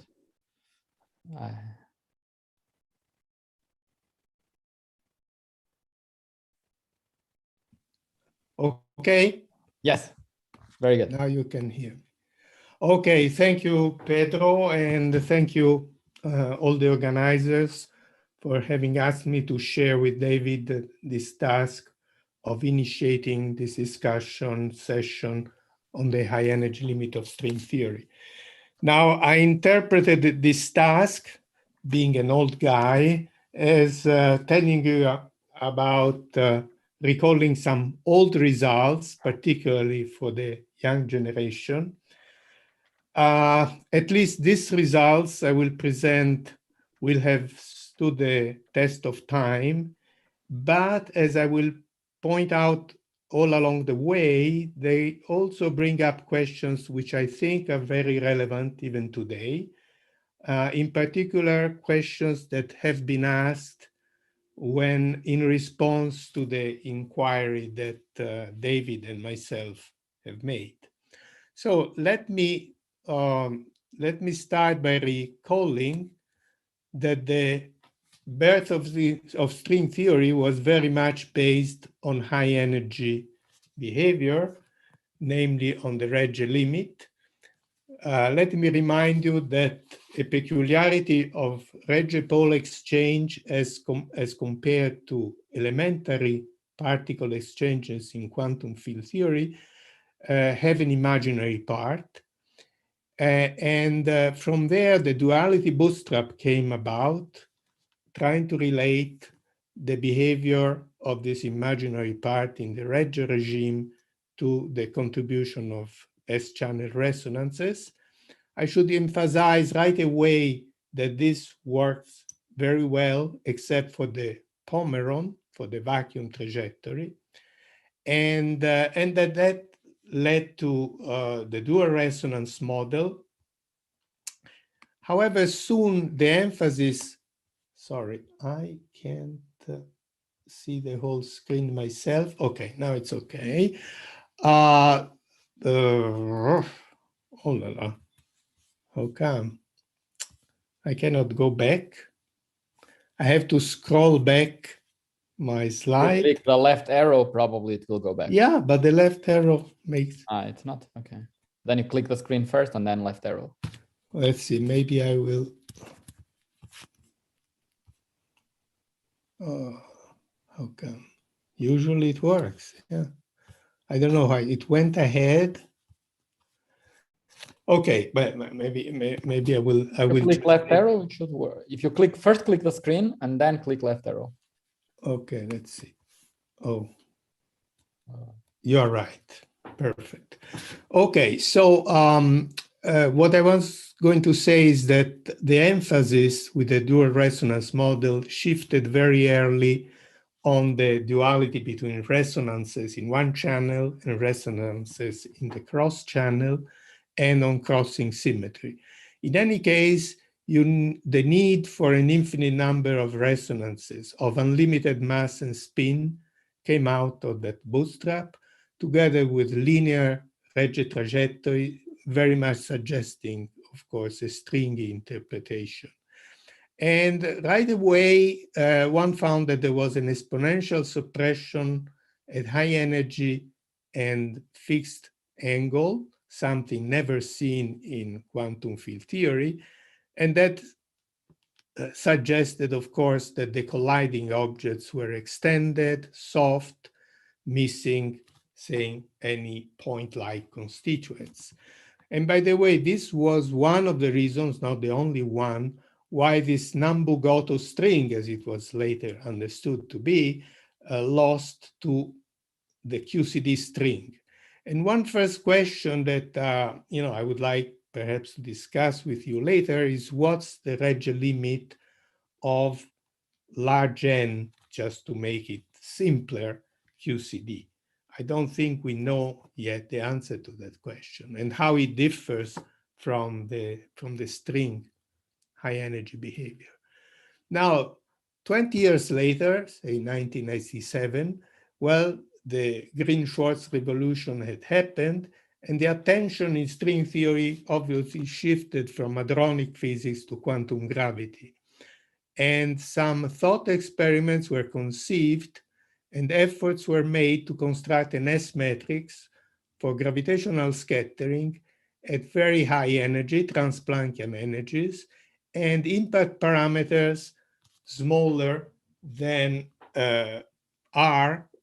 From now on, R will represent in my slides the length associated with the center of mass energy. So R is characteristic of the energy of the collision. And the main questions that we asked at that time were the following: is quantum information preserved, and how, in this S-matrix approach, in which I should emphasize, in this regime in which classically you expect black hole formation?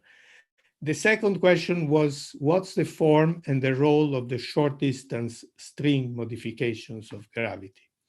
And I should emphasize that computations were made in flat space-time, and that the effective geometry coming from the collision itself was considered to be an emergent phenomenon. And of course, these days, what about doing the same but with ADS? Now, a very important point I would like to make, which is almost obvious, is that high energy is not necessarily short distance. This is not the same even in a normal quantum field theory without gravity, but with gravity, this is even more the case. And so the explanation is extremely simple. Typical gravitational deflection is of order R over B in 4 dimensions, so slightly different in higher dimensions. And therefore, if you have scattering at high energy and fixed small angle, that probes impact parameters of order R over theta. And since theta is finite and small even, that is bigger than R and grows with energy.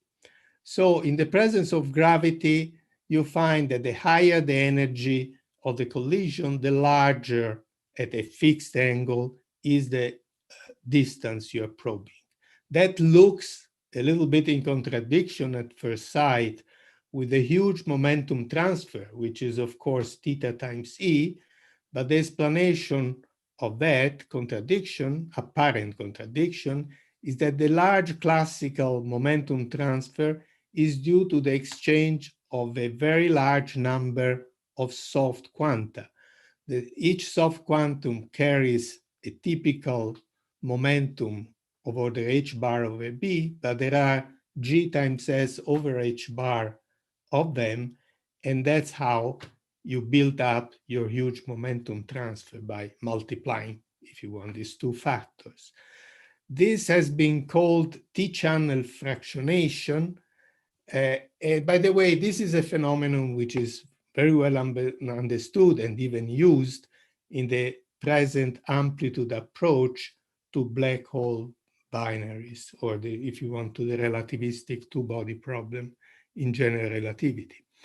I should also mention that theta, the scattering angle, has been known since 1990 up to order R/B cube, and is now confirmed by other calculation and believed to be universal in this high energy limit. Now, so the lesson I would like to draw is that if you want to explore short distances, well, you have to go to short distances, not at high energy and fixed angle. That means you have to prepare your state in a small b state, in a small impact parameter space. Now, yet, if you are in weakly coupled string theory, therefore with a string length which is much bigger than the Planck length, then there is room for a perturbative string gravity regime. In other words, you can put between your L Planck and L string both the impact parameter and the Schwarzschild radius R. And the reason why this regime becomes perturbative is that the expansion parameter, which is in the previous slide was R/B, when you go to B smaller than the string length, becomes effectively R of the string length, which can be small. And incidentally, you don't have to go to impact parameters smaller than the string length before you see the finite size effects of strings. These kick in at a parametrically larger impact parameter, which is given by this condition. And if you are in the presence of heavy, long strings, they would come up even earlier, because then you have to replace the fundamental string length with the actual classical string length of your string. Just a comment, if you are planning to distribute evenly, you are more or less halfway in the 20 minutes of the... Thank you. Yeah, that's fine. Thank you very much. So this is just a little picture illustrating this tidal excitation. You arrive with your highly energetic, say massless strings, but through the exchange of gravity regions, you can tidally excite your strings. Now, what about the actual string gravity regime in which your impact parameter is smaller than the string length, and also R is smaller than the string length? So the main things we found were that a string is softening quantum gravity at small b. This is what I mentioned already. And this helps very much, and actually completely, solving the causality problem, which was pointed out a few years ago by Edelstein et al. Another interesting thing is that there is a maximal classical deflection angle, namely when the two big strings graze each other, you reach a maximal deflection angle, which is of the order of R/LS in this regime. Now, of course, you can look at your scattering amplitude at even larger scattering angle, nobody forbids you, and then you find an exponential fall-off, which is in agreement with the Gross-Mende-Auguri results in a finite energy range. I should stress that if you go to sufficiently high energy, then fixed angle is not controlled by short distance physics. We also saw the emergence of what I personally consider an effective generalized uncertainty principle, forbidding you from testing distances smaller than the string length. Other people have taken it much more seriously as a modification of quantum mechanics. I didn't. And I want to emphasize particularly that there is an S-channel analog of what I call fractionation or degradation, I don't know what to call it, and black hole-like behavior. Now it is in the S channel that the number of strings that you produce grows quadratically in the energy, again like GS over H bar, and therefore dividing the total energy by the number of final particles, you end up with an average final energy which is inversely proportional to the incoming energy. The higher the energy you send in, the lower the average energy of the final state, which, okay, of course, this is a typical formula for a black hole typical emitted quantum.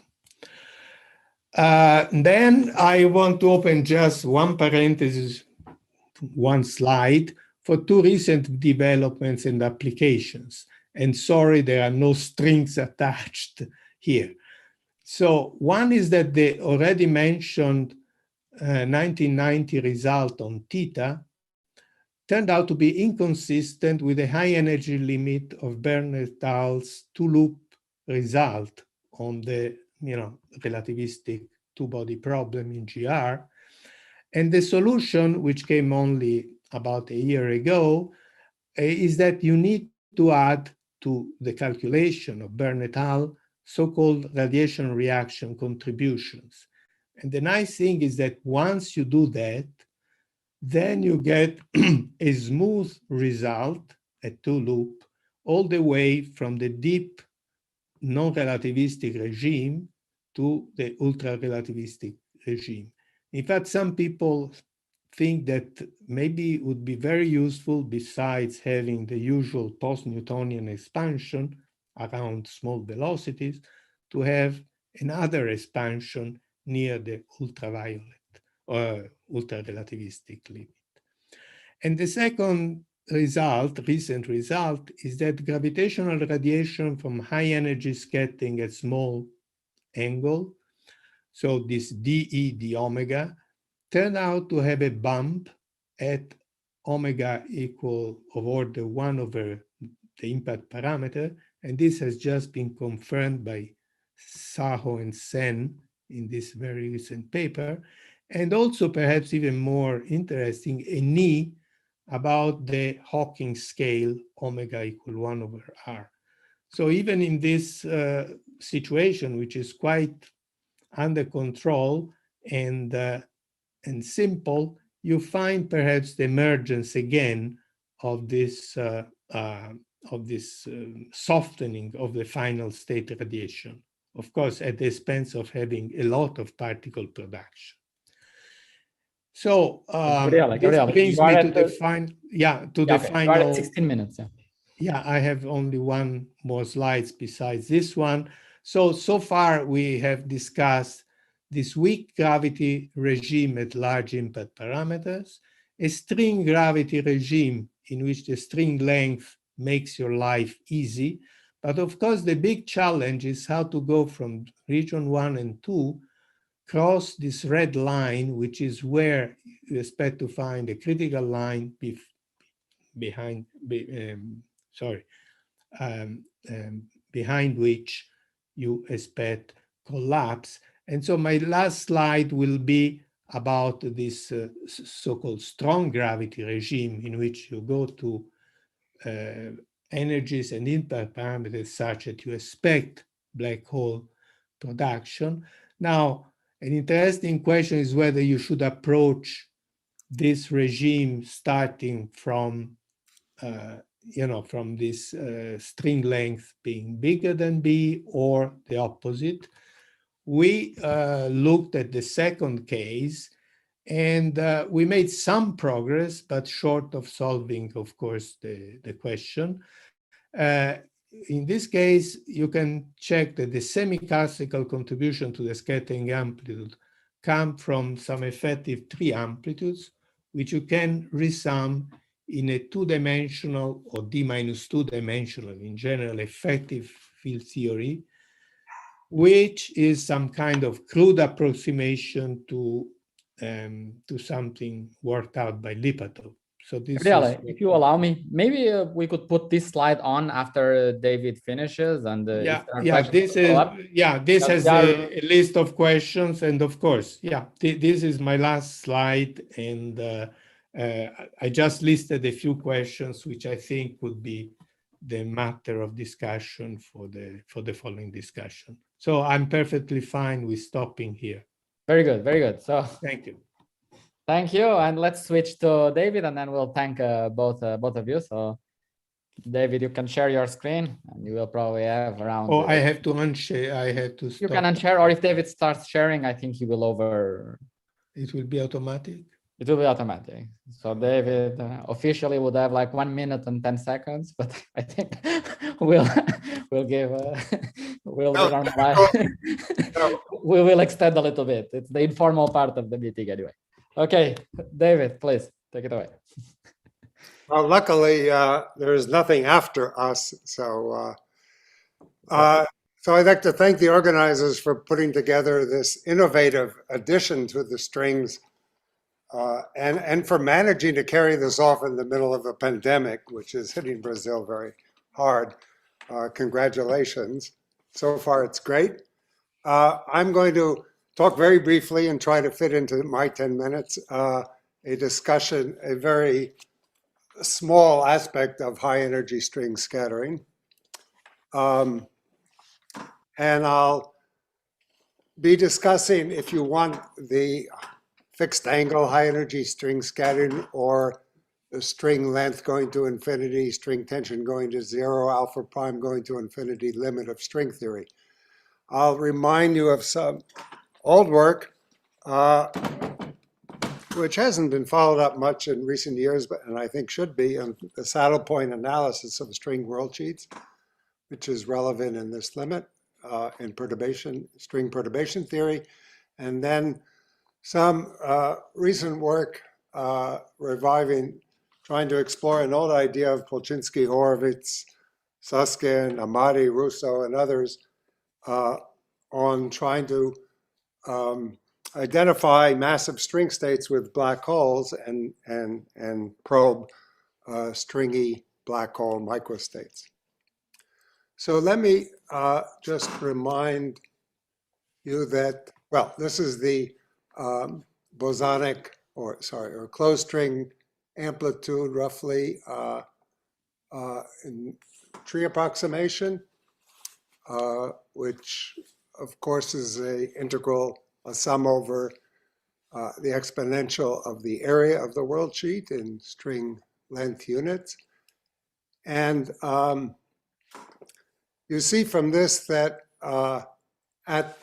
this is determined by a saddle point in x, which is exact since it's a Gaussian integral, and x actually is increasing like the string length squared. So it's string is expanding in this scattering as the string length or the energy goes to infinity, and the area as well. And the integral is not just over the string, but over the positions, the moduli of the world sheet, the positions of the vertex operators, Zi, which can be determined by the so-called scattering equations, which are essentially the equations that determine the positions of electrostatic null charges that are placed on the Riemann sphere.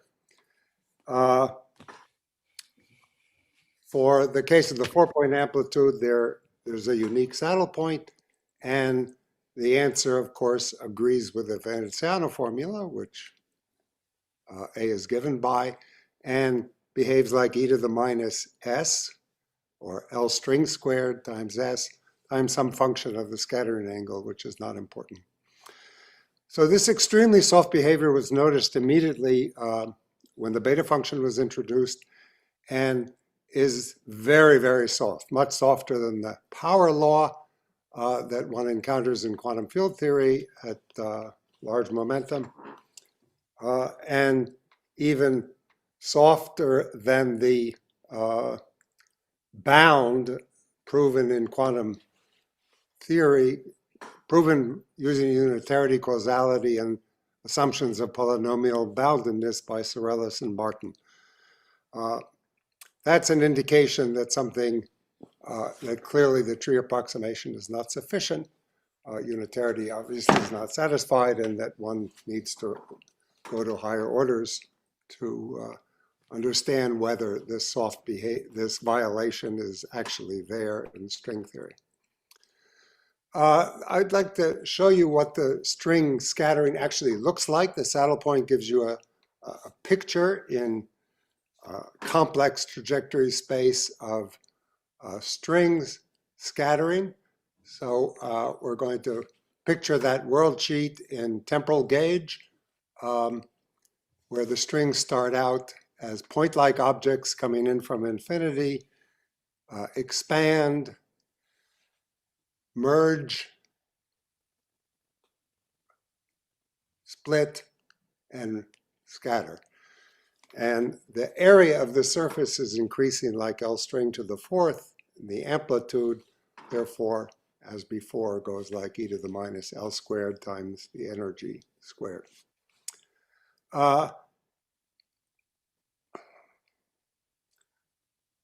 What's nice about this picture is that it is universal. It doesn't depend actually on the nature of the incoming string particles as long as they are light, as L string goes to infinity. It actually, as we'll see, is essentially the same up to scale for what might be the dominant saddle points to all orders in perturbation theory. And that strongly suggests that in this limit of the tensionless string, there is some very large symmetry group of some kind, which governs the tensionless string. Although admittedly, all attempts to expand on that suggestion have so far failed. I think it's worthy of much further investigation. If one tries to generalize this to higher orders, it turns out to be quite simple.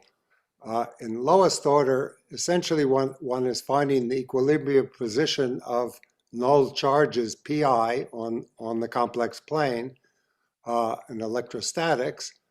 And in order to go to genus 2, the torus, one can simply take 2 copies of the complex plane of the Riemann sphere, and with half the charge at each,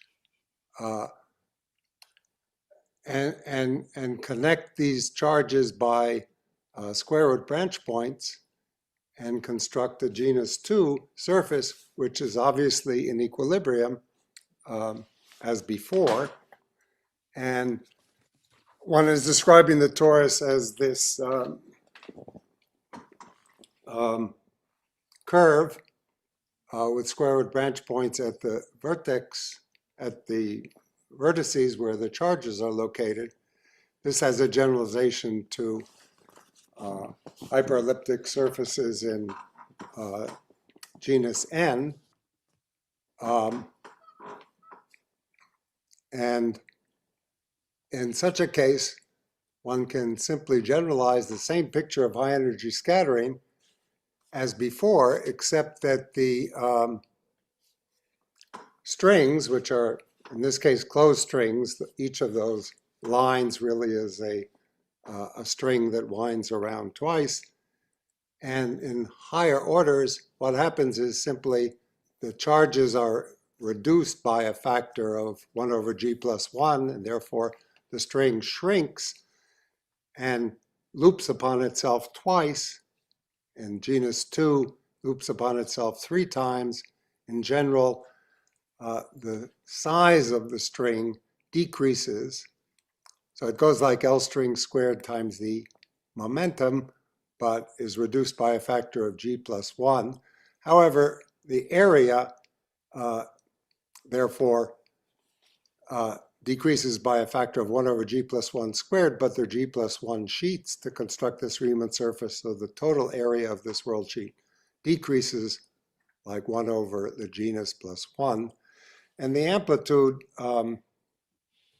if lowest order goes like this, to order G, the G loop at this kind of saddle point is much bigger since the exponent has this factor of 1 over G plus 1. So what is interesting is that the what perhaps is the dominant saddle point, although there are many, many saddle points, and this certainly hasn't been proved, but there are good physical arguments where this might be the dominant saddle point for fixed angle and to arbitrary order in perturbation theory, gets bigger and bigger as one goes higher and higher in perturbation theory. So this is an indication that perturbation theory certainly does not converge, and an indication that the dominant saddle in higher order perturbation theory corresponds to a smaller and smaller string size. One can try to sum perturbation theory, as was suggested in our original paper, and then Mendy and Oguri worked this out in some great detail using our understanding of the genus G saddle points, and argued that in fact the dominant saddle in a saddle point analysis of the Borel resummed sum comes from genus N, or which is actually of order square root of S, and therefore that the amplitude itself goes like, is reduced by the same 1 over n and satisfies the Cyrillus-Martin bound. So this is a very interesting indication that one might be able to push this kind of semi-classical analysis and resummation and recover something which is consistent, I think, probably the only kind of behavior that is consistent with polynomial boundedness of string amplitudes. It also suggests that the size of the string, which is scattering in this limit, is of order L string, and it's reduced by the same factor of 1 over n. You used 10 minutes, David. Just yeah, I'll finish in a moment. And so, however, there are indeed many, many saddle points. There are issues of contours of integration. Much work would need to be done to make this solid and to understand the non-perturbative behavior of strings in this limit. What I want to suggest in the last minute that I don't have is that one should really try to use perturbative string theory or semi-classical string theory to discuss massive strings as black holes, as was suggested by Polchinski, Horowitz, and Susskind and others. In string theory, of course, Newton's constant is proportional to the string coupling squared, and for a massive string whose mass goes like the square root of the level number in string units, the Schwarzschild radius, if we imagine that a massive string as we decrease G string will shrink to be of order L string, that will occur when G string squared is of order 1 over square root of n. So that Polchinski and Horowitz suggested that one might be able to discuss strings within their Schwarzschild radius for large n and small G string. This is actually quite weak coupling. For example, the correction to the mass of this massive state should be of order G squared m, which is of order 1, compared to its mass, which is growing like square root of n at level n. They also showed that the black hole entropy, the Bekenstein-Hawking entropy of a black hole, Gm squared, at this point is of order G squared n, which is of order square root of n, and that is the same behavior as the string entropy, the log of the density of states of a string at level n, which goes like square root of n. So the suggestion was that a weakly coupled massive string might be a representation of black hole microstates, and one can use the explicit ability in string theory to analyze in weak coupling all the exponential number of states to describe black hole microstates.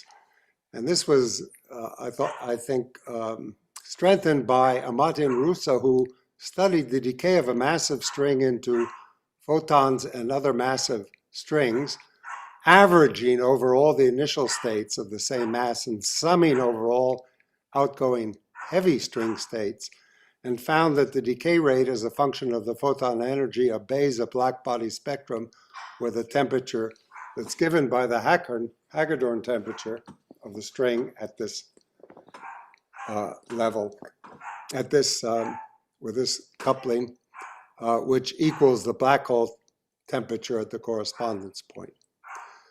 So that suggests studying massive string scattering amplitudes, which is something I've been doing with Vladimir Rosenhaus recently. In particular, I just want to show you one of the simplest results of a massive string decaying to two light strings.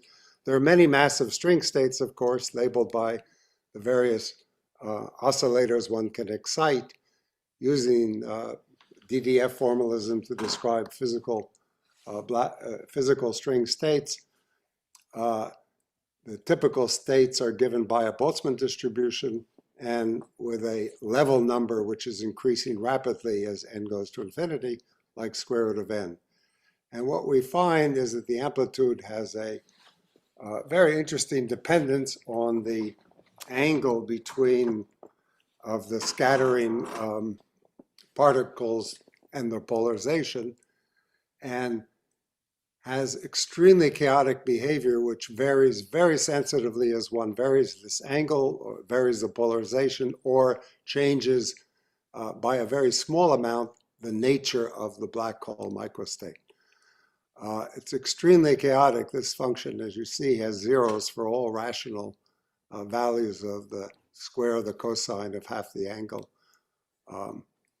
Nothing could be more chaotic, and might be an indication of the chaotic dynamics of these microstates, which might be identified as black hole microstates. So I'm maybe I suggest we stop, David, and then I'm just going to say that the scattering equations, which actually determine the saddle points that determine these behaviors for massive states, have a beautiful generalization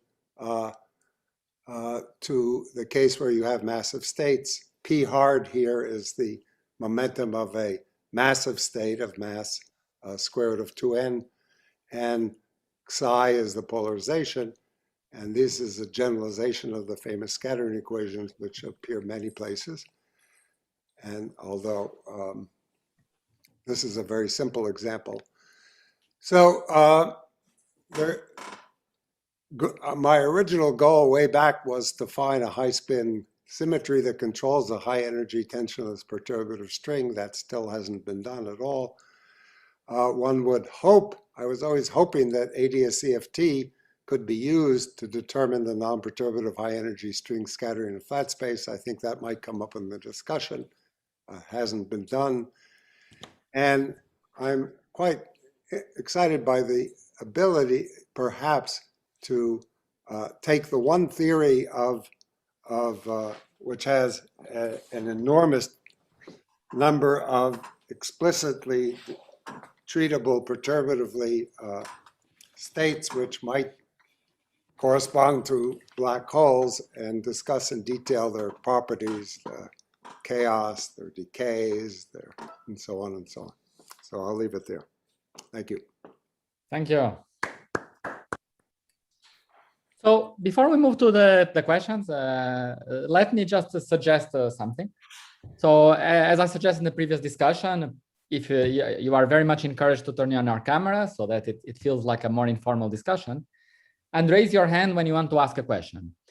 But not only do that, but please, if what you want to ask or follow up or comment, if it is related to what we are now discussing right now, signal, wave, or write in the chat or something, so that we can know that we are keeping on the same topic before we decide, okay, we will move to a new topic, right? So if you have follow-ups on a particular topic that is really being discussed right now, it's much better to stay on that topic. So make sure to wave or to write in the chat, and we'll stay with the same topic until we move to the next one. Okay, let's try to see. Yeah, we are all learning. I mean, hopefully in a few sessions we'll be super professional, but for now, let's learn as we go. So thank you very much, David and Gabriele, and maybe we could start with the question by Juan. Yeah, so just a comment that the high energy behavior of string scattering, at least in perturbation theory, which has the leading order 3 level, it's related to chaos in the near horizon geometry of a black hole, as shown by Schenker and Stanford and also Kitaev. And that's somehow an interesting connection between sort of something that looks like high energy in the bulk, but from the point of view of the microstates of the black hole, have to do with the chaos and, let's say, low energy dynamics of the black hole states. It's just a comment. And so it relates sort of Regge behavior to, let's say, Lyapunov behavior of chaos. So this was very much related to what was also discussed in the morning, right? And where there are recent papers trying to prove that behavior and that bound on chaos from an S-matrix point of view, right? One of the problems is in string theory how to define the Lyapunov exponent.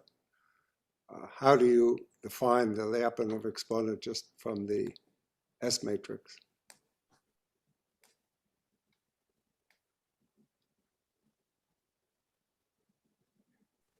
Well, the way it was defined in the black hole case was through these out-of-time order correlators.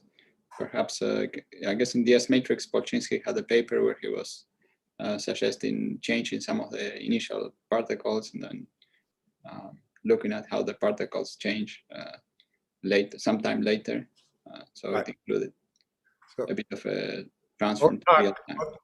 So OTACs aren't available in string theory as far as I know, but one could discuss time delay. Well, I think, I mean, another analogy is that the OTAC is essentially the imaginary part of the scattering amplitude. I mean, they probe some of the same physics, but you can ask, the growth in time is a bit different here. Because if you put in string theory, it's like the analogy that one was mentioning is that large boosts mapped to large time are very far outside of the black hole. And I guess in this analogy where the imaginary part of the amplitude is no OTAC, we're still talking about high energy limit or large boost and not really a large time behavior.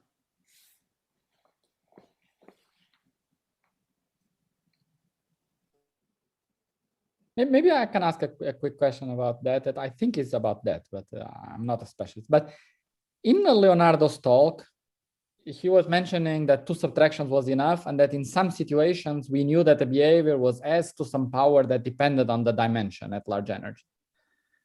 Right, Leonardo? It was based on private communication from Sasha. He's Sasha in the chat. Okay, but my question was that a big power looks to be then much smaller than what string theory would give, right? String theory would give 2 minus something that could be very small, but that was 2 minus something finite. So I was confused. How is that resolved, or what is my confusion? Well, the formulas that you are saying in string, it's a 3-level amplitude, right? And the formulas that Leonardo showed, it's quantum bound. Right. That's right. So the standard register of the graviton is just a 3-level string theory, and the bounds I was showing are meant to be non-perturbable. I see. Okay, because they are much stronger, right? It's much smaller than S square, right? It's S to some finite power, really, right? Well, it's not much stronger. It's not much smaller. It's between, so in D equals 7, say for the most conservative, you get 2, and in D equal infinity, you get 3/2. And then it's monotonic. Maybe a comment I will add on this, maybe briefly before we move on, is that I mean, one gets even stronger results if you look at fixed impact parameter, where the exponent goes down to 1. And for the sort of things I was looking at this morning, we integrate the amplitude against the wave packets that has compact support in momentum and fast decay in large impact parameter. The bound is actually 1 for us. Well, actually, the ridge exponent is much closer to 1 than to 2. At fixed impact parameter, eventually the amplitude should be exponentially small. Well, what we're looking at is 1 minus the amplitude. Oh, 1 minus the amplitude, the S matrix or the T matrix? T matrix. Okay. Mm-hmm.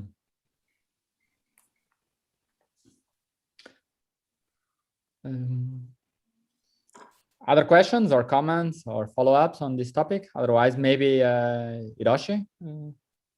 Okay, so unless there are some follow-up question discussion, I'd like to pose different question, which is that does the consistency with holography in high energy limit require extended object in quantum gravity? Since this is a string theory conference, so I want to ask whether string theory is mandatory for consistency. And so I'd like to offer 2 examples which may be relevant. So one is a Landau singularity in ADS-CFT correspondence, which is studied by Juan Marcena, David Simon-Zafin, and Sasha Zhiboedov. And so that the Landau singularity happens when the external points are connected to bulk point by null geodesics. And if that does not correspond to a boundary diagrams, then this singularity has to be resolved. And in this case, these are resolved by Gross-Mendel effect at finite angle scattering that David talked about. However, I should say that in this setup, even without the Gross-Mendel effect, even without the extended object, the formation and the evaporation of black hole can still resolve the singularity. So in this case, it's just that the Gross-Mendel effect, when the Gross-Mendel effect exists, they dominate over the black hole effect. So in this case, extended object does not seem to be mandatory. But I would like to offer another example. This is the Adamar singularity in the 2-point function in the ADS black hole. So this was a case that Matthew Dodelson and I studied recently. And in this case, the singularity is caused by null geodesics circling outside of photon sphere of the black hole. And we do not expect the such singularity in the dual CFT description, so it has to be resolved. And Matthew and I showed that it is resolved by tidal force on string wall sheet.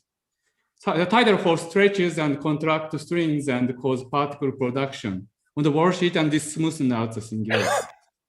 So in this case, since there is no focusing of energy, unlike the Landau singularity in the first example I gave, so I do not see how strong gravitational effects such as formation of black hole and evaporation can help. And so perhaps maybe there are somebody who can comment on this, but it seems to me that in this particular setup, having extended objects like strings or membrane seems to be the only way to resolve this Adamar singularity. So this seems to suggest a way to demonstrate that extended objects are important. Very good.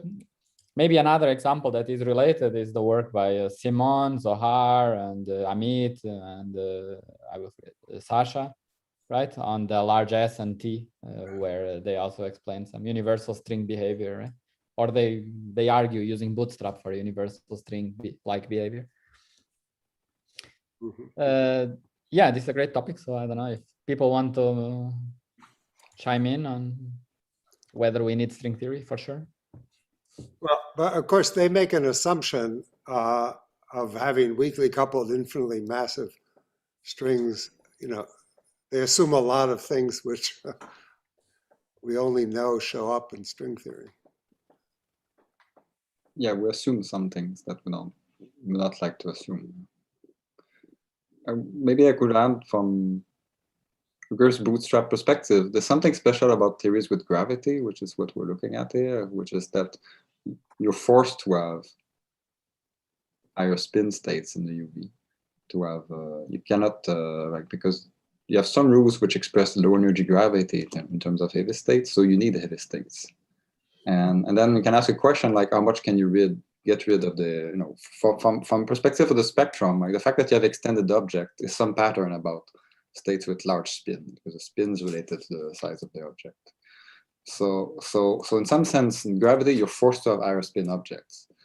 Now, you know, but interpreting these objects as interpreting these higher spin states in terms of extended objects is not been done. Sorry, could those higher spin objects come from loops of low spin particles? I mean, are you forced to have genuine high spin? Yeah, that's the thing which is boring. So in principle, they could be just like multi-particle states, and then you're not really predicting any physics, but then you don't really solve crossing symmetry. So there was for example, Pedro and now at this work where they try to get rid of the states as much as they can and push the cutoff the Planck scale, but that's not going in the direction of weakly coupled string, but they still discover new states at the Planck scale. And there's some rigid trajectories that have some funny, describe some strongly coupled strings, but they have some trajectories which are not linear, but which go from this Planck scale states.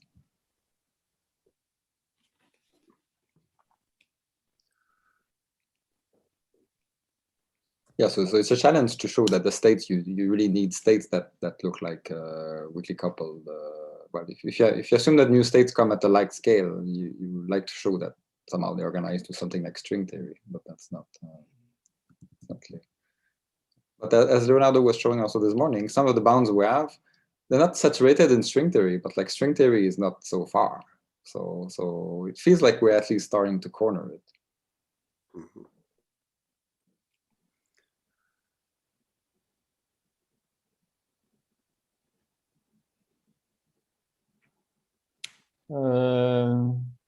Samir? Yeah, hi.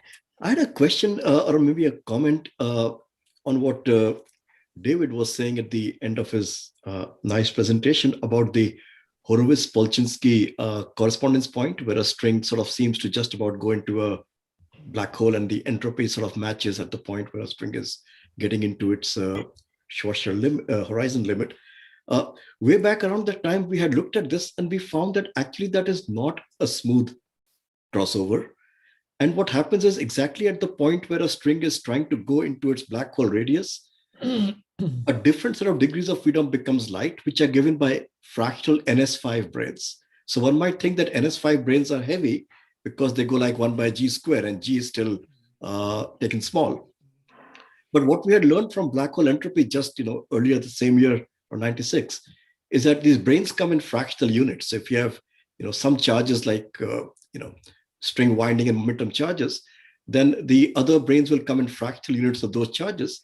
And when you put all that in there, you find that just about the point when this guy wants to go, a string wants to go inside its horizon, the fractal 5 branes actually become lighter. And if you don't think of them as the correct degrees of freedom giving the entropy, then in fact, there is a contradiction with the low energy absorption properties of this string mess. So the entropy seems to match, but it's counting the wrong degrees of freedom, because just after the string shrinks into its horizon, the string's vibration degrees of freedom actually freeze. And if you don't freeze them, you get the wrong absorption properties. Those degrees freeze, the other ones which are fractal 5 branes, they become light, and then the absorption properties are restored. So I know that doesn't make much sense, sort of looking out of context, but maybe offline we could discuss that with anybody who's interested. Well, maybe I can add a comment to your comment. Sure. In a work I did with Thibaut Damour, we tried to understand this correspondence point in a slightly different way, namely as a self-gravitating effect of the string. So, because the point is, if you have a string which has a mass which is parametrically larger than the string scale, then its typical size will be bigger than L string, right? A typical size will, goes like a random walk and grows with the mass.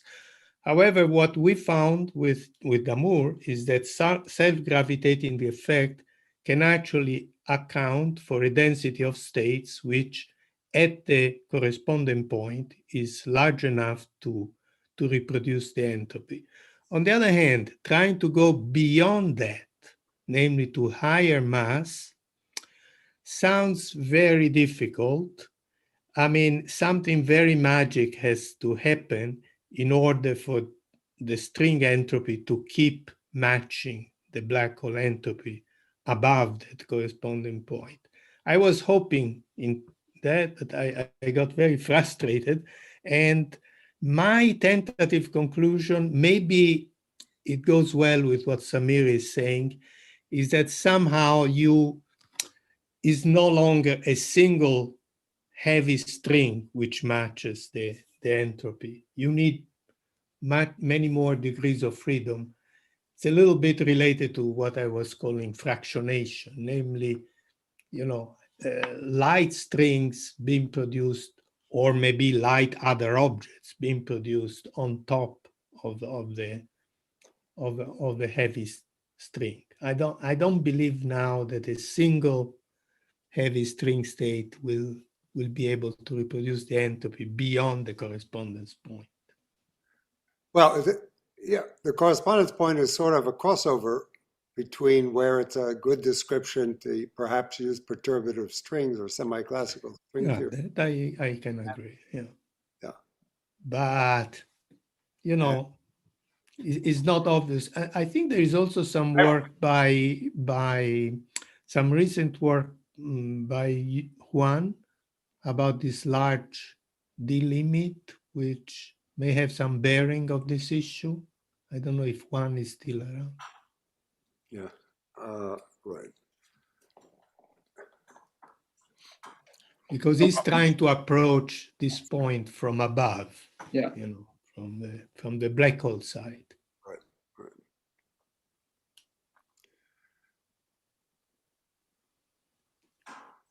My point was that if one has one small region where G string is adjusted and the mass, the energy is big enough to where one can explore in detail, microstate by microstate, the behavior of black hole microstates, that's extremely useful. Mm-hmm.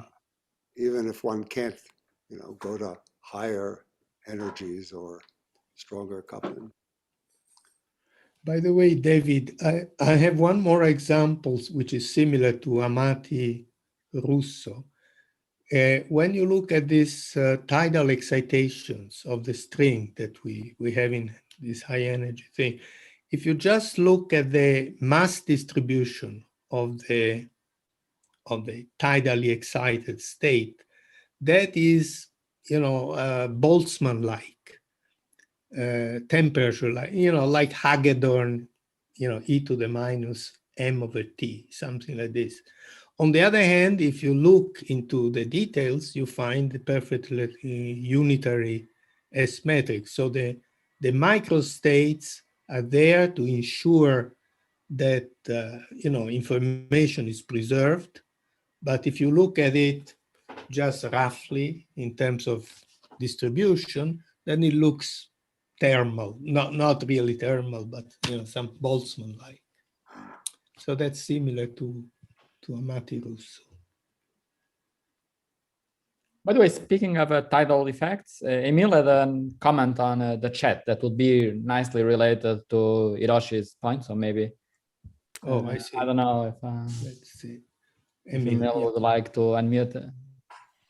Yeah, I was just saying. I mean, the tidal effects for a probe that has some impact parameter into the photon sphere seems to be just some bulk gravitational physics, as opposed to anything that has to do with what's making up the microstates of the black hole. I would be curious if there's a comment. A related question I wanted to ask David Gross is, what's the small parameter that controls any calculation in this correspondence principle regime? Because the energy is of order 1/G string squared. So is there some resummation you can do that controls the properties of this state that's sort of on the verge of becoming a black hole using string theory? The lowest order, it's n, the level number or the energy of the state. Okay, because G string goes like 1/n to the 1/4. So the perturbation theory is a nice asymptotic expansion there.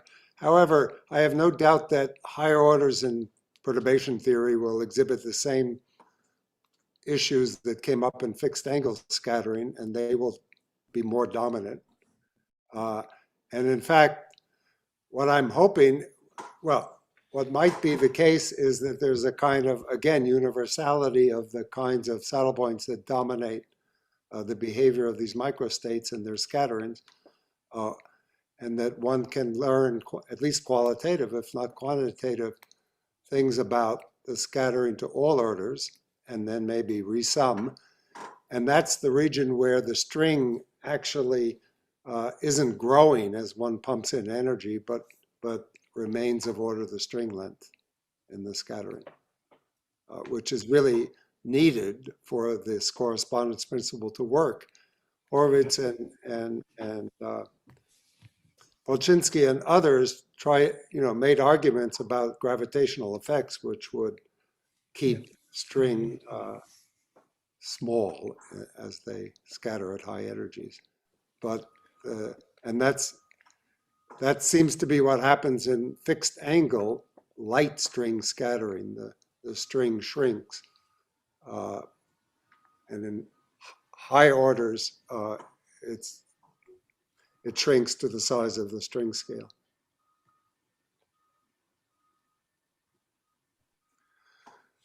Maybe we can go to Harvard. Yeah, so I actually have a related question / comment about the hard scattering limit of strings. So I guess I'm wondering to what extent one can reasonably expect string perturbation theory to capture the high energy hard scattering limit. Now, first as a technical point, in David's talk, he mentioned the Borel resummation. The work was done by Menda and Buguri, as far as I recall, was for bosonic string. I'm not sure if I'm not aware of a superstring update, but let's say presumably it's. I think it was also, I mean, our analysis extended to the heterotic string as well, I'm sure, and I don't think that really matters much. Okay, because I mean the thing is. The thing that the matter was not the position of the saddle point in the moduli space, but rather the sort of the one-loop correction on top of that of a prime, and so I'm not sure if the analysis has been done for superstring, but anyway, I'm not questioning the qualitative feature of the result, but still, I mean, this Borel resummation a priori one could miss non-perturbative corrections. So there's an energy scale at which the dominant genus, let's say, will be comparable to the order at which the perturbation theory is supposed to, or non-perturbative effects is supposed to be important. And so what can one really expect reasonably? I think this is an extremely complicated problem. I mean, one needs to even in the case of fixed angle scattering of light particles that was analyzed by Hiroshi and Paul back then,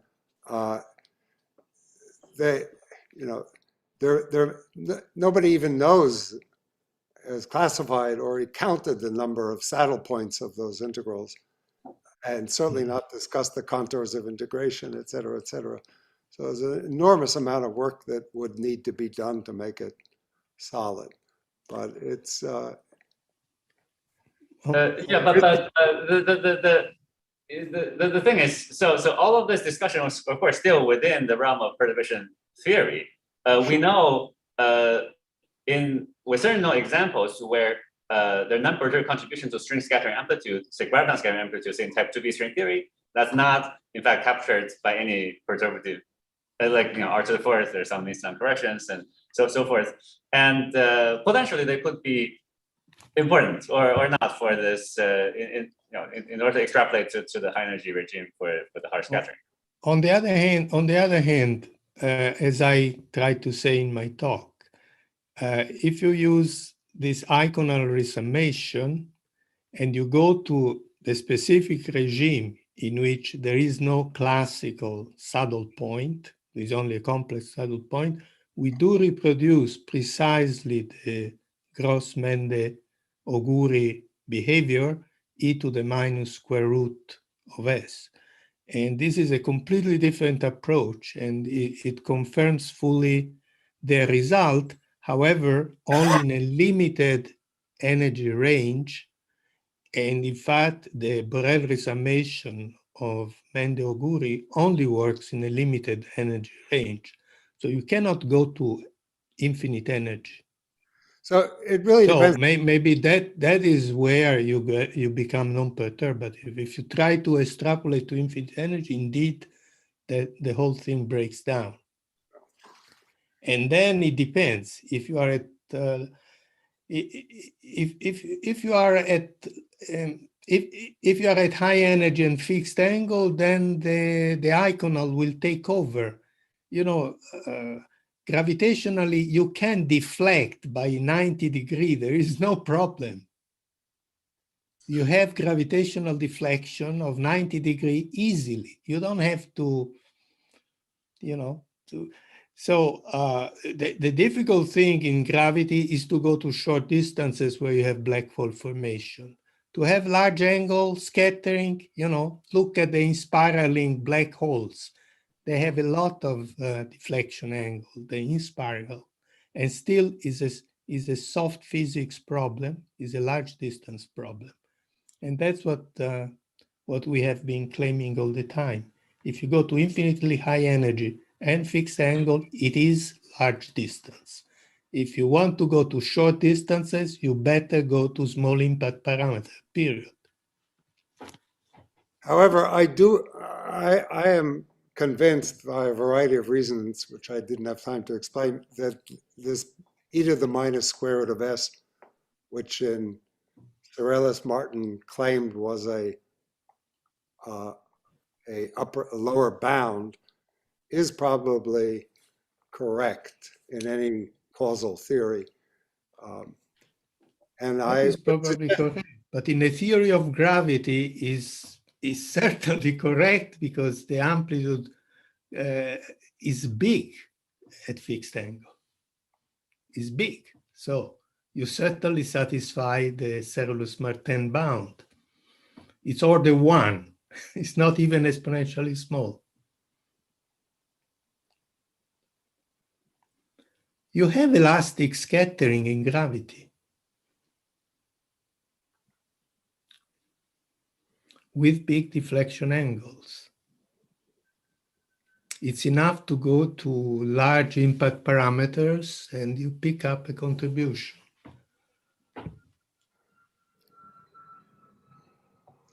Yeah, I know we had a long discussion about this many years ago.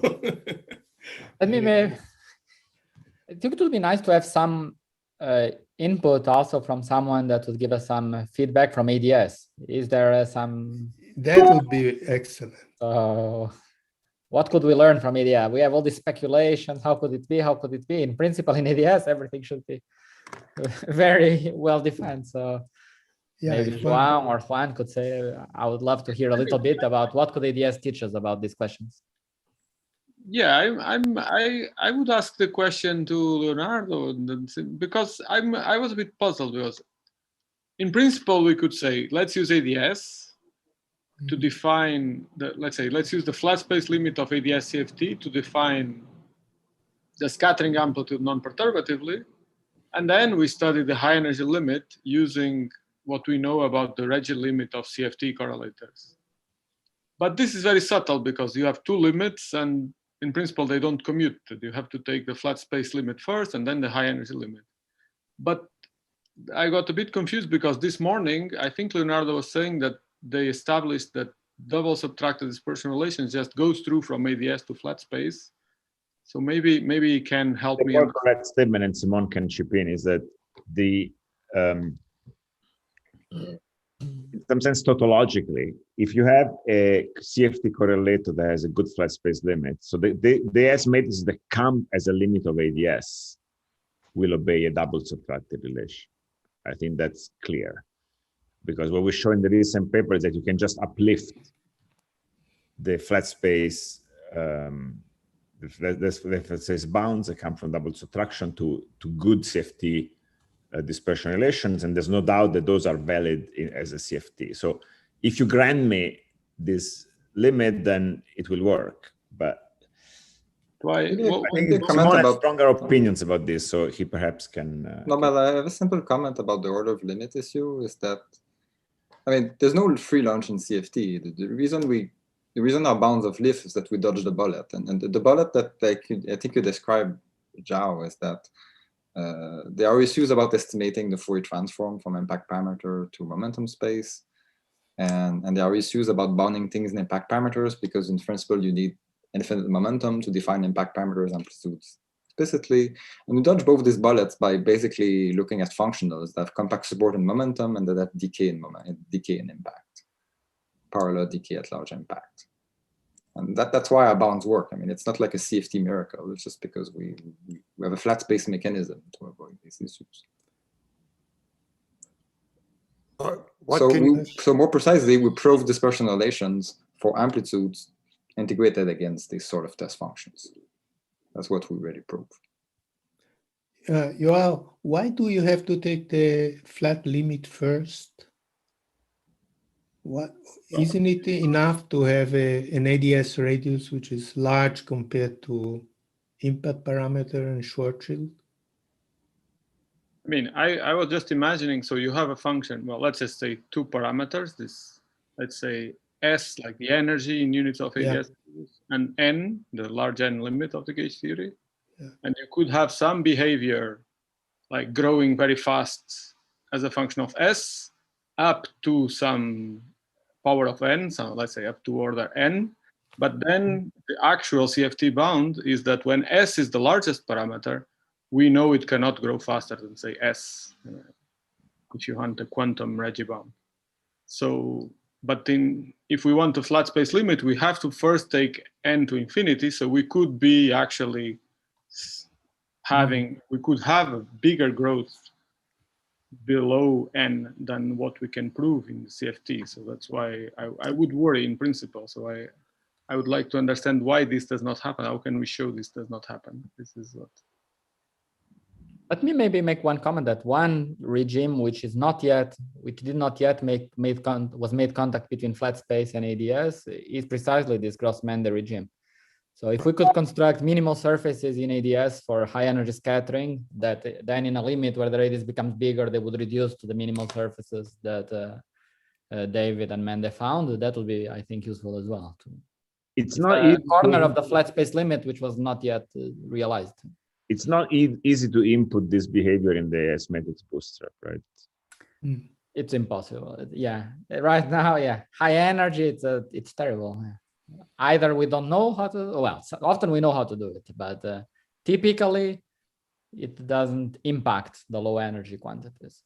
So high energy and low energy are really disconnected in the S matrix bootstrap for now.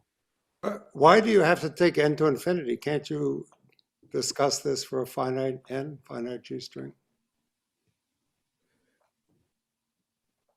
The flat space limit for large. That's what we think we do. Yeah. Then you're not in flat space. Okay, but if the process happens in a region which is small compared to the ADS radius, you should learn something.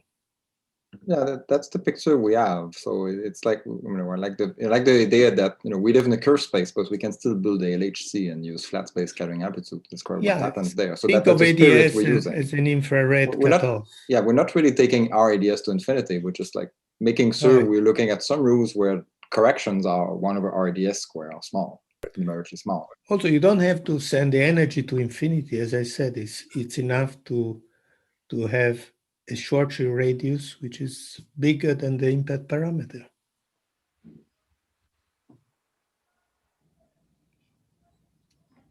I suggest we thank David and Gabriele, and those who want to continue informally chatting, we continue a bit more, but we are only 200 right now, so I think and I'm already on Slack if anybody wants to.